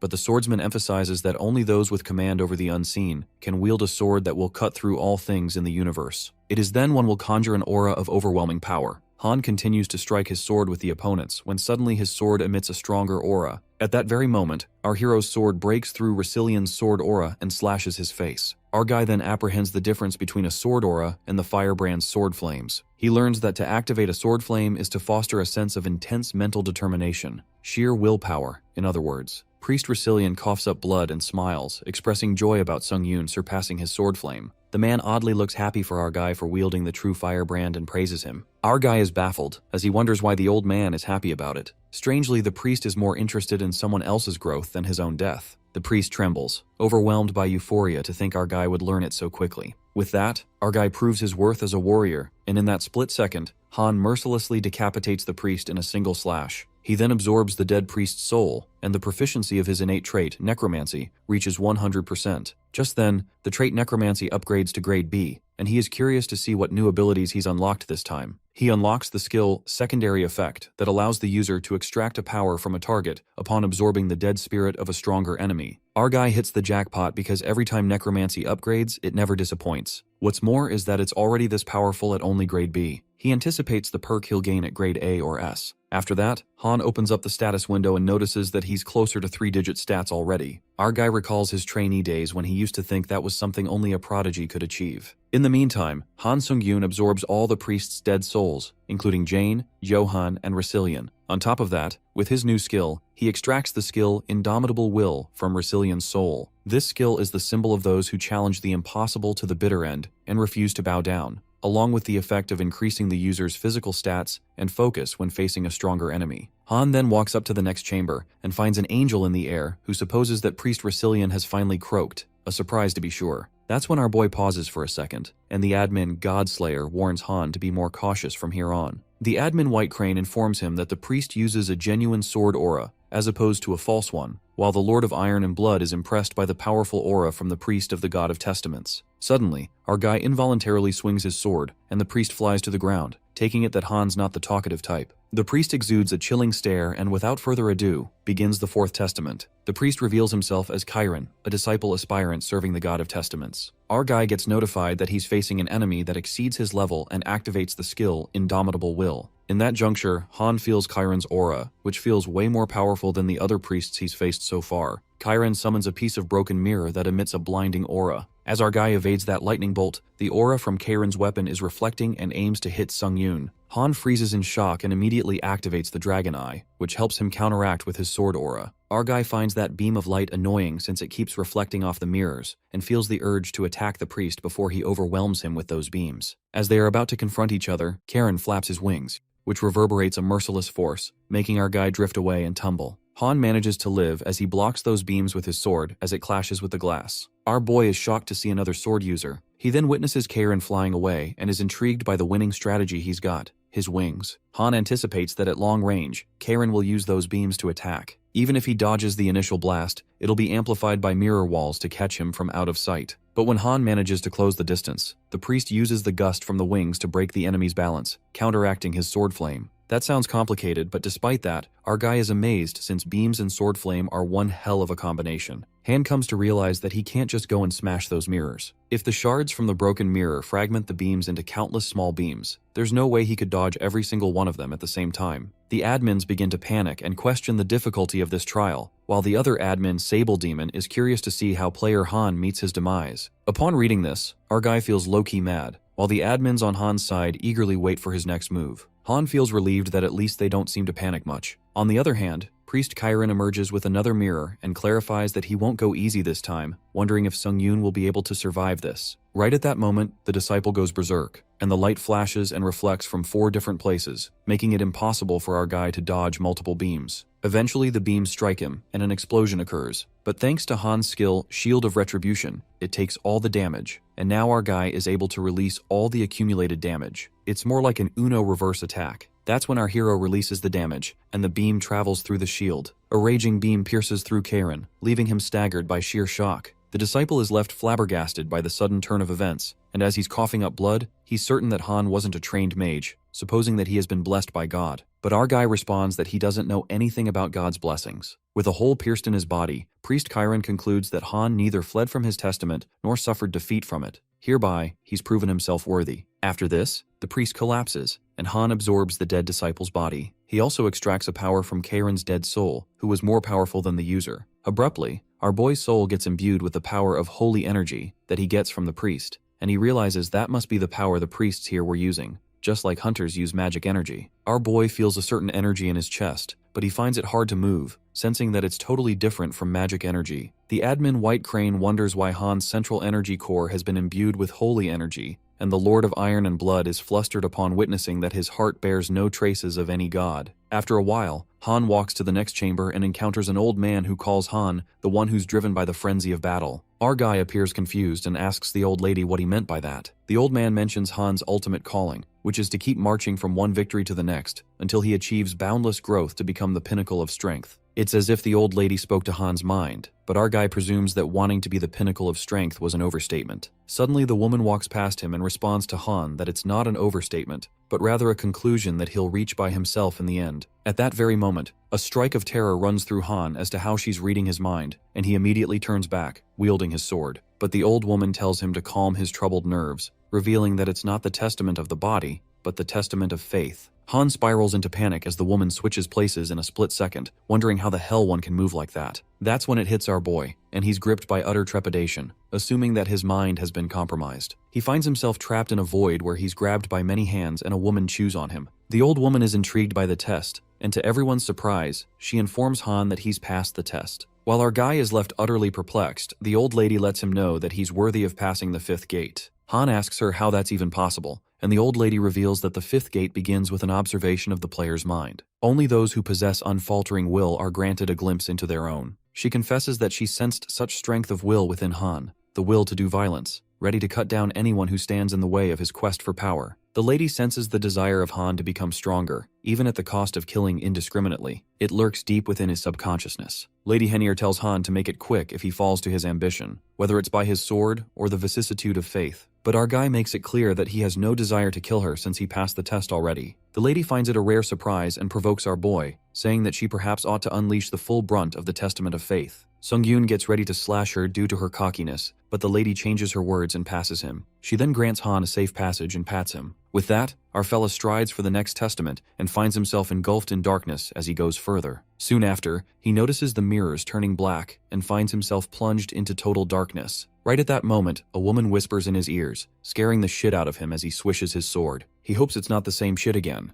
but the holy maiden disappointingly informs Sung-yoon that he's already lost in the prison of his mind. The woman reveals to Sung-yoon that Lady Henier planted a clever little seed to guide him deeper into his own mind. Our guy realizes that Eileen's talking about the old lady from earlier who patted him on the back, but she actually planted a seed. It appears the holy maiden is inside Han's mind. Our guy seems to be trapped by strange strands, and she assures him that she's keeping a very close eye on his mortal shell in the real world. That's what worries Han the most, and Eileen tells him that he's certainly stuck in the mud. She's offended by our guy's conceited attitude. Abruptly, the maiden aims a dagger at his throat and warns Sung-yoon that she could pierce right through his throat with a flick of her wrist. Our guy gets humbled real quick and apologizes to her, justifying that all he wanted to know was how he's supposed to prove his faith. Eileen laughs and finds it adorable how swiftly our guy found his manners. She then proceeds to explain that this world is nothing but a reflection of his own nothing. Here, player Han must learn to gaze inward into the deepest recesses of his mind. Only then will he reach the end of the sixth gate. Eileen elaborates that the mind of a sentient is formed by the core beliefs of each person, and few are aware of an uninhibited view of their own mind.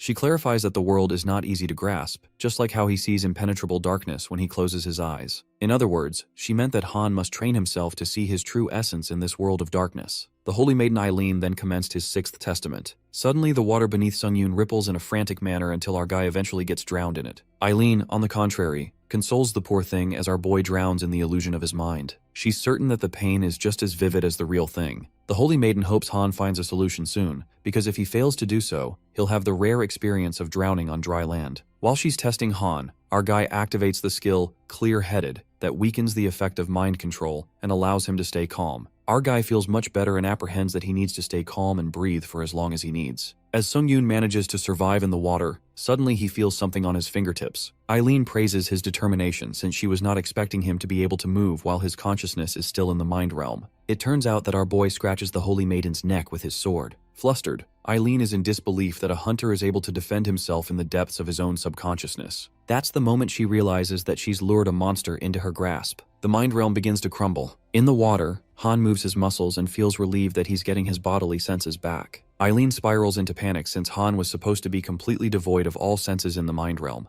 wondering how in God's name he regained senses in only 2 hours. She wonders if he is even freaking human. Our guy couldn't believe the holy maiden when she said it's been 2 hours because he feels like he's barely been here for a minute. That's when Eileen unveils that time passes quicker in the mind realm. A realization occurs to Han when he thinks he's screwed. Well, thinking perspicaciously, if he wastes most of his remaining 7 days at the sixth gate, he could fail the entire trial and end up getting a death penalty. The pressure begins to sink, and our guy feels the urge to learn to see through the mind realm as fast as he can, given that he's on a time crunch. He acts swiftly and presumes that he was able to regain his senses due to the power Clear-Headed, which leads him to think that he can activate his skills too. Han tries to activate the fireworm's eye, which allows him to see beyond what can't be seen. At that moment, our guy witnesses something implausible. He stares at the ocean of blood cascading. The holy maiden freaks out and asks Han how the fuck he saw through the mind realm so quickly. Well, it's all thanks to his skills buffet. Suddenly, Eileen gets startled and asks our guy if he is even human, because from her knowledge, a normal human doesn't tend to sprout iron wings from their back. It appears that Sung-yoon activates the power Wings of Steel and soars through the ocean. Our guy narrates that when the fireworm's eye exposed the world of his mind, he could hardly guess the meaning of the vision he was confronted with, not to mention that he felt twisted and dark in an ominous way.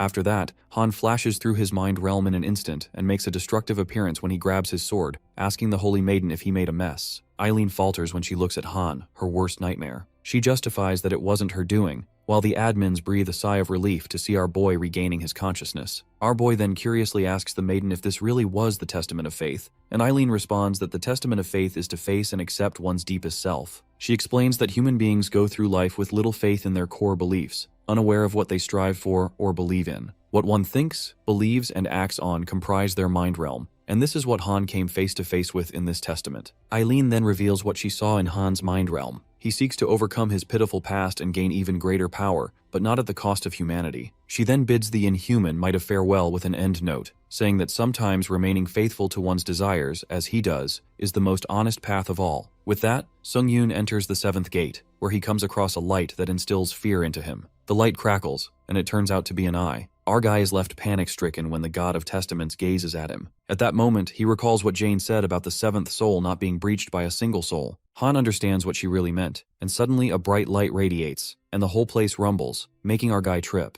That terrifyingly vehement aura leaves him deeply unsettled. Sung-yoon feels as if he came across an absolute being that he cannot resist, and his body starts giving up on survival itself. Even though our guy just received its gaze, he can't seem to recover from it, and realizes that's what God is, but Sung-yoon refuses to get stepped on so helplessly. And with that, he activates the skill Ashen Blood, which rare reduces all categories of pain that are inflicted on by 17%. Sung-yoon believes that there's always a breakthrough since the Tower of Trials was constructed like that. Although he's not sure if he will be able to cut those eyes in the first place, but he wants to try even if there's a slightest bit of a chance. Our guy looks down on the god, and by every passing second is losing his consciousness, when the god of verification lets him know that he's impressed by his guts. The system notifies that the god of verification is happy to see a challenger with tough mental strength for the first time in a while, and sees Han's endless confident gaze as he asks him to verify himself. With that, the god informs our guy of the start of the 7th gate and disappears. Meanwhile, Han Sung-yoon is still in shock as he can't believe things like God really exist, and finds himself standing in front of a mirror when the system instructs him to link with the future him and begin synchronization. The verification of the mind begins, and the assimilation rate of our guy in the mirror slowly increases. The system believes the verification trial to be best suited for player Han Sung-yoon, and wants him to verify that his beliefs won't change even in the future. We see Han Sung-yoon move to a place where he finds Johan from Gate 1, who's looking for his mirror while crying. Our guy finds the place around him to be Korea, where he sees his future self, making him wonder what he's trying to do. His future self kills many innocent people while Han Sung-yoon tries to stop him,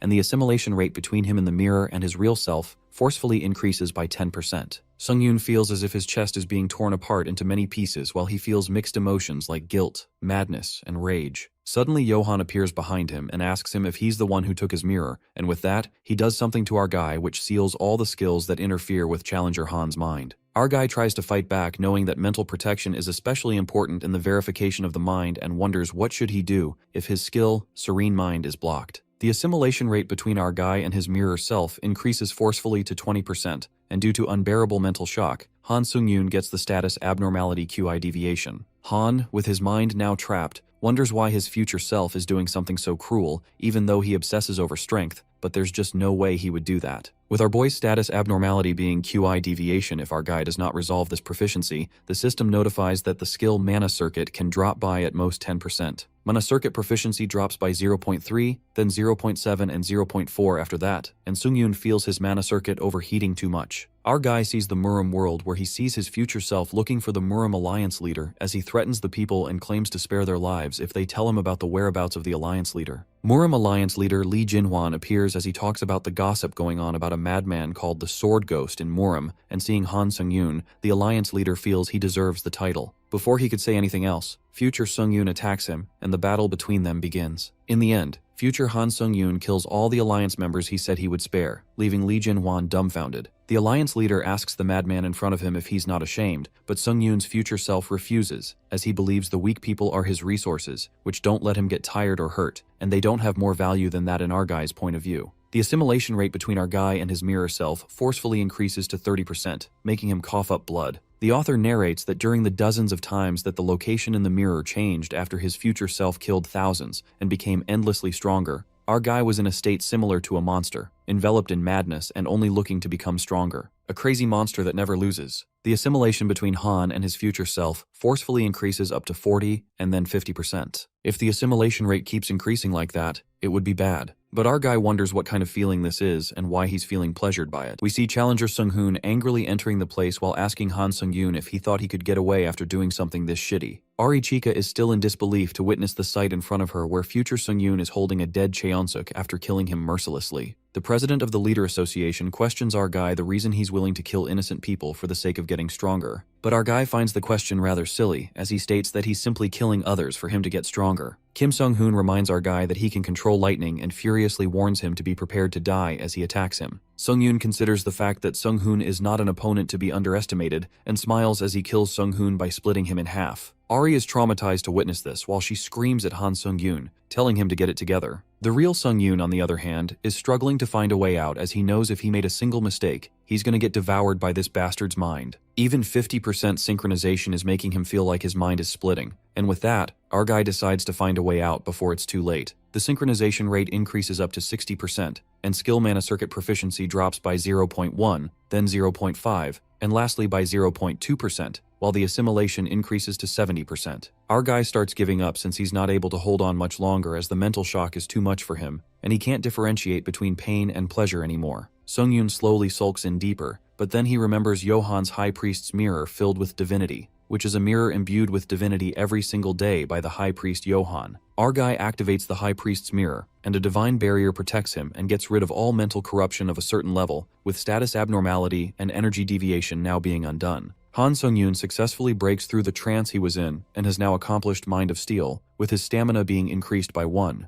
Our guy proves that his faith has not changed, and verification of the mind has now ended, with the administrator's iron-blooded monarch, White Crane Swordmaster, and Fallen World Soldier relieved to see their challenger is okay. The god of verification is satisfied with Han Sung-yoon's performance, and would like to meet our guy as he forcefully summons him to the divine region. Our guy is confused but is notified that the god of verification uses divine power on the Tower of Trials for temporary authority, and the administrators can now no longer watch their challenger. The Tower of Trials permits summoning as long as the player is safe, and with that, our guy enters the divine region of verification. The god of verification ascends as he questions our guy, asking him who he is and why does he feel divine power from him. Sung-yoon stares at the god, but the god tells him not to stare at him like that, and assumes that the challenger sees him as a bundle of light anyway. The god finds it strange to see our guy in real life and asks him if he's a divinity copy created by the tower, but our guy seems to be clueless about it when the god tells him it's the administrator he's talking about. The god asks if our guy is a being who obtained divinity through a contract in the tower, and Sung-yoon lets him know that he's not an administrator, rather just a challenger. The verification god lets our guy know that he possesses a divine power that is solely his own and finds the tower getting interesting in his absence, ranting about how the tower system realized that they cannot create the real thing using divinity copies. But in order to create a real one, they have to use an apostle of a divinity copy. The god learns that challenger Han Sung-yoon is no normal being. Sung-yoon, on the contrary, is in confusion as he thinks about how the god makes it sound like he's done something amazing, but all he did was just kill Chiron and coincidentally obtain divine power. Our guy asks the god if this divine power is that important, but the verification god is shocked to find that Sung-yoon is actually clueless about it when he has extracted the divine power himself. Seeing how oblivious Sung-yoon is when he reveals that he just happened to obtain the divine power, the god taunts him about how he managed to perfectly remove the traces of God from the divine power he bestowed on his followers. The god reveals that extracting Chiron's divine power was no coincidence, and he can sense that there is a clear cause and effect, which makes him certain, considering how the Tower of Trials has such high expectations of our guy. Our guy is shocked to find that out, and the verification god regrets telling him that because he was not supposed to, and the tower is engaged now. The verification god bids farewell to Han Sung-yoon and lets him know that he will be watching him. But our guy still has some more questions to ask, as he asks what happened to his future self and what this divine power and effect the god is talking about. Suddenly our guy feels a stinging pain in his head, and the god realizes that he has seen too deeply into his future self, because when you look into that void, the void also looks back at you and is always looking for a chance to pry into our mind. With that, the verification god warns Sung-yoon to look out for that, and breaks it to him that he will soon return to where he came from. Sung-yoon wants to talk more, but the god has no choice since the tower is a difficult being to deal with for any god, and reveals that if our guy visits the Temple of Verification later, he may be able to answer some of his questions. Giving one last piece of advice, the verification god tells Sung-yoon not to trust any god because they will now consider him their enemy. The 11th floor is cleared, and the old mirror of verification is sent to Han's inventory, with him obtaining 70,000 points and 30,000 SP as a reward, along with an extra reward. With that, Han returns to the lobby and realizes that the god told him that the divine power he extracted from Chiran wasn't a coincidence, and that he could see a clear cause and effect. That means that the Tower of Trials wanted our guy to extract the divine power and make it his. Sungyun thinks about everything he just learned and is in a total mess as he doesn't get it, and that makes him frustrated. At the very least, our guy is relieved that the gods can't do anything to him, even if they consider him their enemy because of the tower. The system informs that it's expanding, with Earth now being registered as an official climbing dimension in the Tower of Trials, and as a benefit of the registration, there will be added protection from dimensional invasions. Now the challengers of other dimensions will be met with a penalty when coming to Earth, and as a benefit of the registration, challengers other than pioneers can now earn a halo. Challenger Han Sung-yoon is now visible to the administrators once again, and the Iron-Blooded Monarch and White Crane Swordmaster are relieved to see him. Our guy first smiles but then remembers the verification god's words about the administrators also being a kind of divinity, which makes him skeptical if he could trust them or not. Sung-yoon realizes he can't trust anyone at this point, and finds the situation shitty as hell, and with that, he enters the world of Iron Blood. The administrator, the Iron-Blooded Monarch, when trying to show her concern, is welcomed with an attack by Sung-yoon, who asks her if all of these administrators are working with the tower in order to use him. This makes the Iron-Blooded Monarch realize that our guy is still affected by the verification of mind. Han Sung-yoon blindly attacks the administrator, the Iron-Blooded Monarch, while she tries to calm him down, telling him to get it together. But our guy isn't ready to listen, as he reminds her of the relationship between the administrators and the tower to exploit the challengers. The administrator defends herself while she explains that it doesn't make sense and reminds Han to get a grip. Sung-yoon wonders why she keeps telling him that, since he believes that he has it totally fucking together right now and launches an all-out attack. The Iron-Blood Monarch tries to stop him from doing that because her house is in the way, but it was too late. This makes the administrator lose it, and it's her turn to show her strength now as she attacks Sung-yoon. After a while, we see Han hanging upside down, tied with ropes as he apologizes, and lets her know that his sanity has now returned so she can untie him. The administrator assures him that she will untie him, but she's worried the next time our guy visits, her house will evaporate. She believes that the Sung-yoon she witnessed when he claimed that he had it together showed the remnants of the abyss that hadn't been completely removed yet and become permanently fixed into his personality. Even if our guy becomes twisted, that's another version of him. Therefore, she thinks his suspicion of the administrators was not completely fake either. With that, she decides to make it clear that nobody can read the intentions of the tower, and that goes for the administrators as well. Sung-yoon doubts if the tower expects something from him, but Iron Blood is positive that there's no way, and after cutting Han's rope, she tells him from what she knows, and that is that the tower has never shown its will to a challenger. Therefore, the fact that the tower expects something from one challenger doesn't make any sense for her. But seeing our guy's doubts, she gets an idea that he must have heard something from someone. Sung-yoon lets her know about what the verification god told him about the tower expecting something from him, and the Iron-Blooded Monarch hence realizes why our guy had such doubts in the first place. The administrator repeats what she said earlier about her being a subordinate of the tower, and is glad that Sung-yoon is enjoying the tea, and reveals that it's made from the urine of a black dragon, which makes our guy gag as he spits it out. Our guy suddenly remembers the god of verification also told him that the administrators are beings who earned divinity copies through a contract with the tower. Iron Blood gets what Sung-yoon is saying, but she declares that she can't really tell him about divinity copies right now, and it's something, even if he doesn't want to know, he will find out quite soon. Sung-yoon has one last question about Iron Blood's earnest wish she mentioned before and reveals what the White Crane Swordmaster told him,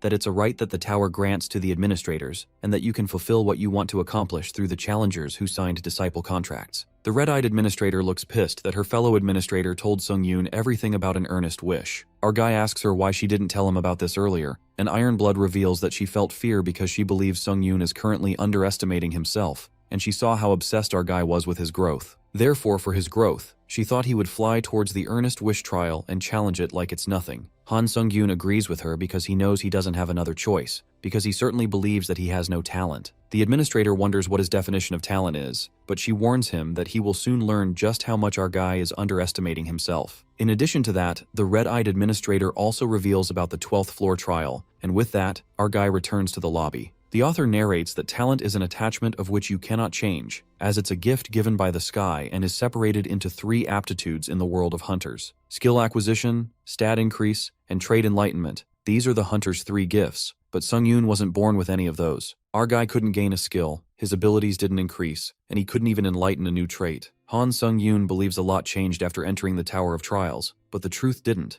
The truth that our guy without talent couldn't grow due to his traits. Our guy is certain that the Iron-Blooded Monarch is mistaken about him having any talent, because if he did have something like that, he would have been able to become a famous hunter even if he didn't come to the tower. Sung-yoon then remembers the administrator's words about the 12th floor trial being a fight with himself, a trial where our guy needs to fight and win against a reproduced version of himself. Our guy shrugs off these thoughts and sees this as a chance to improve his fighting skills while pulling out a skill proficiency healing potion. It's a specially produced potion by the tower that, when once taken, one of your skills can randomly increase in proficiency by 10%. During Namgung-hyuk's battle, our guy got this as a reward from the Japanese government, and Catherine gave Sung-yoon hers as well, so now he has a total of 3 of these potions. Han Sung-yoon consumes the skill proficiency potion, and now has to pick a skill he would like to increase in proficiency. Our guy picks magic management, the skill he obtained after hunting the Dark Monarch on the 10th floor, and it becomes the foundation of all other skills. Therefore, Sung-yoon thinks it's worth investing in. Sung-yoon pulls out the old mirror of verification, the reward he got from the 11th floor trial, and when you put magic power into the mirror, the exclusive effect, Remaining Thoughts, will activate, limited to the first time. Skill, Flame Dragon Eye,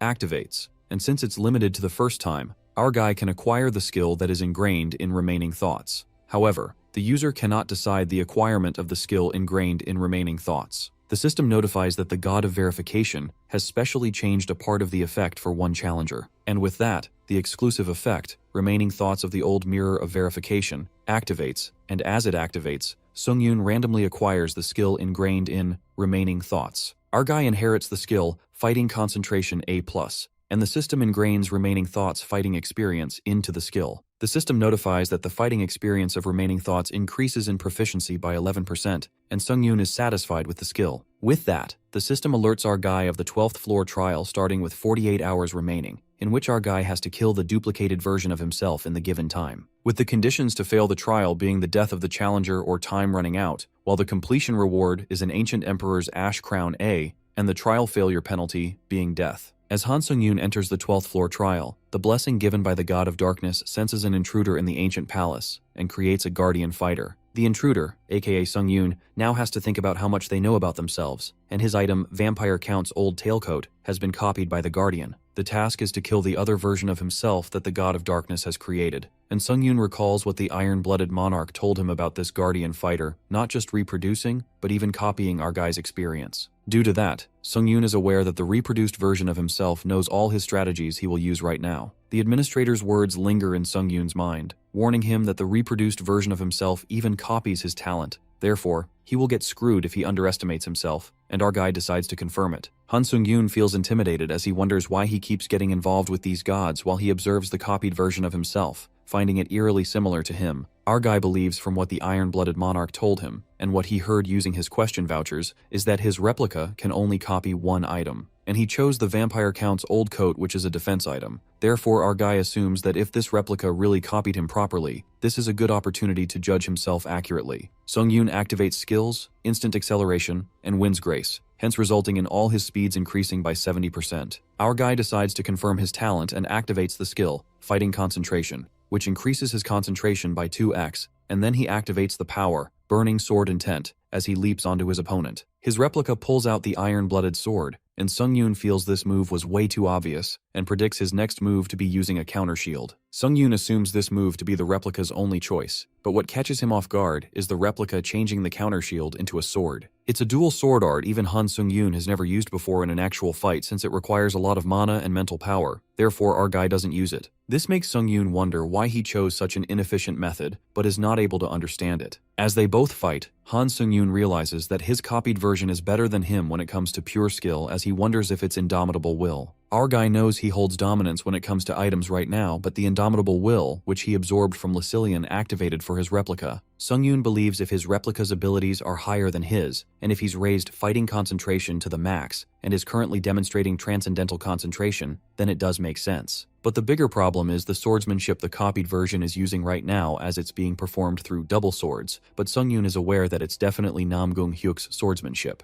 Our guy has met him only once, but he clearly remembers the terrifying godliness that helped him understand his arrogance in looking down on skills. Sung-yoon knows it wasn't skill or power but pure technique, and that made our guy wonder if, as Nam Gung-hyuk said, they could surpass skills as a whole because his swordsmanship wasn't utilizing skills, and our guy judged he wouldn't be able to learn it on his own. Our guy now understands that the true talent the iron-blooded monarch was talking about was this. The system notifies Sung-yoon that he has met a strong opponent and that our guy will have a hard time dealing with it, while the replica activates the skill, Indomitable Will. Our guy realizes that the system has judged that he's at a disadvantage, and Sung-yoon now wonders if this is it for him. Han Sung-yoon activates the skill, Fighting Concentration, which increases his concentration greatly by 10x, but as he struggles to keep up with his copied version, he increases the concentration to 15x, and activates the Power Wings of Steel for flying at max speed. Sung-yoon's concentration increases to 17x, and as he's about to get him, the replica blows up his arm to escape and in an instant is being our guy. The copied version of Sung-yoon points his attack towards our guy while he realizes he's going to die, and his concentration increases up to 20x, and has now entered a concentration state that surpasses limits. Han Sung-yoon feels like shit as he realizes that he was just about to die, and his aura completely changes as he curses the duplicate, while the system notifies him that he has entered a concentration state that surpasses limits, and as a side effect, he's going to experience large mental recoil. It seems like Han Sung-yoon is a totally different person now, and as he attacks his replica, his attack does have an effect, but his copied version is ridiculously strong. The iron-blooded monarch who has been observing this battle is pissed to see that the same thing happened again, and she can't help openly, but can't watch this either. She tries to communicate with Sung-yoon even though she's worried about how the tower might react, but the system temporarily deactivates her message to prevent an advice type of message. The administrator excuses herself mockingly while stating that she was just offering a cup of tea to her contractor. Meanwhile, we witness Han Sung-yoon hitting himself, and it turns out it's his future self who's taken over his body while our guy struggles to have his control back. Sung-yoon screams at his future self, telling him not to interfere with his body since our guy thought he was done with his annoying future self after the previous trial. Future Sung-yoon complains that he fought for our guy because he was about to die, but he's not even thankful, but our guy isn't ready to listen to any bullshit and snaps at him as he asks why he's not leaving his body. Our guy's future self calls him an idiot as he tells him to watch the situation carefully and reminds him that even though he's trained for so long, and even up to this point of climbing to the 12th floor of this tower, he can't even look at himself properly, hence calling him a pathetic bastard. Sung-yoon feels frustrated and tries to punch his future version, but his future self traps him and leaves him shouting and screaming. Before leaving, Han Sung-yoon's future self decides to teach our guy something and advises him to let go his habit of fully relying on his skills because he can't use the real techniques. With that, he tells him to stay down for the rest of his life, because from now onwards, he's going to take over his body. Returning back, our guy's future version continues to fight, and as soon as he felt that he's getting a hang of it, the administrator iron-blooded monarch sends an item to him, a product of Black Dragon. Our guy struggles to take control of his body back and tries to drink the product of Black Dragon. As he does that, the real Sung-yoon returns back and takes control over his body as he announces that he's back. Our guy realizes that while the other him was fighting, he definitely felt the feeling of letting go of his tendency to rely on his skills. Because Sung-yoon believes if the replica can do it, so can he, and with that, his concentration increases by 20x. The acceleration of Han Sung-yoon's thinking and his lunacy's ego is rising up again since he, who has entered the acceleration of his intact thinking, could finally feel it. An enlightenment in a moment that seemed to last forever. Our guy believes he has to throw away all his reliance on the skills he has collected until now because he needs to empty everything and adapt. Sung-yoon gets rid of common sense, stubbornness, and finally empties himself of all imagery altogether. The system notifies that due to independent enlightenment, proficiency of magic management increases by 10%, and our guy acquires the achievement of enlightenment with his stamina increasing by 1. Sung-yoon acquires the achievement of trance as well, and his mana increases by 4. The system believes that the user is facing an enemy they can completely defeat and skill. Indomitable Will is deactivated. Our guy decides to turn things around from here onwards. Han Sung-yoon continues to fight his duplicate but feels strange about Nam Gung-hyuk's overwhelming sword skills being at his fingertips. Our guy uses the fastest speed by Wind's Grace and instant acceleration, and it's slowly getting clear now as the fight between them continues. And as he's looking at his dupe, considering his technique and not skills, Sung-yoon is starting to understand the principle of technique itself, and that even at unimaginable speed. The duplicate struggles as he's fighting our guy now, and as Sung-yoon is completing his understanding of the principle, he can sense the unnecessary movements in the replica's dual sword skills, which means that this dupe isn't exactly summoning Hyuk Nam-gung's sword skills into his body, rather he's focusing a lot more on imitating Hyuk. Our guy activates the iron-blooded sword while he thinks how the thoughts of distrust can weaken the sword cheese sword flame characteristic which cuts through everything. In that case, even Han Sung-yoon, while practicing Nam Gung-hyuk's swordsmanship, needs to focus more on sword flame strengthening. Our guy activates the skills Truth Seeker of Blood and manages to make some damage to his dupe, but his copied version parries the attack by instantly spinning the shield into a circle. Sungyun is shocked to realize that his duplicate's rough and aggressive swordsmanship that was offensive until now suddenly changed to Mellow Sword, where everything is floating. Mellow Sword is another one of Namgung's skills, and this makes our guy annoyed as he wonders how much this dupe can imitate Namgung. Sungyun realizes he can't win unless he endures all the dangers and activates the skill Counter Shield as he attacks. Just as our guy thought, the dupe's sword recharged before his, and in that case, Sungyun decided to pull a trick. Our guy believes that his duplicate received that with the Counter Shield that transformed the Counter Shield, which means that Han's Counter Shield will recharge at once, or so he thought. And Sungyun is certain that if the dupe is actually him, then now, when the energy releases of the counter sword and their most lethal attack is dissipating, his copied version will see this as an opportunity. Han Sungyun praises himself for being stupidly strong, and with that, he stabs his dupe with the iron-blooded sword, and he's glad his plan worked out. As our guy decides to finish this off and rushes to the copied version of himself, he witnesses something unexpected. His dupe transforms into a monster, leaving him baffled as he's confused as to what's going on. Sungyun's clone goes berserk, transforming into a literal titan monster and leaps towards our boy. While our fella dashes away, the clone bites off its fingers and tosses them at him as they turn into explosives. Han gets kinda nervous by the sudden monstrous attack, plus the attack patterns have completely changed, making it 10 times more painful. The colossal hand bursts forth and our guy struggles to escape. Shortly, a loud explosion occurs, and the clone's attack is halted by Han's Shield of Retribution. Our guy gets lucky as the cooldown for this skill just ended. He then asks the clone if they will continue or not, and the Titan monster insanely runs towards him. Sungyun presumes that this clone freak has totally lost it, given that it's turning its own body parts into explosives. Even so, he thinks it might work well as a surprise attack at close range. However, if the clone keeps firing his body parts like this, Han's skill Ashen Blood will drain too much of his stamina, but it's a matter of time until the monster has nothing left to throw at him. Eventually, the monster staggers to his feet, trembling a little as the smoke creeps into sight. With that, our guy slashes the clone's arm, and since there's no point in dragging it out, he goes to end the monster, who dashes away to save its ass. However, it's not the end for the clone yet, as it accumulates its energy again and strikes at Han. While the Shield of Retribution takes the damage, our boy realizes the clone is a freak, so its raw power hasn't gone anywhere. But thanks to the monster, Han saves up enough energy in the shield and forms it into an orb. Just like that, our fella flings that magic orb with the sword that forcefully slams into the clone's face and says,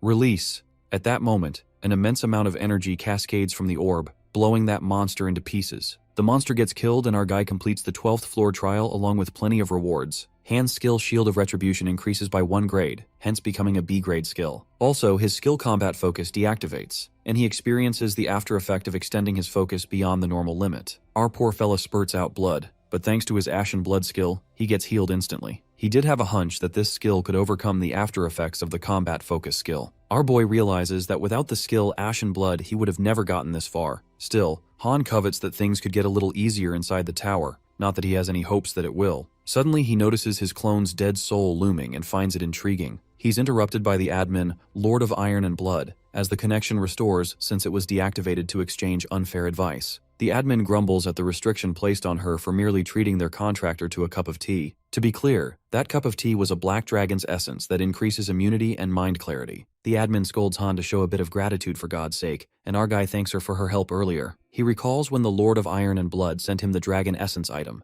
and learns that even admins can be placed under restrictions for interfering too much with their contractor. Abruptly, our guy is bombarded with countless admins' messages praising his monstrous talent. Even Han is shocked to witness that several admins were watching him. Some were astonished by his talent or the sheer difficulty of the trial, whereas others seemed fed up and questioned whether he even belonged on level 12. Strangely, the admins silently stare at him like sneaky weirdos, and our boy is creeped out because usually the admins used to get bored and leave after they said their piece, but now they are hanging around for no reason. He gets frustrated and asks the admins what the hell they want from him. Our boy presumes that they should know he's under contract already, but they are acting like they're here to call dibs. Right at that moment, the thought crosses his mind that maybe his tower system is about to expand in a way that can benefit them somehow. It's just a guess, but Han could tell by the way they're being so clingy that he's onto something. A devilish grin spreads across Sungyun's face and, playing his cards right, it looks like he's about to get a system expansion that will benefit admins he's not even under contract with. Our guy suggests that instead of sending him vague messages like they're on a dating app,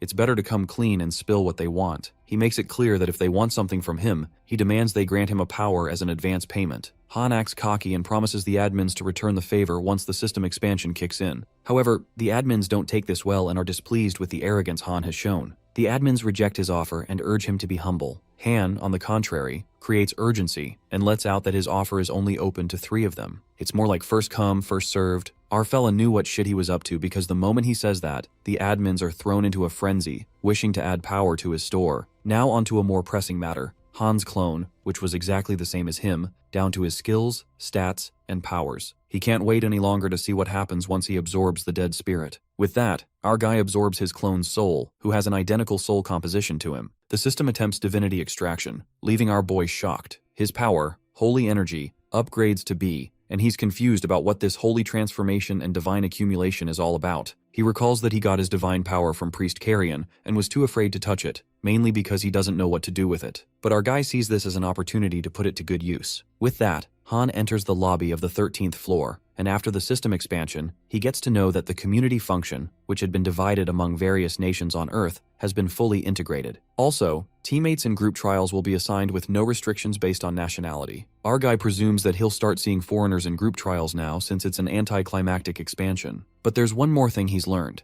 It's that the other dimensions might eventually be integrated with theirs too. Shortly, Han witnesses the scoreboard, and his eyes are left widened. Our boy reckons about the unparalleled might. That was arguably his main goal ascending in the tower and, at this point, his life's pursuit. He's taken yet another step forward towards his ultimate goal when he took the first position on the scoreboard. For now at least, he's the most powerful player in the Earth dimension. That's something to be boastful about. Still, the Tower of Trials has existed in other dimensions such as Ares, Kalian, and Murim for much longer than it has on Earth. Compared to these other worlds, Earth has only just earned recognition as an ascended dimension, and its combined might is far weaker. Unless Earth unites to reinforce its strength in battle, it's only a matter of time before they become the target of another dimension. Whatsoever, none of this changes what he wants and always wanted: the overwhelming power to defeat whoever stands in his way. Our guy then opens his inventory and stumbles upon the Skill Emperor's Ashen Crown that increases charisma by 30%. What's more intriguing is that the user can reign as the Liege Lord of Dead Spirits upon wearing it. Since it's a high-grade item, our guy thinks it's powerful. He then proceeds to the bonus clearance reward and acquires the skill Last Stand that nullifies serious wounds that would otherwise prove fatal, but uses up 88% of stamina. This skill leaves Sungyun utterly astounded because it literally lets him cheat death, albeit only once. While the cooldown time of a full week isn't exactly ideal, it's barely a penalty considering what the skill does. Han smirks because, on top of all regular rewards from the last trial, he still has new powers extorted from the admins. He then opens the list of powers and chooses patron powers. Our fella comes across 3 skills.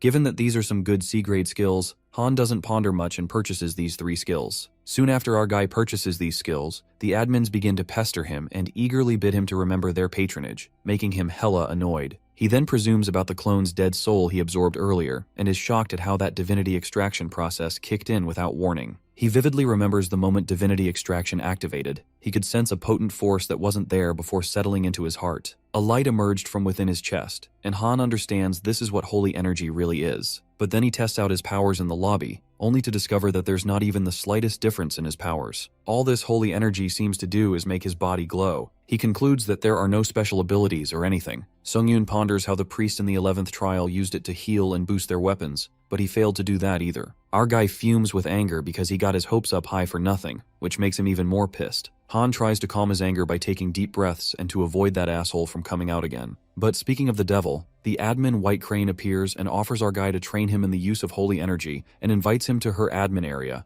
Our fella respectfully passes, and White Crane is shocked by his blunt rejection, asking why he refused her offer. Sungyun assures her that he'll come to her if he needs help, but for now, he wishes to see how far he can go without it. The White Crane understands Han's resolve. To be honest, holy energy isn't Han's priority right now, and at that moment, the thought of Swordmaster Hayek crosses his mind. Our guy gets determined to focus on whatever makes him stronger in this moment, at least until he kills Hyuk Namgung. There's not even an inch of doubt in his mind that Hayek will be back. Now then, Han proceeds to check the admin powers he has purchased and activates Divine Sanguine Heart style when suddenly he's enfolded in a dark, monstrous aura. Our guy couldn't comprehend the feeling. It's as if he's been transformed into some kind of killing machine. A sudden jolt of power rushed through him as he could feel his blood pulsing. Our guy expresses this is exactly what he needed, but then things take a drastic turn. Han's clone materializes in his body and pinches his cheek. His clone calls him a greedy bastard and questions if he'd let him have all the fun to himself. On the other hand, our fella is thrown into turmoil as he wonders what the fuck is even going on. His clone, that asshole of an alter ego, manifests in his body at the same time as him. That's never happened before. Abruptly, the asshole makes Sung-yoon grab the sword and holds another sword in the other hand. This way, they both have a duel, self versus self, and our guy calls him a moron because if he dies, the clone dies. But Han's clone's cockiness is at its peak and calls him a moron instead. The clone bastard grins evilly and lets out that it's pretty obvious that if he can't have it, then no one else will. Our guy is stuck in a tough situation since he needs to fight himself again, and he hardly blocks the clone's sword that clashes with his. At that moment, Sung-yoon's blood aura that he summoned through the divine sanguine heart style gets absorbed into his sword. And this was more than perfect timing. Han's sword is charged with a sanguine demon blade and grabs the blade to pour out blood. Our boy's sword fights with the clone's sword, and in the next second, he stabs the sword right into his chest in order to use the blood aura to sweep that bastard alter ego out of his body. The sword stabbed into his chest gets cloaked in his blood while our boy screams in pain. However, the pain was worth it when the conditions to unleash the true power of the Sanguine Demon Blade were completed. The item name changes into True Sanguine Demon Blade. The skill is enhanced to grade A, and the sword blade is imbued with a unique effect of Blood Phage. The Blood Phage clots are created, and to find out what it really is, Han activates Fireworm's Eye, and learns that this effect allows the user to absorb the blood of an enemy killed using the Sanguine Demon Blade. What's amusing is that our fella can mark up to 3 skills onto the sword. In fact, it won't cost anything to use them either, since Han has unleashed his full potential as a sword flame user. To be more exact, Han comes to the conclusion that this item might have the best growth potential out of anything he's come across so far. With that, the 13th trial commences with the objective to fight as a team and kill the vampiric count in the given time limit of 14 days. The clearance reward for this trial is a book of skills. Our guy isn't happy about another mass trial. Given the past experiences, group trials haven't exactly been all fun and games. Nonetheless, Han is intrigued by the reward Book of Skills, guessing an A-grade reward makes up for that slightly. Just like that, our fella enters the trial, and the system unlocks the map, marking the city occupied by vampires and priests who have infiltrated the city under vampire occupation. Han anticipates that they're supposed to rescue some priest, which is frustrating, wondering why the hell they can't just march into the city and slaughter all the vampires. He earnestly desires to do this the quick way since destroying a city single-handedly is easy work for him. In the meantime, all the teammates arrive, and a boy, Tarkovsky, realizes that the system expansion was for the mass trial. As the two members, Fabled Ninja and Clock Tower Sorcerer, show up, these names sound familiar to Sung-yoon, and he recalls that they're all top-ranked players on the scoreboard. The sorcerer takes a glance at the place and says this place reeks of blood. Well, it would be a surprise if it wouldn't, because what they witness is a brutal annihilation of people on the dining table splattered in blood. It appears that the vampires had a veritable feast. Right at that moment, the evil-looking vampires creep up on the Clock Tower Sorcerer. While the old man gets panic-stiffened, the vampires confess that they killed those people, and now the desert court has served itself on the silver platter, referring to the old man. The vampires lunge at the old man, but Tarkovsky and the ninja guy emerge in the meantime, slashing those vampires to pieces. The ninja recognizes Tarkovsky and lets out that he's from Russia's #1 guild. The Russian guy clarifies he had no intention of hiding it. The guy reveals himself to be Andrei Tarkovsky, the leader of the guild Carpe Diem. The ninja guy introduces himself to be Sachio Michimoto, an S-grade hunter with the Japanese Hunter Association. Andrei figures out that Michimoto is more of a celebrity than he is, certain that everyone has heard of the only S-grade hunter in Japan. Sachio gets flattered and hopes that Andrei is ready to rumble, revealing that since vampires can sense the death of their kind, they'll be swarming them any minute now. But the sorcerer assures them that it's not a cause of concern because he cast a barrier in advance to prevent any signs of struggle from escaping this room. Michimoto wonders who this old man is, and he reveals himself to be David Taylor, a humble mage who serves the clock tower. Sachio is impressed since the clock tower is the greatest magic tower in the world, while Andrei deduces that David is no less than an archmage near retirement, but it's unfortunate that he's summoned in the tower. But David hardly considers it a stroke of luck in his advancing years, and to the well-organized mind, the tower is the next great adventure. Now the only one left is Han Sung-yoon, who reveals that he's a C-grade hunter from Korea. After that, based on what the admin told him, the sorcerer elucidates that even the weakest vampires far exceed C-grade hunters in combat, whereas the vampiric count easily rivals the strongest of S-grade hunters and cannot be slain by simple means due to their ability to regenerate. In that case, the wisest course of action would be to save the priests taking refuge around the city and enlist their aid in defeating the vampiric count once and for all. But Tarkovsky raises concerns and asks how they are going to make their way in when the city is swarming with vampires. The old man admits it posed far too great a risk to march in heedlessly, and Sachio infers that they'll draw the enemy to them before they ever set foot in the place. They go on about planning the most efficient energy to defeat the enemy together as a team. The other teammates infer that if it all goes well, they'll complete the trial within 10 days or so. But this doesn't sit well with Han, as he presumes their bonus clearance reward is on the line if it takes them 10 whole days. That's when our boy intervenes and states that there's a misunderstanding of some kind, expressing that their plan isn't a very efficient way to clear the trial at all. The old man asks Han to enlighten with a better method, and our fella smirks, since he is going to tell exactly how they can clear the trial in the most efficient manner possible. The Russian player wonders what could be a better way other than the one they came up with, while Michimoto is curious about Han's secret strategy, who's the top-ranked worldwide player. Right at that moment, our boy bluntly suggests that they charge in. Upon hearing this, David thinks his ears fail him in his old age, shocked about his strategy that could get them killed. Abruptly, Han swishes his sword, slashing the wall open, and all they could witness is a large army of vampires that awaits them. Facing them, our guy informs his teammates that they just have to charge in, kill everything in sight, and clear this damn trial. Well, our main character is way too conceited to do things his way. Just slash, kill, and win. The vampires sense the humans, and it's their time to feast as the stench of fresh blood lingers in the air. Meanwhile, the teammates spiral into panic and ask Han if he's too eager to drag them all to hell, but our guy doesn't pay heed and tells them to start their operation. Kill everything. With that, the vampires lurch at them like possessed freaks along with their weapons. The blood arrows burst forth, but suddenly, one of the vampires warns the others that these humans have a mage among them. At that moment, Andre gets to know that David cast the mass invisibility, but it's difficult to maintain.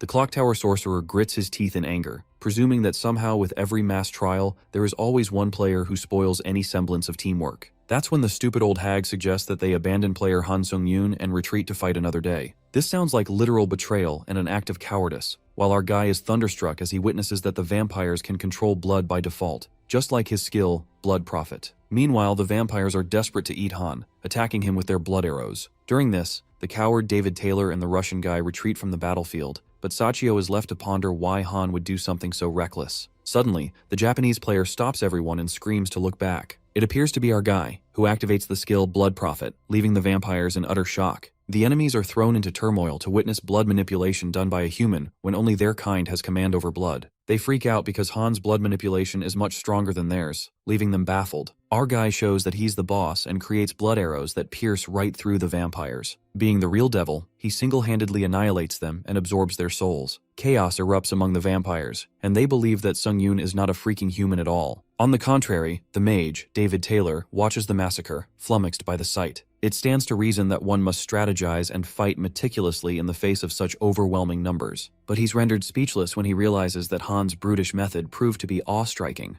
This makes the old man question his abilities, wondering if he just lacks raw might. It is then revealed to us that David Taylor was a high-level battle mage, with a lifetime of experience on the front lines. His renown was only rivaled by his intellect, as his capacity for advanced strategizing earned him accolades inside the Tower of Trials, where he blazed through a series of trials to become a high-ranking player. As always, he had devised a brilliant plan to clear the 13th trial. It was apparent that his plan was an optimal strategy for the trial, and yet, our guy tramples his perfectly devised strategy by suggesting that they just charge in. The old man could see the arrogance of youth making fools of them all. According to him, there can be no solution to a problem without a premeditated plan, but Han Sung-yoon meddles in with his attacking idea to kill everything in sight to clear this damn trial. In the present, our monstrous hero slashes through the vampires like child's play, while Andre and Machimoto gaze astonishingly since they've never seen anything like it. Just then, the Russian guy thinks they're long past the point of plans, and suggests that it's best to support Han from the rear instead. Sachio also agrees to this. David, on the contrary, thinks rationally, although he can't deny that Sung-yoon has exceeded their expectations in terms of raw power. However, their enemies comprise legions capable of occupying an entire city, hence no player can hope to defeat them all single-handedly. The old man admits that there have been countless hunters with unimaginable might in the past,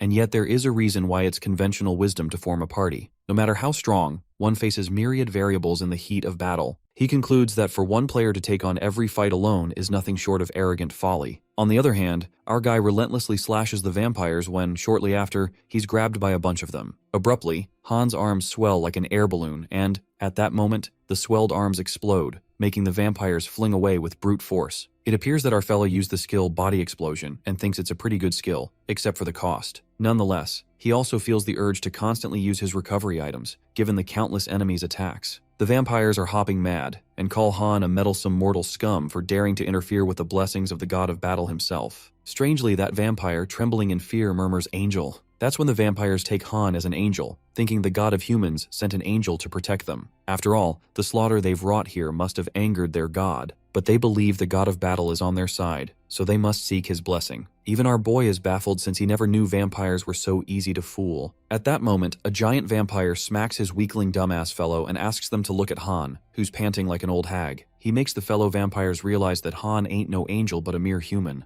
The vampires gain their courage and take their chance to strike Han, but our fellow throws an Uno reverse card when multiple soul orbs are stuck between his fingers, making the vampires wonder what the hell that is. Han munches them like a snack and responds that it's probably their friends and family he gulped down. A sudden surge of power reverberates when our boy absorbs the souls of vampires, restoring his stamina. He also restores the magic energy from the dead vampires. A devilish grin takes over Han's face when he expresses that he can do this all day and jumps in for round 2, for another feast. Our guy brings out his pure monstrous side and starts annihilating the vampires like phantom wind. Meanwhile, Sachio and the others are watching Han fight at a distance. The Japanese boy is left astounded and learns the reason Han's #1 worldwide, expressing that he's never seen anyone dominate like that in an all-out brawl. Even Andre agrees with him, and he notices that Han's growing stronger with each enemy he lays out, with no sign of fatigue. Andre and Machimoto make their decision to fight with Han Sung-yoon in the battle, since sticking with that guy seems like the best bet. On the battlefield, our guy absorbs the dead souls of vampires like free lemonade to repeatedly replenish his stamina. Even Han is shocked to see the raw numbers alone and thinks it's better than when he absorbed his clone's dead spirit. Smirking, our boy reckons that if he can get his hands on the vampire count, this trial might pay off after all. In the meantime, the admins shower our hero with praise, remarking that he's more devilish than a demon. He's satisfied that at least he's keeping the admins entertained. After all, there's no harm in staying on their good side. Our guy is then interrupted by his teammates. While he thought they went to rescue the priests, Sachio lets out that they owe him an apology, and from this point on, they've decided to follow Han's instructions. Even Andre apologizes for questioning Han's judgment, admitting he was foolish to do so. Our guy feels glad that his teammates see the benefits of charging in without a plan. Well, that's totally beside the point of an apology. Later, Han activates the third eye to scan the vampire city and the terrifying aura that lingers around it. Our guy smirks when he senses that it's the vampire count. The Russian player feels pessimistic about this higher spell, recalling that the tower said nothing about the vampire count wielding high magic. David Taylor conjectures that it's an innate boon bestowed upon the vampire race. To their detriment, it appears their leader is powerful enough to rival the potency of high magic. Sachio freaks out and wonders what the heck they're supposed to do against it, because at this rate they'll be dead within minutes. Deep down, Han ponders how he used to look up to top-ranked hunters like them, but now he feels like it's up to him to keep them safe. His cocky ass thinks it's another sign of how strong he's become. Well, he's not wrong though. To save his teammates,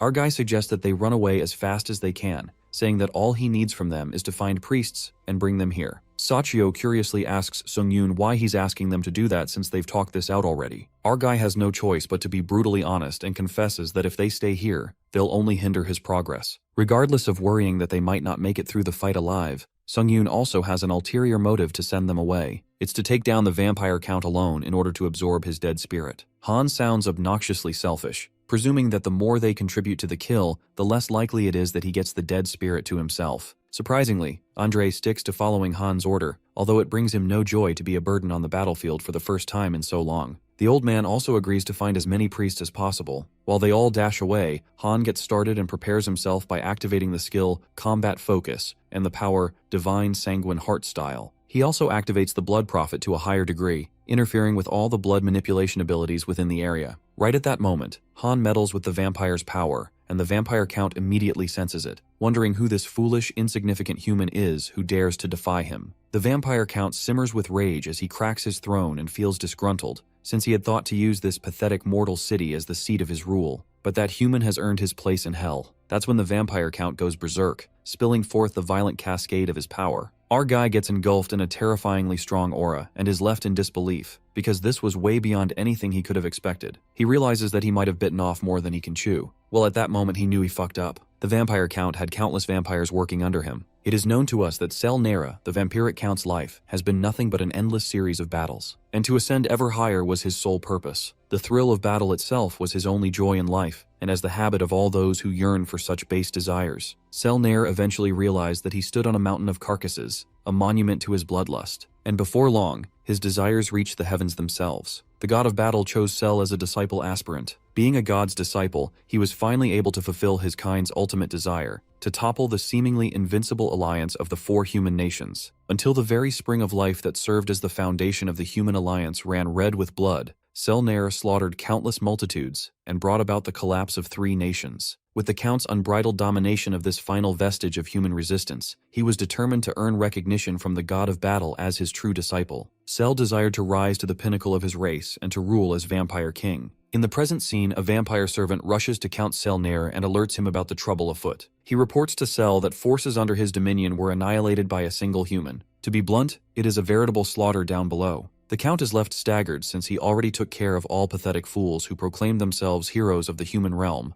wondering what nation still stands that would send yet another meaningless death. The servant trembles and informs Cell that the human was not sent, but rather appeared out of the blue. The Count angrily munches on vampire soul orbs, thinking they're grapes, and is mad at the fact that this interloper dares to put his precious minions to the slaughter. He calls this preposterous and lashes out at his useless peons. Selnair finds it impossible for any human to evade every last one of the eyes under his command and appear at the heart of this city. The servants beg their lord to compose himself, but the Count seethes with anger. Since with the fall of this last human bastion, Nair would have ascended as a true disciple of the god of battle, but now his cause stands on the brink of ruin. This makes Cell go stark raving mad. His pride is deeply hurt because of a pathetic human who has the sheer audacity to meddle in his affairs. His nearly achieved plan to seat his rule in this mortal city gets disrupted. The overwhelming blood manipulation power explodes across the whole city, making it rumble. Meanwhile, our guy thinks he's screwed up. The explosion bursts forth and Han scampers away. Now his only option is to let the city fall and save his teammates. He eventually finds the teammates, and as the violent energy nearly engulfs him, Sung-Yoon protects his teammates with a shield of retribution. However, the shield bearer cracks due to the overwhelming pressure. Our guy uses all his strength to block it and manages to hold out for a few moments. Abruptly, the shield of retribution shatters, and Han goes crashing down with brute force. Our guy is slammed into the ground when his teammates rush towards him. Our guy asks them if they're okay while Sachio lends him a hand,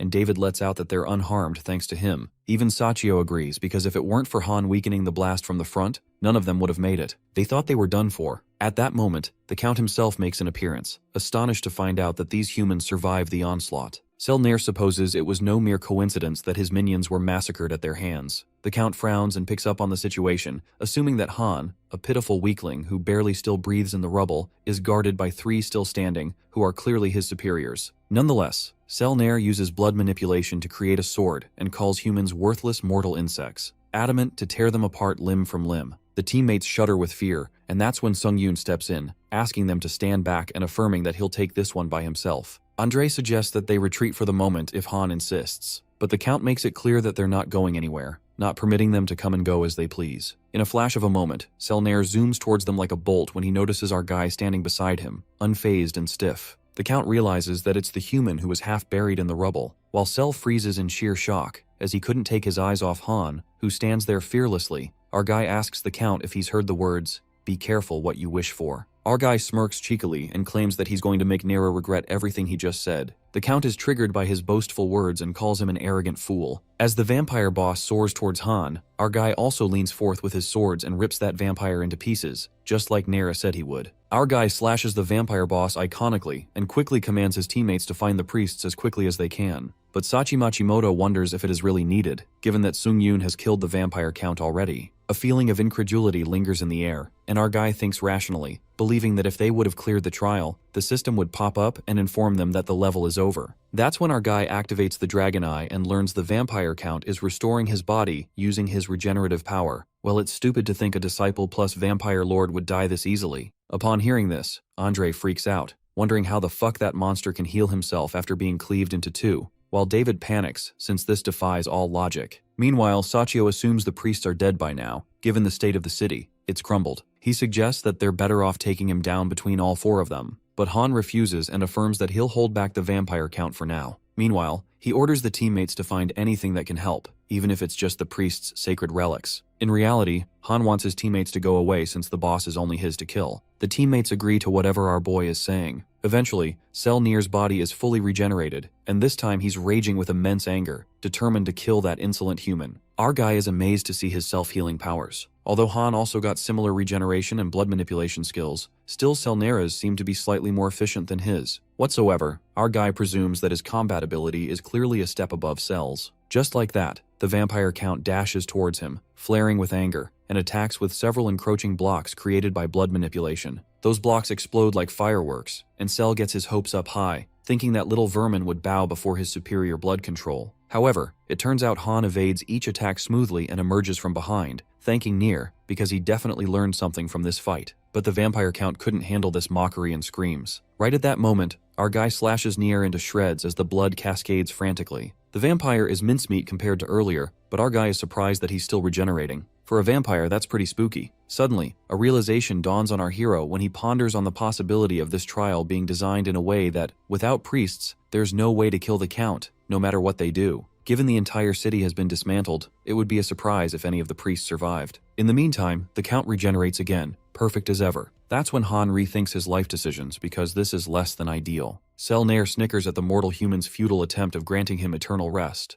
Han's folly amuses the Count while our guy grins like a demon, wondering how many times he'd have to butcher him before he's finished for good. That chilling grin leaves the Count dreading. He begins to quiver and questions himself if this is fear that unsettles his cold veins. The reality hits him hard, and his pride is shattered to think that the Lord of Vampires is afraid of a mere human. Selnair grits his teeth in anger and asks Han not to mock him since he's the future sovereign of all vampires. Meanwhile, our guy thinks maybe slashing the Count a third time's the charm and rips him to pieces again. As he's slashed piece by piece, Sel screams in agony and tells Han that he will not subjugate him with mere pain alone. Our guy is persistent as he keeps slashing him, while the vampire lord laughs and states that it's of no use. He mocks our fella, saying that he's no true hero, and clarifies that nothing he does will end his reign. Nonetheless, Han keeps up with his slashing count as it continues, and Nier keeps blabbing that mortals like him will soon reach their physical limitations, and it will not be long before sheer exhaustion brings him to his knees. But the vampire lord is left in disbelief when he notices that even though Sung Yoon keeps slashing him relentlessly, he hasn't exhausted an ounce of his magic energy. The lord wonders if this human is truly the hero of legend while our fella rips him apart for the 8th time. At that moment, Han unlocks the achievement Battlefield Maestro and generates a skill, Torturer's Wiles. After that, Han wonders if it's sliced or ground meat. Meanwhile, the vampire lord is scared shitless when he runs for his life, convinced that this human is nothing more than a pure monster. The vampire retreats for the moment, but things take a drastic turn when our hero catches up with him in the blink of an eye, reminding the Count of making him regret everything he said.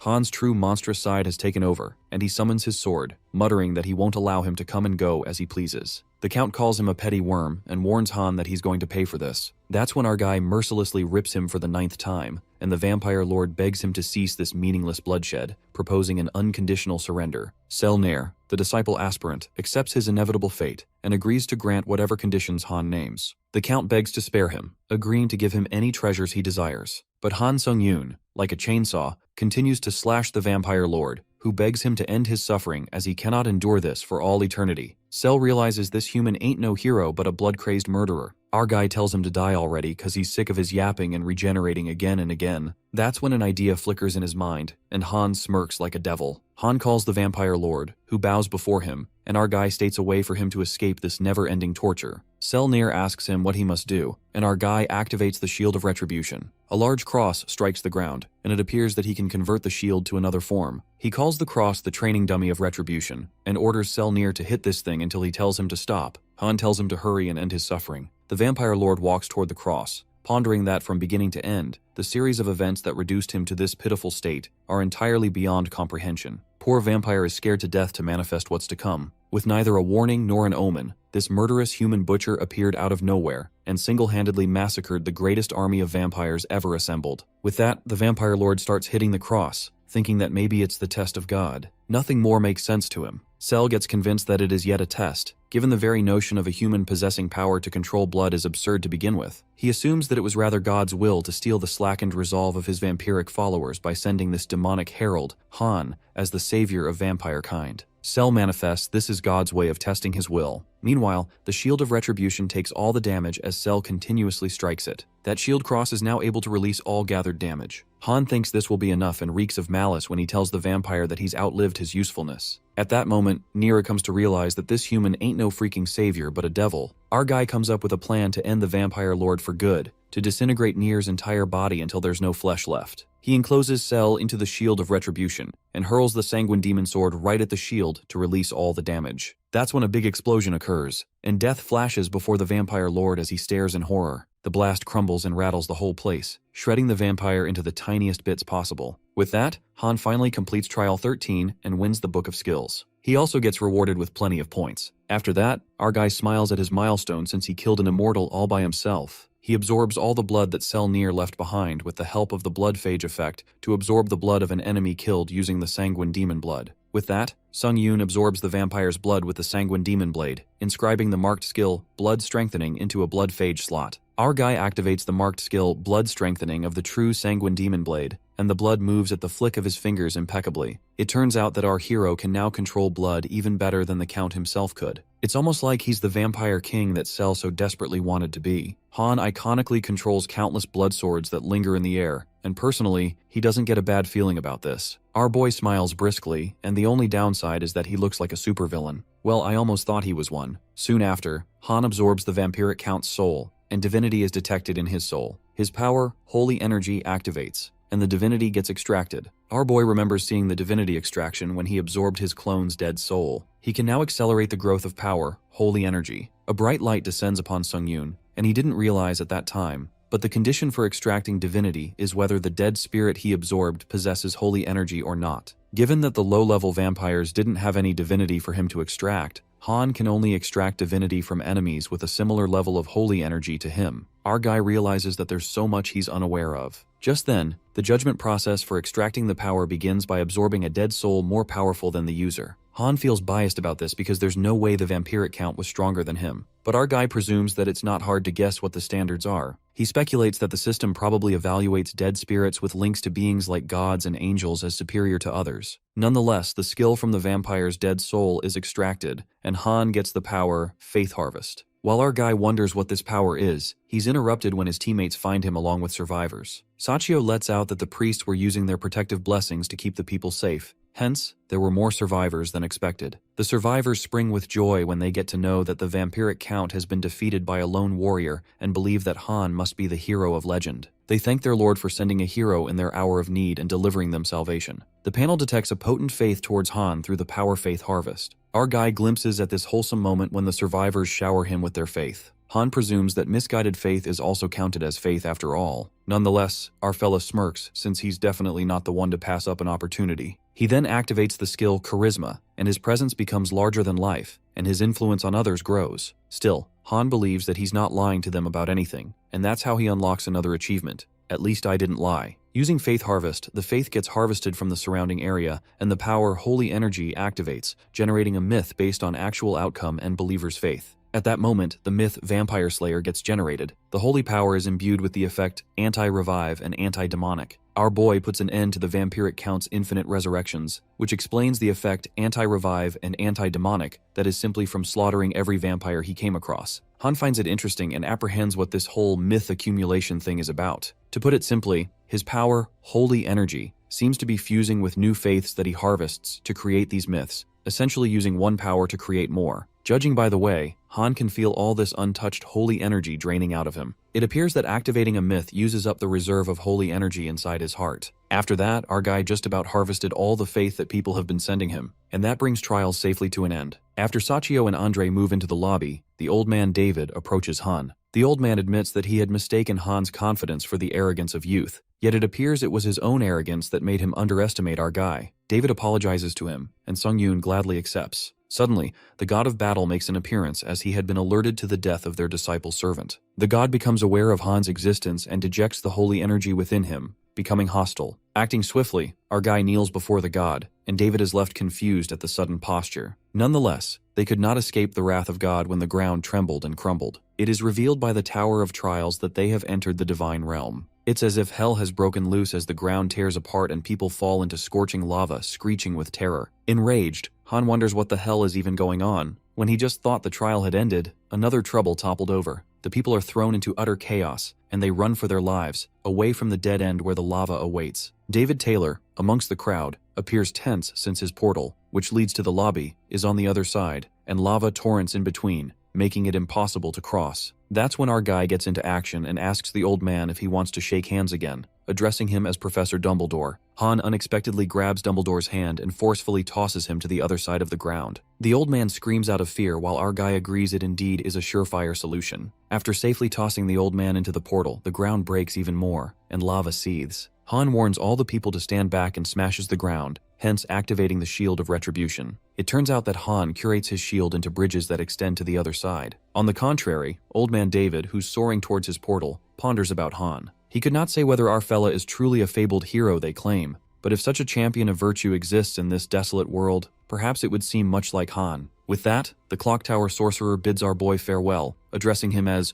"O Hero of Earth." In the meantime, our guy commands the people to run across the bridge he created with the shield, since it won't last long. Behind this act of kindness, our cunning fellow was actually hoping to squeeze out a little more faith from them, but he's no luck. He kinda wasted his time by putting on a drama of a savior hero. While he hurries back to his portal, abruptly, the god of battle gets affronted by Han, a mere mortal who dares to wield divinity. That's when an overwhelmingly crushing pressure is felt by the humans, and their heads explode, splattering blood everywhere. Han's eyes snap open in shock upon witnessing such a horrific sight, a reckless massacre. The god of battle warns Han, the pet hound of the tower, that he's crossed the line. An unsettled rage flashes across our fella's eyes, and he responds that the god himself crossed the line too. Our guy makes it clear that as long as he's under the tower's protection, it won't do anything good to keep messing with him like this. He then proceeds to go into the portal if the god has nothing better to say. As Han strides into his portal, the god flashes a smile tinged with bloodlust. The god of battle looks forward to savoring Han's mortal end. Well, our boy finds another reason to get stronger, determined that he won't let God push him around either. Just like that, our fella entered the 14th floor lobby, and he couldn't help but think about the people who were annihilated by the god. He ponders that the tower might have created that vampire city just for the trial. The truth is that even he doesn't know if it was real or not. Han feels guilty as hell, but he realizes that there's no point in getting emotionally invested in something that happens in the trials whatsoever. Sungyun now knows the thing that called itself the god of battle now carries a grudge against him. The tower trials inform him not to put faith in any other god because of the encounter with the god of battle, as he's incurred the animosity of other deities. Our guy believes that things were bound to turn out this way regardless, but decides not to waste any more time on things that are out of his control. After that, Han gets his new cloak and he purchases the power Sword Demon's Path. This is a rare power that is granted to wielders who became enamored with the pursuit of power above all else. Later, Han arrives at the deep woods and meets admin White Crane, who sorely missed his presence. The admin heard from Han's patron that he made an enemy of the child from the Namsung village. Even our guy isn't sure how, but it just turned out that way. Given the situation, White Crane assumes that Hyuk Namgung is the reason why he spent his special points to purchase her power. Our guy nods and says she's right. The admin smiles and assures him that he's chosen wisely. She tells Han that he's what a layperson might call a savant. Given that our fella perfectly mimicked the strokes of a sword style that was unknown to him by pure instinct alone, White Crane believes that Han's prowess already exceeds a mere imitator's capability. For example, how he understood the true intentions behind the sword style he sought to imitate and successfully modified it into a dual-wield style. Regardless of what a savant is, our guy realizes that he's a good copycat for sure. The admin also mentions that Sungyun was able to master some of the Namgung clan's techniques, albeit a small part of them, which demonstrates his potential as a grandmaster. It signifies that he would be well within his rights to found his own martial arts sect. Our guy wonders if that is really a big deal, but as the admin says, Han made an excellent choice of power with this latest trial, and now all he learns and realizes for himself will be elevated into legitimate skills recognized by the tower. The admin agrees on teaching him all that he needs to know, but there's a catch. In order for Sungyun to learn from him, the admin and the contractor must form the pact of master and pupil. Our guy gladly admits to being her student. The admin gets a little flustered, and Han assures her to think of him as her #1 student. If this is truly what he desires, far be it from her to dissuade him. Deep down, Han reckons that White Crane was a player herself who climbed more than 40 levels in the tower, and he'd be a moron to turn down a chance to train with her. The White Crane warns our fella not to have any regrets later, and Han wonders if her training methods are really harsh, like if she's gonna whip him. That's when the admin elaborates that in the Murim dimension, a pupil can train under only one master throughout their entire life, so she merely meant that he should make a decision he won't regret later on. But Han seems adamant and assures her that he won't regret it. It's not even like he knows anyone else in the Murim dimension to train under. Since he sounds so certain, White Crane forms the pact and introduces herself as the 17th leader of the Bayek clan of swordsmen and formerly undisputed champion of the Murim dimension. She then reveals her name to be Seolwa Bayek, the martial artist who'll start as his teacher. Our guy is surprised to hear that she was a champion and bows to his master. Han then narrates what he learned in the short lesson of martial arts. Firstly, it is largely divided into two types, namely internal arts and external arts. Internal arts are techniques to refine and store magic energy absorbed from the outside world within the user's body, whereas external arts allow users to perform physical feats such as light step technique and various sword styles. Martial arts entail these different techniques, and certain of them require a specific type of chi that is used. However, our guy started to wonder if his divine sanguine heart style counts as an internal art. To satisfy his curiosity, he asks White Crane if it would be a problem if he already has an internal art that he's trying to master. Upon hearing this, the admin nearly loses it and frantically asks Sung-yoon to explain himself, without leaving a single detail. Our guy justifies that whatever she told him sounded like he's learning something similar to what she calls internal arts. The admin Seolwa lashes out at him and asks Han if that Iron and Blood lady taught him the ways of aura synthesis. Our guy wonders if internal art is called aura synthesis in other dimensions. Meanwhile, White Crane assumes that not even the Lord of Iron and Blood would dare to flout the rules of a pact so flagrantly. Still, Seolwa doesn't believe Han's words and insists on looking it up herself. Abruptly, the admin swiftly places her hand on Sung-yoon's chest, pressing it intensely. This makes our fellow wonder what the master is doing. Well, Lady Crane, we all see your true intentions. There's no hiding it. She needs her moment of calm to analyze something and shortly deduces that she sees no traces of internal arts training within him, other than his magic energy. Our guy then opens up about the divine sanguine heart style that was given to him on level 12 by an admin called Fallen Air, not to mention that he lured those admins into giving him powers. Plus, activating this power enhances his combat sense, so he's been using it since then. Seolwa back spits out her anger as this was clearly misunderstood. She explains to Sung-yoon that this power was granted to him by the tower, not an internal art, though it was once an internal art mastered by his sponsor, and then converted into a power. After that, our boy awkwardly asks the master to switch to literally another position, and it is at that moment she realizes that she crossed the line, and dashes away, becoming a blushing mess. She justifies that she got too hasty to confirm her suspicions, that she lost all sense of decorum. While our guy lets out that he wasn't complaining, however, Seolwa appears to be rather displeased by it all. She expresses her rage, saying a filthy mutt of the blood demon cult has no right to defile him with such a lowly art. Upon seeing her reaction, Han gets reminded that this admin really isn't as fluffy and innocent as she looks. After that, White Crane clearly gives her pupil a warning that he'd better not be learning any internal arts. She asserts that Sung-yoon already has a way of amassing magic energy without mastering internal arts, and those he does master through his powers will allow him to cycle through a variety of internal arts without conflicts. Our fella didn't know this was an option, but the admin tells him to be rest assured. She states that the art she wishes to teach does not rely on internal arts. Nonetheless, she proceeds to give him a demonstration of her sword style, telling him to observe and follow. Han activates the combat skill and Seolwa wields her sword style, exuding a pink aura. He realizes that she's only ever shown him her gentle side, and gets convinced that she really is the master of the Miram dimension. Among the 7 white blade styles, Seolwa demonstrates the very first blade, White Blade Gleaming Sea. She swings the sword with poise as if starlight is flowing, while our guy awe-strikingly glances at her, clicking every move in his head. Seolwa apologizes for going steady since this is the minimum speed required for the White Gleaming Sea, but Han confidently assures her that he'll be able to manage that. He reckoned the White Crane's movement, and it looked like she was bending space itself to trap and slice right through. With that in mind, he wields the sword, imitating exactly what the admin did. Our guy asks if he did well, and White Crane is left wide-eyed, wondering what in the 7 blades was even that. It is then revealed to us that in an era or dimension, gifted savants have always existed. Their kind possesses a natural aptitude for learning that allows them to achieve far loftier feats than most. Savants effortlessly display a peak capacity to understand, evaluate, and absorb information on any given subject. However, geniuses like them must nonetheless hone their skills diligently in order to exercise them to the full extent. In the present, our guy asks White Crane if he did something wrong, while Seolwa spirals into panic. She gasps in disbelief because Han literally mimicked the White Blade Gleaming Sea like it's a child's play, and in a single try. Nonetheless, she calls out Han and lets him know that he has no grasp of the enormity of his deed. She compares her 7 white blades style to Hyuk Namgung's divine heavenly blade forms.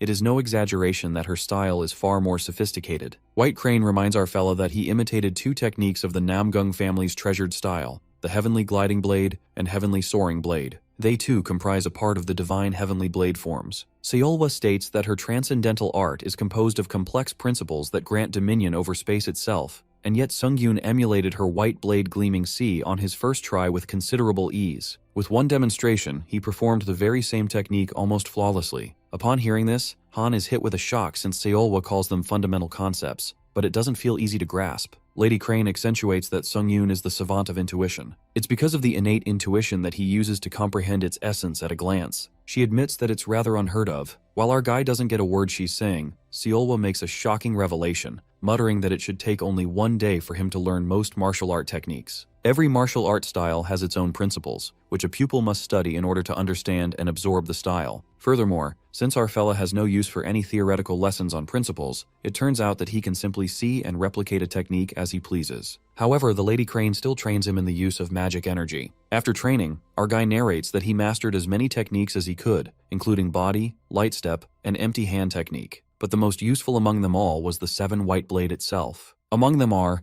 the white blade gleaming sea, a technique that defies evasion by bending space itself to cut through the target; white blade piercing sky, a stabbing technique used to penetrate through an enemy's defense; and white blade spacefold, a defensive technique that distorts the space around the sword. With that, the training session comes to an end, and Han expresses gratitude for his master. Lady Crane is glad he's calling her master, and our boy takes his leave. She thinks he's going too soon and assures Han to stay as long as he'd like. But he leaves, saying that he has a feeling that he'll be back. After he leaves, Seolwa is over the moon and smiles sneakily as Han called her master earlier. She's also certain that he'll improve at a dizzying pace with diligent training, given his natural talent. After a while, our guy enters into the 14th floor lobby and feels guilty since he couldn't master all 7 techniques of the White Crane style at his current level. In the meantime, he's been making the most of the skill Demon Slayer style and improving it whenever he can. But when it comes to Master's 7-blade style, or Namgung's divine heavenly blade forms, it's just not strong enough to incorporate these new styles. For this reason, our fella decides to make a new skill with his power Sword Demon's Path that allows users to develop unique sword-based skills. By activating Iron Blood Sword and Combat Focus, Han has managed to improve the Divine Heavenly Blade form and the 7 white blade styles by dual wielding,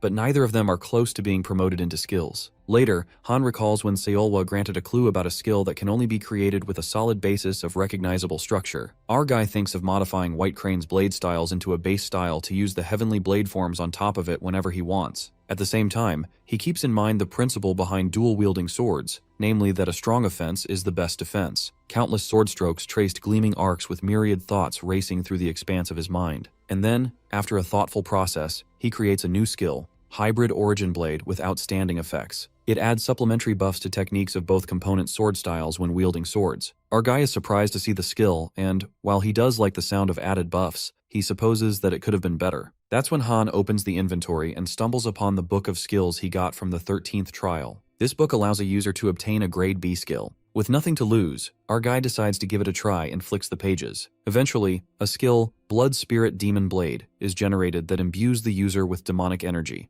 And upon using this, the unique effect Double Strike is activated to double the effectiveness of the technique. To make it stronger, Sung-yoon uses skill synthesis, merging the skills Hybrid Origin Blade and Blood Spirit Demon Blade. That's when the skill Demonic Origins Blade is created. Just like that, Han enters the 14th floor with the trial objective to hunt all monsters in the lake within 7 days of the time limit. He faces an enemy that exceeds his level, and Han activates the skill Indomitable Skill. Upon entering the floor, things take a 360-degree turn when our guy encounters Hyuk Namgung, who's been waiting for him. Given that he awaited Han, he'd annihilated all the trifling monsters on the 14th floor on his behalf, yet he never showed. Hyuk thought he came to the wrong place, but his enemy showed up just at the right time. They both grin diabolically like freaking maniacs, making it obvious that they have been waiting for this moment to come. Our guy goes all out as he activates all the skills, and they both leap towards each other, charging their swords. The battle between Han Sung-yoon and Namgung Hyuk begins. Our guy uses Sword Flame, which leaves Namgung in utter shock as he wonders how he's using it. Sung-yoon asks him if he's already surprised because he has a lot more to show, and with that, he kicks Hyuk after being able to make a cut on his cheek. Sung-yoon's improved skills and techniques surprise Namgung to the core, but he doesn't show it. Our guy asks him for his feedback on his newly made S-rank swordsmanship skill, which is a demon sword art developed by combining several absolute divine arts. The author narrates that dual consecutive hits can fire off 2 more attacks at the same time as the sword's original attack, and at the exact same power as the sword attacks performed.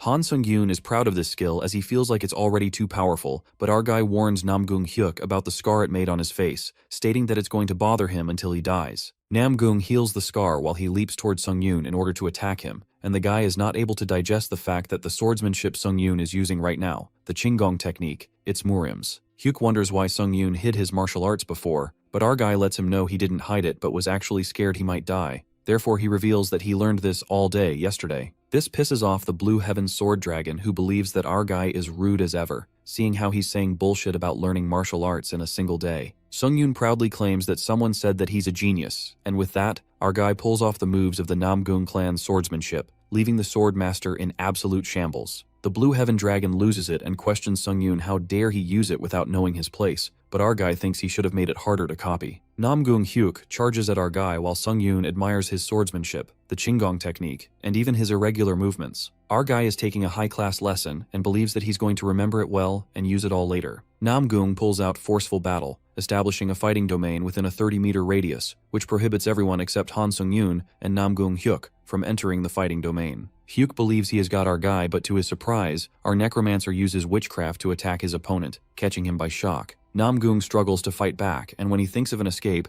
the domain comes in his way, which he forcefully releases. Before he could get away, Sungyun gets to him and hits him with such force that the Murim guy goes flying away. Our guy sees the Murim genius in a bad state and assumes that he's lost, but to his surprise, Namgung Hyuk laughs out loud, which makes Sungyun wonder if he went crazy. Meanwhile, Namgung admits the fact that Sungyun learned martial arts and got strong in such a short period of time, although he doesn't know how. The Murim guy finds it fun, as he believes that even if our guy uses the tower's witchcraft, he will acknowledge that, and along with that, he pulls out a stone. Han Sungyun swings his sword as he wonders if this guy actually thought he would let him do this. The floor-invading penalty relief stone is consumed by Namgung before the sword could hit him. A huge light appears as this is happening, and after a few moments, we see Namgung Hyuk walking out of the light as he questions Sungyun if he ever wonders why he's called the Blue Heaven Sword Dragon. Sungyun believes he's cooked as he lets out a nervous laugh. Namgung Hyuk walks in furiously and believes strengthened sword chi isn't something a bastard like Sungyun should witness, as he states that our guy should consider it an honor. Sungyun's flashback takes us to the time when the White Crane Swordmaster was telling him the use of chi, which is basically the concept of using magic powers on your sword.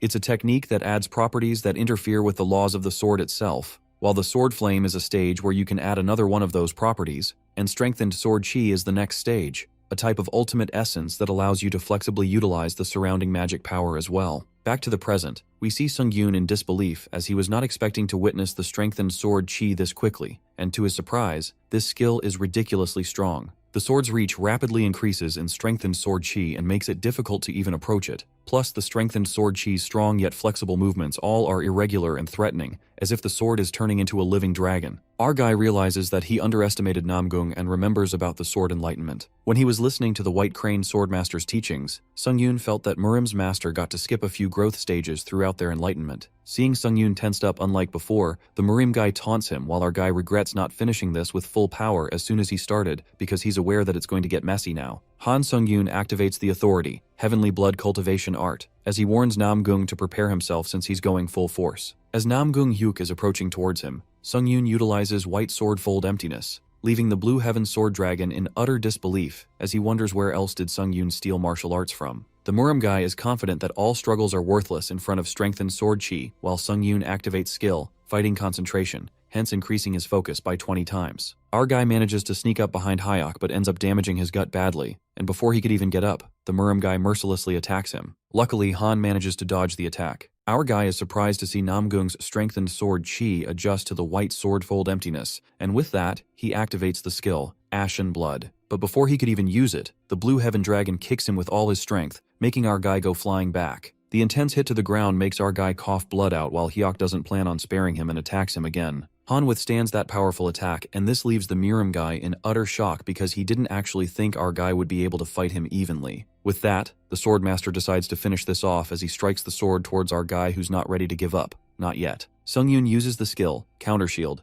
and releases all absorbed damage at once because after how hard he worked to get up here, our guy cannot go down this easily. Sungyun's attack doesn't affect the Swordmaster, and that takes him by surprise. And before he knew it, Hyuk's sword slashes his head off his body. The skill, Last Stand, is activated, which nullifies Sungyun's critical wounds, amplifying all of his senses for a short time, while this skill has a cooldown period of 1 week. Due to this skill he got as an additional reward on the 12th floor, our guy's head is connected back to his body, and as he regains his composure, he utilizes another reward he received on the 12th floor and activates the Ancient Emperor's Ash Crown exclusive effect, Ghost Magic. Because of the Ancient Emperor's Ash Crown, Han's mind will slowly be contaminated. Therefore, the authority of a serene mind is strongly activated. Our guy decides to use everything he's got and uses necromancy to beat the Murim guy, who is pissed off to witness this witchcraft as he quickly gets rid of it and grabs Han Sung-yoon by his neck. The Murim guy chokes Han with one hand and uses the other to slash our fella's head with a sword yet again. But before he's able to do that, his body starts trembling and he can't move. Abruptly, Hyuk collapses on the ground while our guy reminds him about what he told him about the scar on his face.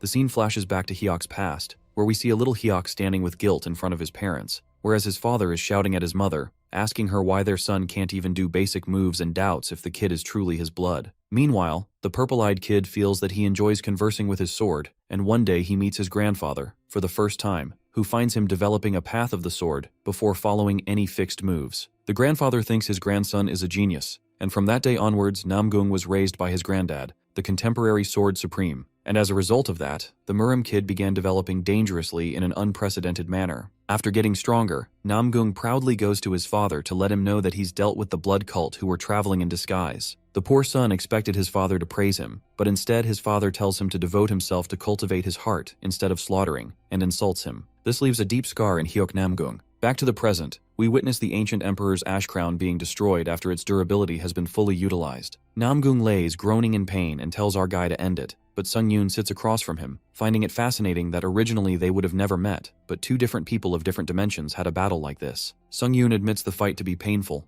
but it's funny that our guy felt fun while fighting. Our guy believes if they both had been friends, they would have shared their achievements and accomplishments instead of fighting like this. And this leaves Namgung first shocked and then in disbelief. He can't believe Sung-yoon still has such thoughts while climbing the tower and decides to tell him something fun. The Murim guy reveals the reason why he stopped climbing the tower and invaded the dimension wasn't just to enjoy murdering our guy, but because after gaining divinity, he became enemies with a certain god and felt a threat to his own life. According to him, the chosen ones inevitably have to deal with divinity, and the moment they do, they have to face gods in various forms. The Swordmaster lets Han know that he will soon have to deal with divinity, but if he climbs the tower with that stupid mentality, then even with divinity, our guy won't be able to prevent the gods from destroying his Earth. Han Sung-yoon, after hearing this, refuses to agree as he believes this will not happen, because those who tried to destroy the base of his life will all be killed by him. And with that, our guy attacks Namgung one last time, hence killing him. The skill, Truth Seeker of Blood, activates, and the system congratulates Sung-yoon on completing the 14th floor of the Tower of Trials. The pass reward of Boots of the Wind Spirit is being transferred to Han's inventory, and along with that, our guy obtains 10,000 pass reward points and a pass reward of 4,000 SP. As an additional reward,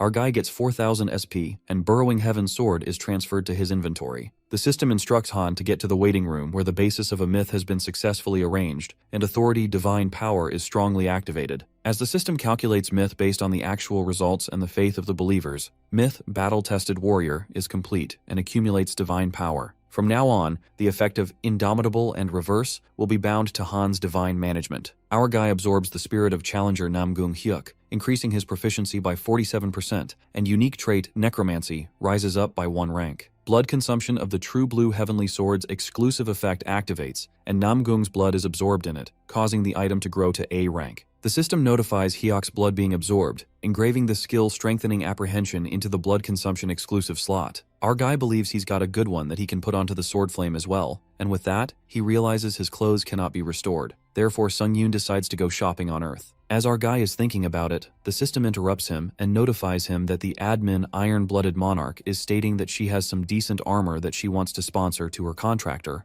and White Crane Swordmaster states that the contractor's fighting methods are more suitable for martial arts robes. Sung-yoon, after seeing this, goes to the Iron-Blooded Monarch and is amazed by how the administrator designed her house. As he enters inside, the admin compliments him for his good work and, to celebrate upon crossing a difficult level, she gives him a present which seems to be like a pendant. Our guy thought she was giving him an armor but is cut off when Iron Blood interrupts him and lets him know that once he puts a bit of magic power into this necklace, the armor will naturally equip. The admin warns Sung-yoon to use it outside the tower just in case, and our guy, after thanking her, leaves to meet the White Crane Swordmaster. Our guy greets his master aka White Crane, who looks disappointed at Sung-yoon not visiting her first, while he apologizes. The administrator wants to ask Han permission to do one thing, and hesitates as she states she wants to do our boy's hair. Our guy, after processing what she just said, feels uneasy because he believes that hair should be done by a hairdresser only, and states that she doesn't even have tools. White Crane Swordmaster reveals that White Sword 7 techniques will be enough for that, and with that, she warns Han to stay still if he doesn't want to get hurt. Before Sung-yoon could protest and stop her, his hair is already cut and, to his surprise, the hair looks pretty decent. Our guy compliments his master, who gets nervous but tries to act normal, and after that, she starts shoving Sung-yoon towards the exit while handing him the item that will make it easy to wear the martial artist robes that she mentioned earlier. The White Crane Swordmaster nervously wishes him good luck, and Sung-yoon feels this situation to be fishy. Sung-yoon enters the 15th floor waiting room as the system starts to finalize and the command quest opens. From now on, our guy can receive several quests from the administrators, and the quests will replace personal trials and will be based on the administrator's record of life. Upon clearing the quest, Sung-yoon can receive rewards from the administrator who issued the quest. However, he can only obtain one quest per floor. Now our guy realizes why the administrators were being so nice to him.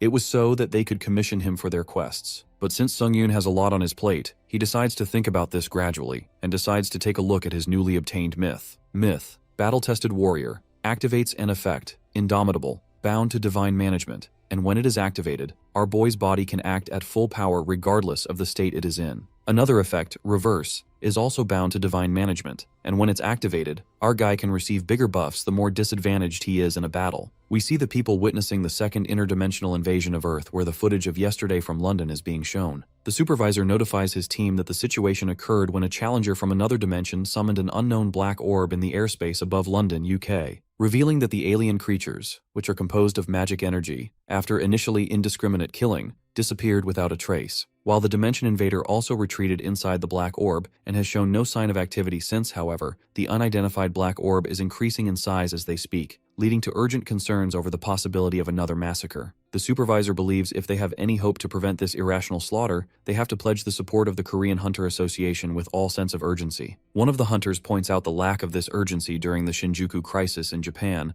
and wonders why the association is feeling so generous with its support this time around. The supervisor tries to explain when Han Sung-yoon interrupts him as he announces that it's all about money, since the Shinjuku crisis came with a lot more prominence. Our guy believes that ever since that, the business has been pretty good for the association. All heads turn towards Sung-yoon as he speaks, while the challengers gossip about him among themselves. After the meeting, our guy meets Haeyeon as he apologizes for heading back to the tower without saying anything and feels good to meet her. Haeyeon accepts his apology but states that she would appreciate it if our guy would be a little more considerate of his partner. With that, she asks him about his combat gear, and Sung-yoon lets her know that he's wearing it on the inside. Their conversation is interrupted when a guy announces that all challengers who are wishing to join the London relief mission need to board the charter flight this way, while guiding them the way. Sung-yoon turns around, all ready to board the flight when Haeyeon grabs him as she reveals she has a better idea. Haeyeon has a little upgrade of her own from climbing the tower, and states that some of the support spells she's picked up relate to spatial manipulation. The black-haired girl breaks it to Sung-yoon that she can now teleport anywhere she would like with the right coordinates, and she even got clearance from the association. Sung-yoon is notified that he's been selected as a target of the support spell Teleportation, and he will now be relocated to the coordinates designated by the caster of the support spell Teleportation. With that, they activate the teleportation. Meanwhile, in London, we see the magic summons from a day before appearing again as the challengers present. They brace themselves for the second wave while their top priority to protect is the spire. A senior challenger instructs the rookie to focus on the portal while he fights as they can't let any contaminants into the portal, or else they all are done for. The rookie freaks out as a monster attacks him, but before it could reach him, it's killed by Han Sung-yoon and Haeyeon, who appear out of the portal at that very moment. The rookie apologizes for not being able to do a better job protecting the magic circle while Haeyeon reassures him and asks him, when did this start again? The senior challenger appears in front of them, looking extremely pleased to see them as he calls them their knights in shining armor and requests an apology for the lack of introductions since they're short on time. With that, he suggests they leave this to them and join the rest of the chaperones at the rendezvous point, as he orders the rookie to escort their guests downstairs. Sung-yoon, upon reaching the hall, realizes it's definitely more of a large-scale support mission. But for some reason, our guy feels uneasy that the Brits from the Spire of Mages aren't exactly thrilled by the response while everyone outside is risking their lives. The higher-ups are down here talking about useless shit. The old man sitting on the head chair starts the conversation but is left speechless after spotting Han Sung-yoon, not expecting to meet him like this again as he considers this reunion an honor for himself. Our guy recognizes the old man to be the one he rescued during the 13th floor trial. After the old man tells Sung-yoon about everything that's going on, our guy decides to summarize it for better precision. According to the old guy, the black sphere out there is an ultra-high-level barrier that can't be broken by hundreds of mages throwing their magic energy against it, except the old guy was able to break through when it was much smaller, and that's how the first wave was stopped. But it's been impossible to even make a dent in it ever since. The challengers present in the room start gossiping as they are confused about why Elder Taylor, aka the old man, gave his head seat to Sung-yoon. They all are in disbelief, but Elder Taylor believes this high seat is a negligible amount to pay for the safety and protection of the country, and he will even kneel before our guy if necessary, because the rest of them have not witnessed what he did in the Tower of Trials. Elder believes Han Sung-yoon is not a normal guy, and with that, he takes his feedback on the situation, asking for a solution. Sung-yoon declares that there's only one option, and that is that he destroys the black orb, and everyone is left in utter disbelief as they whisper among themselves. But our guy clarifies that he has a condition,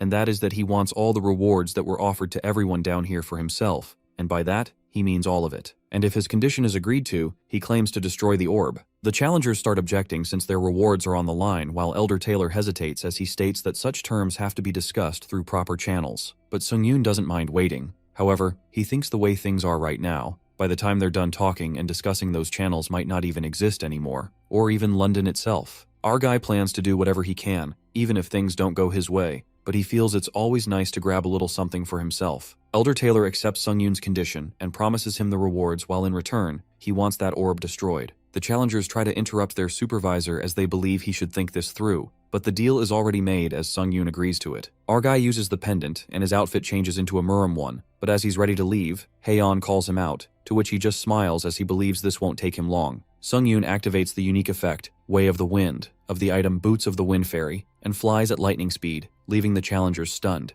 As our guy approaches near the orb, he finds it much bigger than he expected, and decides to get started right away. Han Sung-yoon uses the skill, Sky Cleave, which allows him to destroy the magic energy itself, but expends greater magic energy proportional to the resilience of the target. Using the skill, Sky Cleave, our guy removes the limitations on targets that can be destroyed. Just like that, he pierces the sword into the barrier with the merciless force of the skill. The realm starts to break, and our guy couldn't be happier as he learns that it's possible to destroy magic energy itself. With that one final strike, Han breathtakingly cracks the realm open like a freaking god and enters the spectral realm, the Void. Upon entering, he's confused about what a spectral realm is, and it appears that the inside of the sphere is treated as an entirely separate dimension. Shortly, Han activates the skill Third Eye when suddenly he finds himself surrounded by horrific creatures. It is known that all beings other than the master of the spectral realm are exposed to horrific illusions, which can't be dispelled by any skill. Han is expected to lose all sense of direction and can no longer use sensory skills in this realm. Plus, he also suffers an 18-point decrease across all stats as a penalty. Suddenly, our boy is attacked by the creatures that manage to injure him. Sung-yoon spirals into panic, wondering what kind of illusions are strong enough to do physical damage. To see things clearly, our boy activates the power Clear-Headed, and that's how the effect of the spectral void is lifted. The loss of sense of direction and certain skill restrictions are lifted by Han's magic resistance skill. With that, our guy makes a stronger comeback and fights back the illusions. All the creatures leap forth, while the places Sung-yoon got hurt get healed. He realizes the outfit White Crane gave him repairs itself using magic energy. Right at that moment, someone emerges from behind and witnesses Han's outstanding abilities. While our guy pauses for a moment, the man is impressed that someone from a minor, trifling dimension is capable of single-handedly penetrating a spectral realm. Before that weirdo could finish talking, our guy decapitates him in a heartbeat. The head is sliced apart from his body, and yet that man lets out that it's nothing he hadn't predicted. Suddenly, a blinding light illuminates, and Han activates the myth Comeback Hero, which imbues his holy energy with the effect Indomitable. The magician, who got decapitated, has his illusions appear everywhere, and he expresses utter disbelief, certain that our boy can't be a disciple. The man is disappointed, and questions what god would deign to inhabit such a trifling dimension, referring to Earth. At that moment, Han uses blood manipulation, and the man casts Hex of Invisibility. The illusions become blurry to hide from the enemy,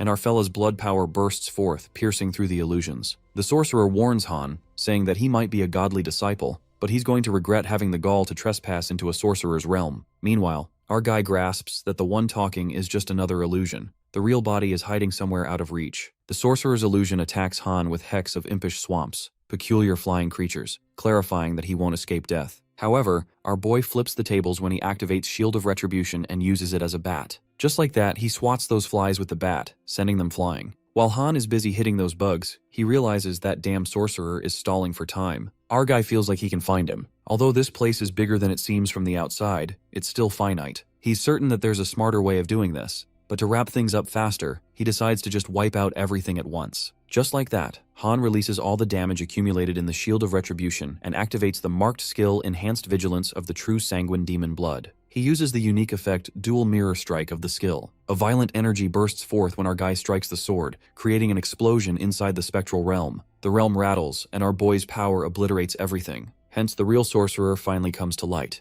The sorcerer trembles with pain, covered in blood. The man questions Han. What business does a monster like him have with a paltry dimension such as this one? Our guy is happy that the conversation is on point, and bluntly commands the sorcerer to get rid of this black orb called the spectral realm. Basically, Han is asking the sorcerer to destroy his own realm, and the man freaks out, mentioning the amount of sweat and toil that went into creating this domain. But sadly, our guy hates excuses and activates his skill Blood Prophet, along with pain amplification, which allows the target to suffer harm twofold. The sorcerer has no escaping the tormenting hell and screams in pain. Han assumes that he'd had enough, but the sorcerer's pride is unhindered when he tells our boy that he wouldn't be so callous if he had any inkling of who he is. The man reveals himself to be the future Grand Sorcerer of the Empire, an unparalleled savant of the magical arts. However, our guy doesn't take his bullshit and twists one of his arms, making him go through hell. Our ruthless boy makes it clear that he won't ask again, and the sorcerer begs for mercy, crying uncontrollably. Han then asks him his name, dimension of origin, and his business on Earth. The sorcerer beats around the bush, but our guy isn't interested and warns him to answer his damn questions. The man reveals himself to be Sindel from Ari's dimension, and his mission on Earth was to garner faith from the beings of this world. Han asks him what that's supposed to mean, and Sindel humiliates our guy, asking if he came to him without even the slightest knowledge. But our boy starts to lose patience with him and strikes him down with a kick, breaking his ribs. Sindel begs to stop this madness and explains that ancient records found in hidden repositories reveal that wondrous mages and wizards ascended above their mortal limits through their reliance on faith. The faith devoted by these believing masses accumulated in their hearts as holy energy that formed circles, eventually allowing an exceptional few to reach the sixth circle, the honor and glory of the vaunted title of Grand Sorcerer. Our guy questions Sindel how he gains faith from people. The mage answers that one form of faith is the sheer dread evoked through absolute domination or mortal fear through indiscriminate massacre, the most expedient method indeed. Sindel also confesses he chose the Earth dimension because holy energy tainted with the presence of another god cannot be used to elevate the abilities of a mage. There's no reason why the sorcerer would debase himself gracing a godless dimension with his presence. Han sums it up that the sorcerer committed mass murder just to improve his skills, calling him a piece of shit. He proceeds to the next question and asks Sindel what he knows about the God of Testaments and the God of Battle. The mage confesses that it's beyond his knowledge whether such deities even exist. However, he seems to have a death wish when Sung-Yoon catches him lying through his teeth with his dragon eye, even on the brink of death. Our guy realizes that Sindel definitely knows something about the gods, and a murderous intent creeps in when our guy picks him up. He understands that no one would give up important info like that without a fight. Hence, our guy decides to increase the intensity of pain and activates Torturer's Wiles, an efficient method of interrogation.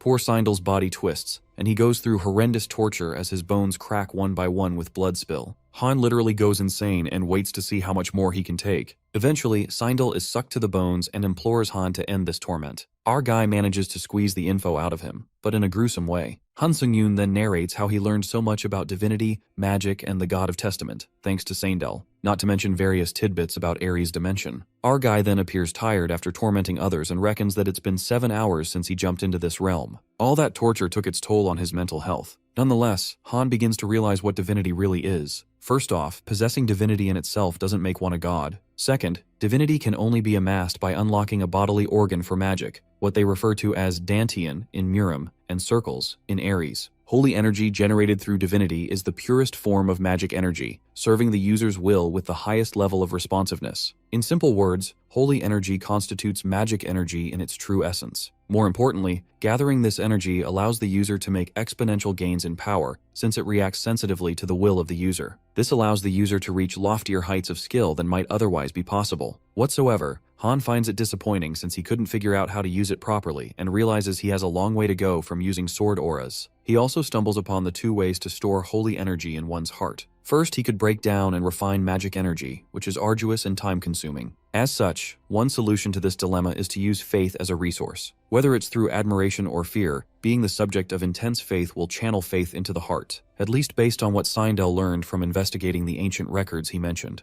The scene takes us to a flashback, earlier when Han was torturing Sindel. He revealed that there was an oracle given to him by the priest who serves the god of battle. Our guy gets a fragment of information about the god of battle, and he had no idea they were so deeply involved in all this. Sung-Yoon remembers when the God of Testament warned him not to place his faith in any other god, because there's a risk of incurring the animosity of other deities. Our guy is baffled why some gods would want to be his enemy when the only time he's known them is through random messages. But there's no questioning anymore that the god of battle's hostility towards him is bringing Earth into the crossfire. And this makes Han enraged because if things keep escalating like this, in the end, the god of battle will become his nemesis. Just like that, our guy absorbs Sindel's dead soul and his blood to inscribe the marked skill, Imbue Soul Ego. Han feels like if he's at least planning to go against the gods, he needs to gather as much holy energy as he can. Sitting in a mansion, our guy presumes that he has gotten rest over the past couple of days, which means the tower is about to summon him again. He then recalls what the girl said about this pocket plane pouch that settled beside him, an exceptionally rare item, and to take good care of it. Our boy grabs the big-ass pouch to check out the latest spoils. He finds a skill proficiency potion, a book of random skills, a stat increase potion, and so on. He thinks it was worth it for the Brits in the end. If anything, they got the better end of the deal. Han is certain that they'll get a whole lot out of studying that thing for research purposes, thinking he should have claimed a share at least. Later, he peeks at his hunter identity card and becomes an A-grade hunter. He remembers when he thought reaching A-grade was a dream come true, but still, Han appears disappointed, wondering if he wasn't good enough to be S-grade, cursing those association cheapskates. It is then revealed to us that after the mission, Sung-yoon was asked to host a press conference with the British Hunter Association, even receiving an offer to gain British citizenship outright. It was like he had become a celebrity overnight. Then the same thing happened when he went to Korea. He was showered with a bunch of incentives like tax exemptions and other benefits just to win him over. But the thing is, fame and wealth on Earth didn't really mean much to him anymore. Our guy ponders that no matter how rich or famous he becomes, none of it's of any use to him if the entire planet is decimated by some invader from another world. He doesn't turn a blind eye to what matters the most, to stay focused on growth. Not only that, our fella feels the urge to be able to defend this world against gods. This is the reason he needs total power. After that, Han recalls what Sindel said about holy energy being the purest and most refined form of magic energy. Our guy tries to do the same, and every time he manages to refine magic energy by himself up to a certain level, but it's harder than he thought. Nothing he does seems to purify it to the point of converting it into holy energy. If he didn't have the hero's blessing power, he wouldn't have a clue about what to do. Thanks to this power, Han already has some holy energy in him, so that's something at least. From what little he's tried inside the void, it seems impossible to generate a sword aura or cast spells using holy energy, regardless of his willpower. Faith and resolve, that's what it takes to put holy energy to use. When he created the myths, Comeback Hero, and Vampire Slayer, maybe his holy energy moved by all the faith he had around him at that time. Han reckons if that's the case, there's nothing he can do to use holy energy properly by himself right now. At that moment, his time on Earth ends and our guy returns to the Tower of Trials. Deep down, he knows the answer to his questions must be higher up the tower. With that, Sung-yoon enters the 15th level of the trial, Acolytes of the God of Darkness, that's what they call themselves, and smiting the filthy heretics who reject their sable savior is their mission. The hunters are creeped out by the sheer terror these monsters exude since never in their lifetime have they witnessed something like this. Those hunters seem to be from a party and wonder why their chief even took on a contract like this. Nonetheless, a big guy jerks open the curtain of the camp and yells in a frenzy at someone to get his ass up and out of this damn bunk. The big guy makes it clear that he'll not abide by lollygagging in his camp. Well, to our surprise, the boy who's being yelled at turns out to be Han Sung-yoon, disrupting our guy's leisurely lie-in. Our poor guy didn't even get the time to settle in and wonders if that big bastard is an orc or something. The soldier frantically asks Han if he hasn't heard the marching orders and questions his ridiculous outfit. The soldier alerts our guy that the crusade is about to begin. Upon hearing this, our guy assumes that there's some religious war going on in this trial. The rumbling reverberates, and Han gets to know the trial has started with the objective of leading the crusade to victory within 17 days, which is the time limit. Our guy looks up at the hunters and reckons they're a few thousand at least. In the meantime, the soldiers rally around Chief Raynell at all times and promise rewards once they reign victorious in this holy war. The soldier with Han reveals to him that Chief Raynell is the brave soul who leads their mercenary band, a rare aura user in their midst. The soldier lets out that those heretic bastards are almost upon them, and that the troops are ready for battle, letting the darkness bring judgment upon those fanatics who worship the false god of battle. Our guy tries to process the info and sums it up. He was hired as a mercenary by some slimy worshippers of the god of darkness who are fighting against the followers of the god of battle. That's when our boy grins and starts his special mission, Path to Command. He must earn recognition as an outstanding leader by proving himself to the mercenaries. It is known to us that Raynell, all her life, was devoted to the study of blades, which allowed her to lead a mercenary band of considerable renown. Without the backing of a noble family, the battlefield was her only means of proving her worth. Raynell fought one war after another, escaping death's clutches uncountable times, until one day she attained the status of an aura user, a height of prowess only reached by true knights. However, Her lack of formal training to utilize her aura left her with few options to hone her remarkable skills, except to chase after fleeting moments of clarity in a never-ending series of battles. In the present scene, Chief Raynell lunges with her sword, and as she slashes through the enemy, the realization dawns on her that there's simply no end to the enemy's ranks. Even at a glance, it's clear they number well beyond mere thousands, whereas their allies barely amount to 700 or so, including those wretched carcasses summoned by the Dark Priests. The chief supposes that these odds are far from what the Dark Priests assured them, because, at this rate, they'll find themselves on the brink of defeat. Just as Raynell proceeds to slash the enemy, suddenly a giant monster emerges from behind.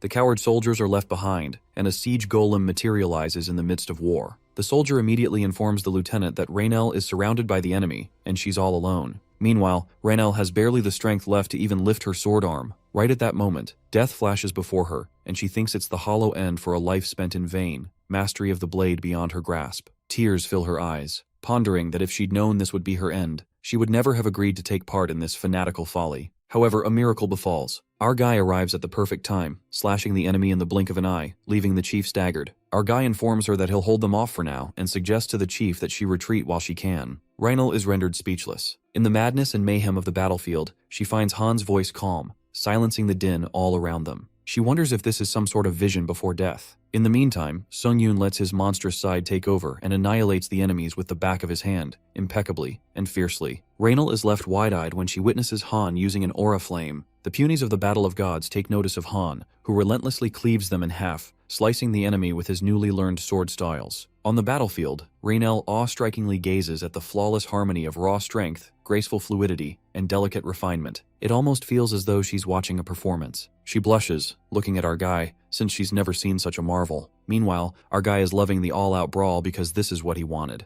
This means he can keep replenishing stamina and magic energy by absorbing dead spirits and blood. But it's a shame that the proficiency for necromancy increases the slightest per kill, not exactly the leaps and bounds Han was hoping for. Like a gruesome monster, our boy relentlessly cuts through the monsters and absorbs the new skills, gaining so many skills at random. Grinning, Sung-yoon strikes the ground with brute force that smashes away the enemy, sending them flying. That's when the urgency presses upon them, and the enemies realize they must retreat rather than face this monstrosity head-on. The enemy releases the siege golems that materialize to stop the disaster called Han Sung-yoon. Our fella uses the 7 white blade style, white blade piercing sky, and with a single leap, he takes down the siege golem. The allies are slack-jawed when they witness the sight, while Raynell notices that the move Han just made was the same technique he used to save her life. She vividly remembers, thinking it was as though he manipulated and distorted the fabric of space itself, and concludes that such feats are far beyond the realm of swordsmanship. On the other hand, our boy impeccably slashes through the golems, and the army of the god of battle are freaking out, witnessing that their siege golems,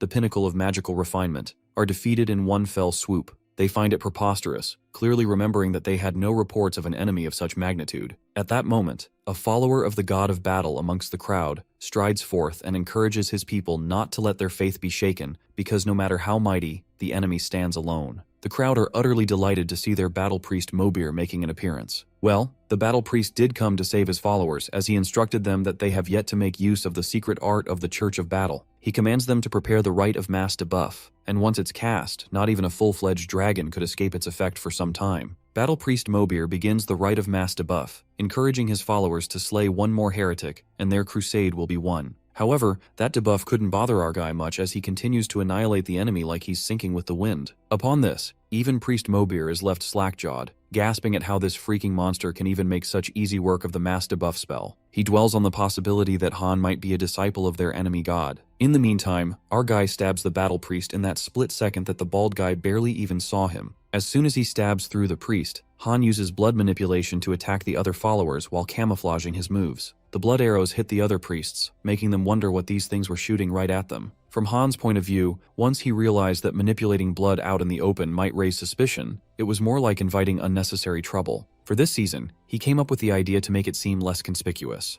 Essentially, he used tiny droplets of blood to create a claymore mine that tears the enemy to shreds. Our guy is the epitome of genius. Nonetheless, a wave of panic ripples through the priests when they realize Lord Mobir is no more to save their asses, and they immediately announce a retreat. The system notifies Han that he has achieved the trial's special objective, Path to Command, since every combatant on the battlefield has become keenly aware of his presence. He even unlocks the title One-Man Army. Now, since our fella single-handedly wiped out the enemy, he's already gained the respect of his allies. The lieutenant from earlier, who scolded Han to stop slacking, shows him the way to the tent that our guy will have all to himself. The big guy apologizes to Sung-yoon for his impertinence from earlier. Our guy overlooked it because he expected nothing less from an orc. The guy is confused if he is called an orc. Anyway, Han waves him goodbye since he's feeling pretty beat. Our guy proudly walks into his tent, and all it took him was taking care of 1,000 enemies at once, and they're already treating him with respect. Han then ponders upon the message he received during the battle about taking countless lives and harvesting just as many souls. He's informed that he has begun to gradually unlock his aptitude as the god of death. He recalls he saw the same thing when his necromancy trait went up to grade A. While Han is trying to understand what it really means, suddenly, he senses something and wields his sword. As the tent rips apart, Raynell comes plummeting and falls flat on the ground. She's not surprised that Han is just as sharp as she imagined, while our guy is flustered and tells her that she could have easily died here, and it's just as well he didn't actually try to kill her. The chief thanks Han for saving her life earlier, but our guy isn't happy about his privacy being intruded upon, guessing it's a tradition here to sneak into someone's tent. Raynell gets flustered and thinks he misunderstood. Nonetheless, she believes that Han is no ordinary mercenary, and our boy doesn't know how to answer this since she saw everything that happened on the battlefield, so she won't be convinced until there's a solid reason. Even our guy admits that he overdid it a bit on the field. Raynell expresses that the godlike display of his martial prowess was a pleasure to behold, a wonder for ages. She's certain that an average mercenary can never be capable of achieving even a fraction of such a feat. With a fierce look in her eyes, she demands Han to reveal his true identity. That's when our guy takes the risk and reveals that he's the disciple of the God of Darkness, a disciple of their Lord and Savior. Deep down, our guy doesn't have time for this, hoping she'd better buy this story. Raynell begins to tremble and asks Han if he claims to be an angel, while our guy thinks he's done for, believing she saw through his lie. But things turn out pretty well when Raynell bows down to the monstrous disciple of their god, asking for forgiveness for her insolence. Our guy freaks out and tells her to drop the formalities. He requests to keep this a secret for now, justifying they wouldn't want an enemy spy catching wind of it. Raynell addresses him as Lord, and asks Han if she's really worthy of such vital information. Han keeps up the act and says he has to trust a true comrade in arms like her. At that moment, the chief turned red because she was in his arms. That's when Han's second special mission, Path to Admiration, begins. He needs to establish a rapport with the top mercenary, and that person will be marked with an arrow that's only visible to the user. That arrow appears on Raynell's head, who's now the top mercenary in Han's army's camp. Since our guy has already taken care of Path to Command, it's about time he found somebody to help him lead this ragtag army of his. To make things work, Han holds Raynell's hands, having a feeling that this trial's gonna be a freaking cakewalk. Well, bro knows how to smooth things up. After that, Sung-yoon smirks because he'd hit triple digits across all stats now, and also absorbed a bunch of new skills this time. He decides to sort through them properly while he has time and opens up the list of skills, but Han notices that none of them really stands out as particularly useful for now.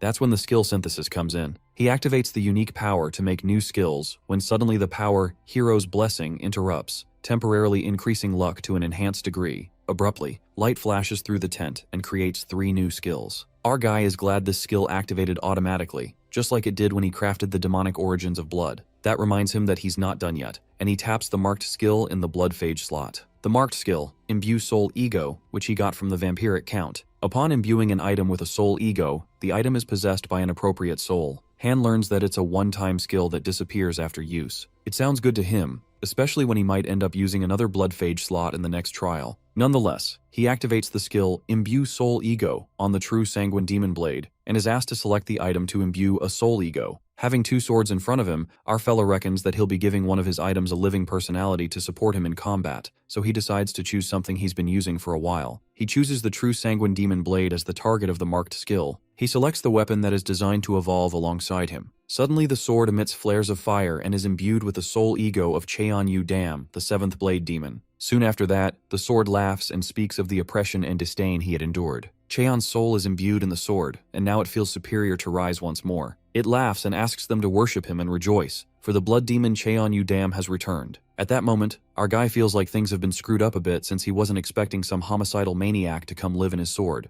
Later, some hunters are practicing their corpse combine technique when our guy walks in, stealing the spotlight. The murmuring initiates when they call Han a slaughterer, though he looks young. The other soldiers couldn't speak of what they saw on the battlefield, concluding this guy was a real demon. They believe that Han must have killed over 1,000 people by himself without even batting an eye. Those soldiers give him a wide berth since he's a bad omen. Our guy finds it ironic that they're talking about bad omens, coming rich from a bunch of darkness-worshipping cultists. Later, our boy takes a serene walk under the moonlight, unlike that homicidal maniac bastard in his sword, who begins blabbering. The guy asks Han not to ignore his words of wisdom, and reveals how countless followers of the blood demon cult clamored for a moment of his time. Our guy thinks this dude is talking to himself cause he ain't paying heed to a word he said. It's been a mere moment since Cheon was released from hellish torment, and now he has to deal with his insolent half-wit master, calling it misery. Our guy feels hurt and clarifies that he's not a half-wit, it's just that he doesn't enjoy useless chit-chats. Cheon is glad that he caught Han in a conversational mood and asks our fella if he's entirely untrained in the art of chi telepathy. But Han doesn't know something like this, and asks Cheon if he was a player before. The sword scoffs, responding to Han that he has betrayed his own ignorance once again. The guy speaks in a boastful manner, saying there wasn't even a soul alive who did not know the blood demon Cheon Yu Dam by reputation. Sungyun asks him how far he got in the Tower of Trials, and Cheon replies that his ascent through the tower came to an end at level 41. A grin spreads across Han's face because if this guy is spilling the truth, he could be a treasure trove of valuable information.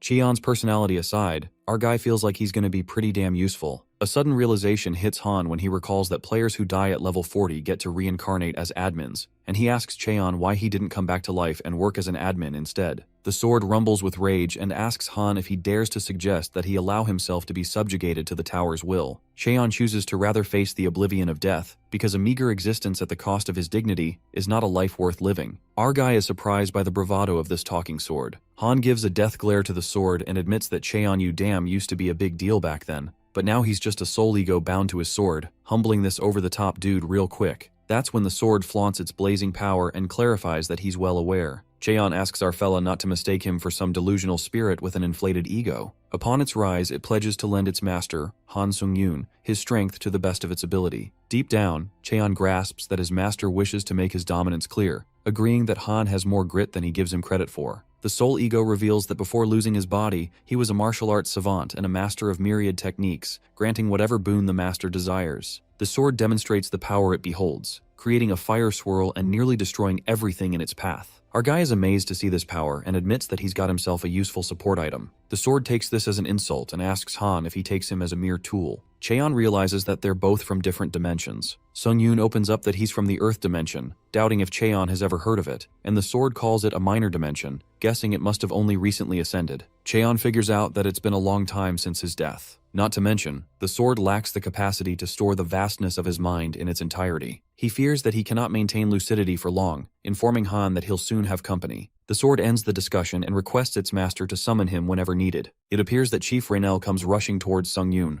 Our guy is shocked that she came in the middle of the night, and Raynell frantically alerts him that the enemy has staged an ambush. Plus, they're about to be overrun by an elite detachment of the Church of Battle's battle priests. Our guy grins since things are getting more exciting from here, and appreciates the Tower of Trials for never having a boring moment. Han strides past the chief and asks her to explain more about this elite surprise attack unit. He's ready to get this holy war started again. On the battlefield, the soldiers are getting slaughtered as they protect the priests. The enemy seems to be targeting their priests to dispel the necromancy spells. The situation is chaotic since it's an ambush at midnight, and our guy notices that the enemy is fewer compared to last time, supposing they're definitely a cut above the riffraff he faced before. More importantly, Han notices that they're using powers with clear signs of holy energy, but certainly don't match his level. The enemy this time is more gruesome and powerful as they decapitate the soldiers, and Raynell witnesses a one-sided slaughter with her eyes widened in terror. She had no idea the enemy possessed such powers. Abruptly, our guy grabs her and asks her to do him a favor. Being a smartass, Han asks Raynell to keep believing in him, no matter how strong the enemy looks or how hopeless the situation might seem. Fooling her with his beautiful smile, our guy says that he believes in her too.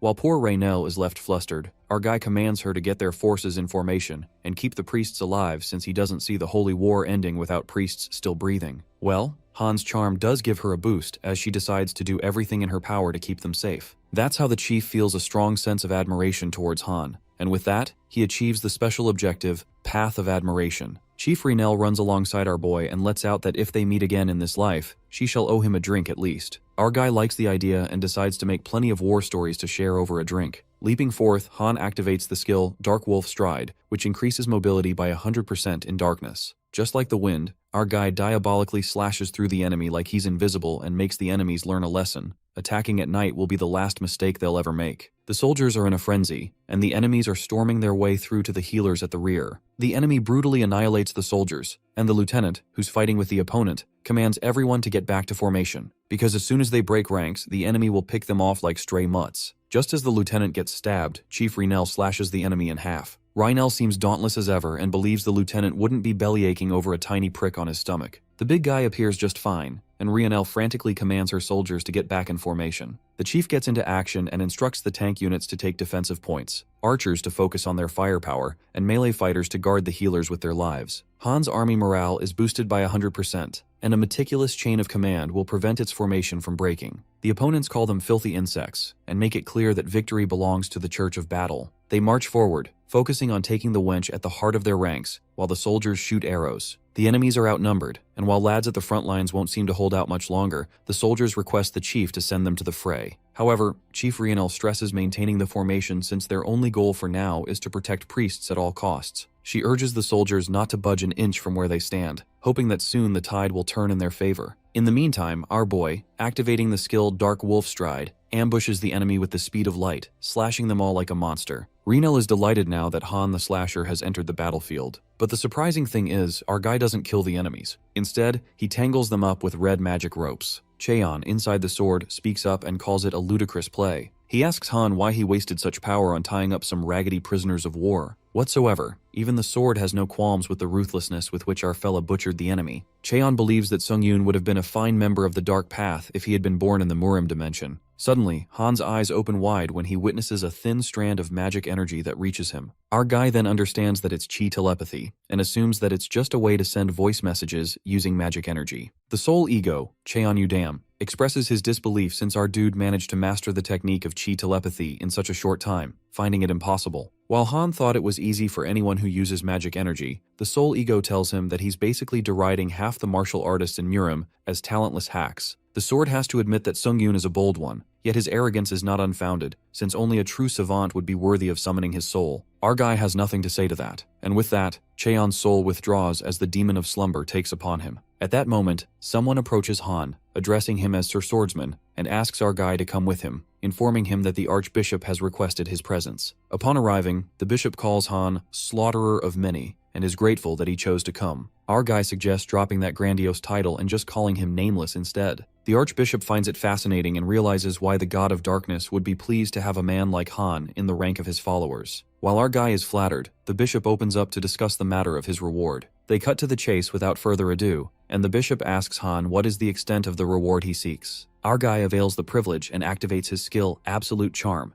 He then asks the Lord Archbishop how much he's willing to give him. Han gives him a death glare, and as Absolute Charm is activated, the Archbishop is afflicted with the effect Fear. This effect hinders the target's judgment and inflates Han's presence of mind. A strike of terror gushes through the bishop, and while quivering, the old man grants Han the greatest reward he can bestow upon his authority. The old man is gripped by fear and grants our guy the holiest of the sacred relics in the Church of Darkness's possession. Tears stream down the bishop's face while the other priests freak out and remind him that non-believers are not worthy of sacred relics. But the Archbishop shuts them up and announces that their crusade will lead to glorious victory at the hand of the Nameless One, Han Sungyun. Bishop Kanil is utterly terrified, presuming how he sensed something lurking behind Han's eyes, an immense aura of savagery that defies all belief. It felt as though his entire being was wilting under the crushing gaze of a dragon, but Kanil believes that the sheer might this guy represents may change the tide of this war. The bishop then gives Han the sacred relic, a sanctified object that harbors the power of God, and there's no higher item of worship within the Church of Darkness. Our guy activates the dragon's eye to analyze the relic and learns that it's the Seal of Dark Alms, which imbues a unique effect upon stamping the seal on the hand. The other relic is the Ember-Eating Night Shroud, and the unique effect expends all holy energy to return to life. Our guy is amazed to see that these are both SS-grade relics. However, disappointment crawls in when Han realizes that he can't take either of these items out of the level 15 trial, which is a damn shame. Hit by a reality check, Han would hate to look a gift horse in the mouth, but there's no such thing as lucky coincidence in the Tower of Trials. He conjectures that if he has managed to get his hands on 2 items at a grade he's never seen before, Sungyun is convinced the tower is about to try and kick his ass. Our fella feels pretty tense already, and picks up the items while Archbishop Kanil trusts him to live up to the priceless worth of these relics. As Han is leaving, Kanil warns him and mentions that any soul that flees from this coming battle shall be punished with the full fury of the God of Darkness. Our fella smirks and responds that a mere mortal like him wouldn't dare run away before he's earned his keep. Han leaves, but the Archbishop is thrown into shambles, shattered into sobs over his sacred relics that he gave away. Meanwhile, Han seems happy after looting the bishop, and shortly, Rionel calls him out,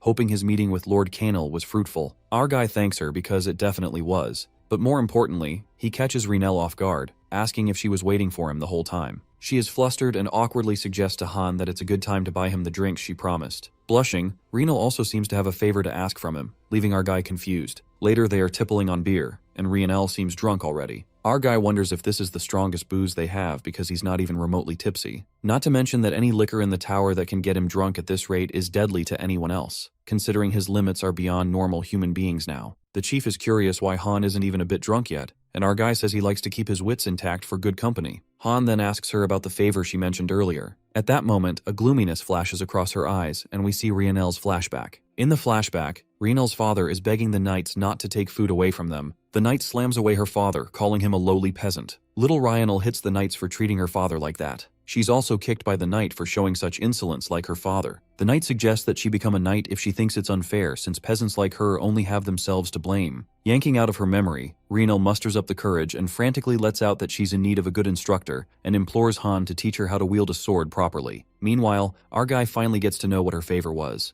It's just a personal one with no special objective or reward to speak of. Han ponders that he's already achieved the special objective that got Rienel to command his army, so there's nothing else he can get from helping her. Besides, he thinks it's for the best not to get attached to someone who lives in a world that was created by the Tower of Trials. He thinks it's a waste of time. That's when Sung-yoon gets up and bluntly answers Rienel, straight up refusing to help her. As our callous hero is about to leave, the chief stops him and pleads with him. She sounds desperate when she mutters that she needs to live up to her potential, no matter what it takes. She helplessly slams her head to the ground, bowing, and begs him to teach her, agreeing to anything in return. Han smirks, thinking the time enjoyed isn't time wasted. Later, Rienel looks very determined, but our guy tells her to relax a little. He finds it good that she's fired up, but he infers that she'll lose fluidity from all the tension. That goes for everything. Our guy then twirls her around and thinks what she needs the most isn't combat experience, but to strengthen her magic energy system, which is called aura synthesis in this world. Han places her hand on her back and infuses magic. Rienel feels the sudden surge of energy flowing through her, and he teaches her how to use magic energy. It's like he's guiding her by the hand. She senses something familiar about it, even with all these subtle differences. With each minor change, her magic pathways are growing more efficient than ever. Based on Rienel's characteristics and tendencies in her magic usage, Han affirms that he came up with the optimal magic circulation method for her,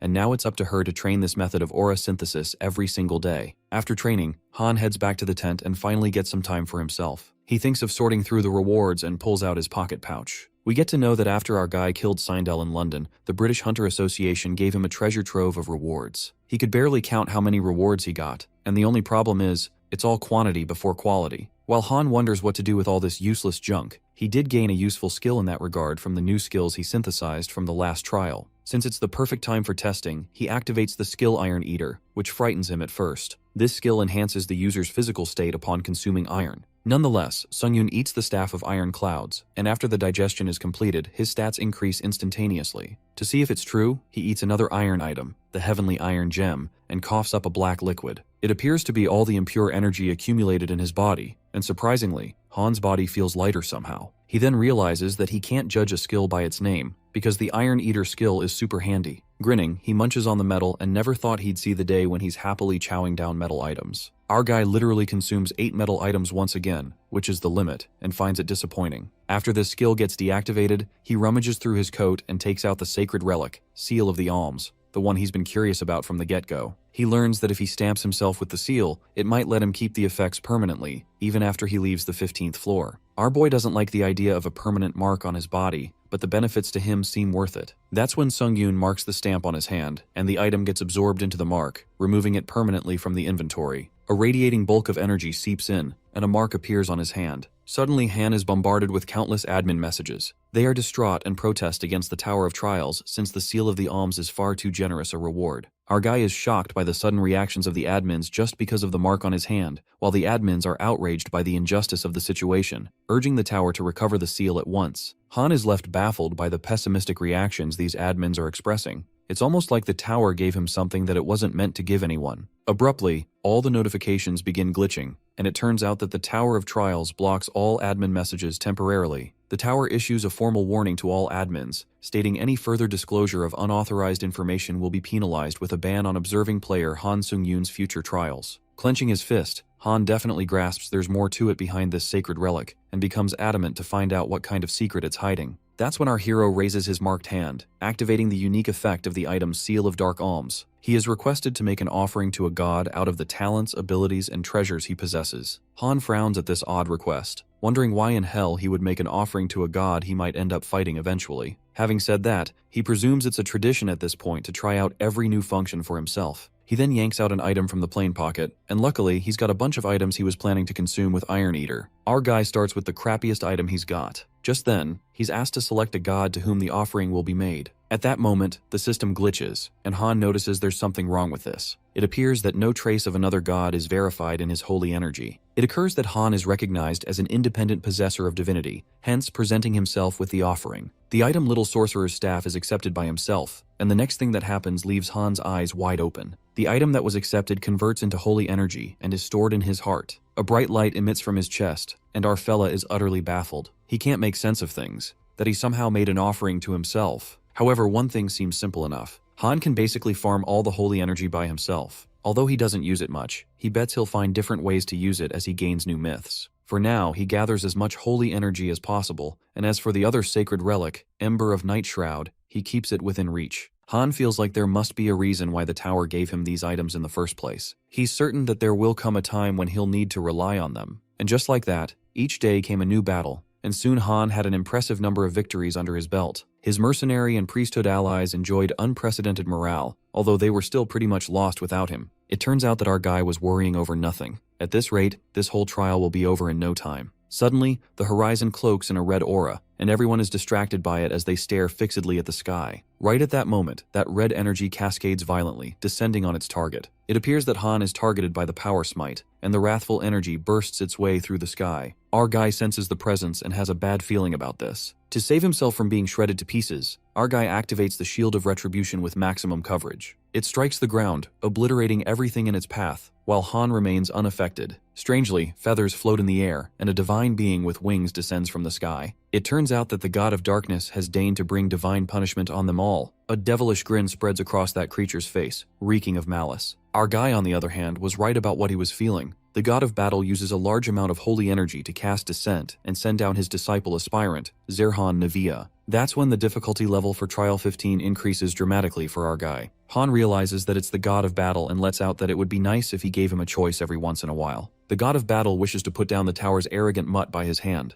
referring to Han. The god states that in death, Han will know humility, and his folly of coveting godhood will be his last regret. It appears that our guy has angered the god, and now hell breaks loose, because the god wants nothing but Han's life. Even our hero knows he won't make it unless he fights at full power right out of the gates. Han activates all the possible skills and braces himself to fight. Just when our guy thinks he needs to be fast, the divine being, in a blink of an eye, grabs his face and smashes him into the ground. The power smite plummets from the heavens and strikes Sung Yoon. Before we all know it, our main character dies on the spot. He meets his unfortunate end.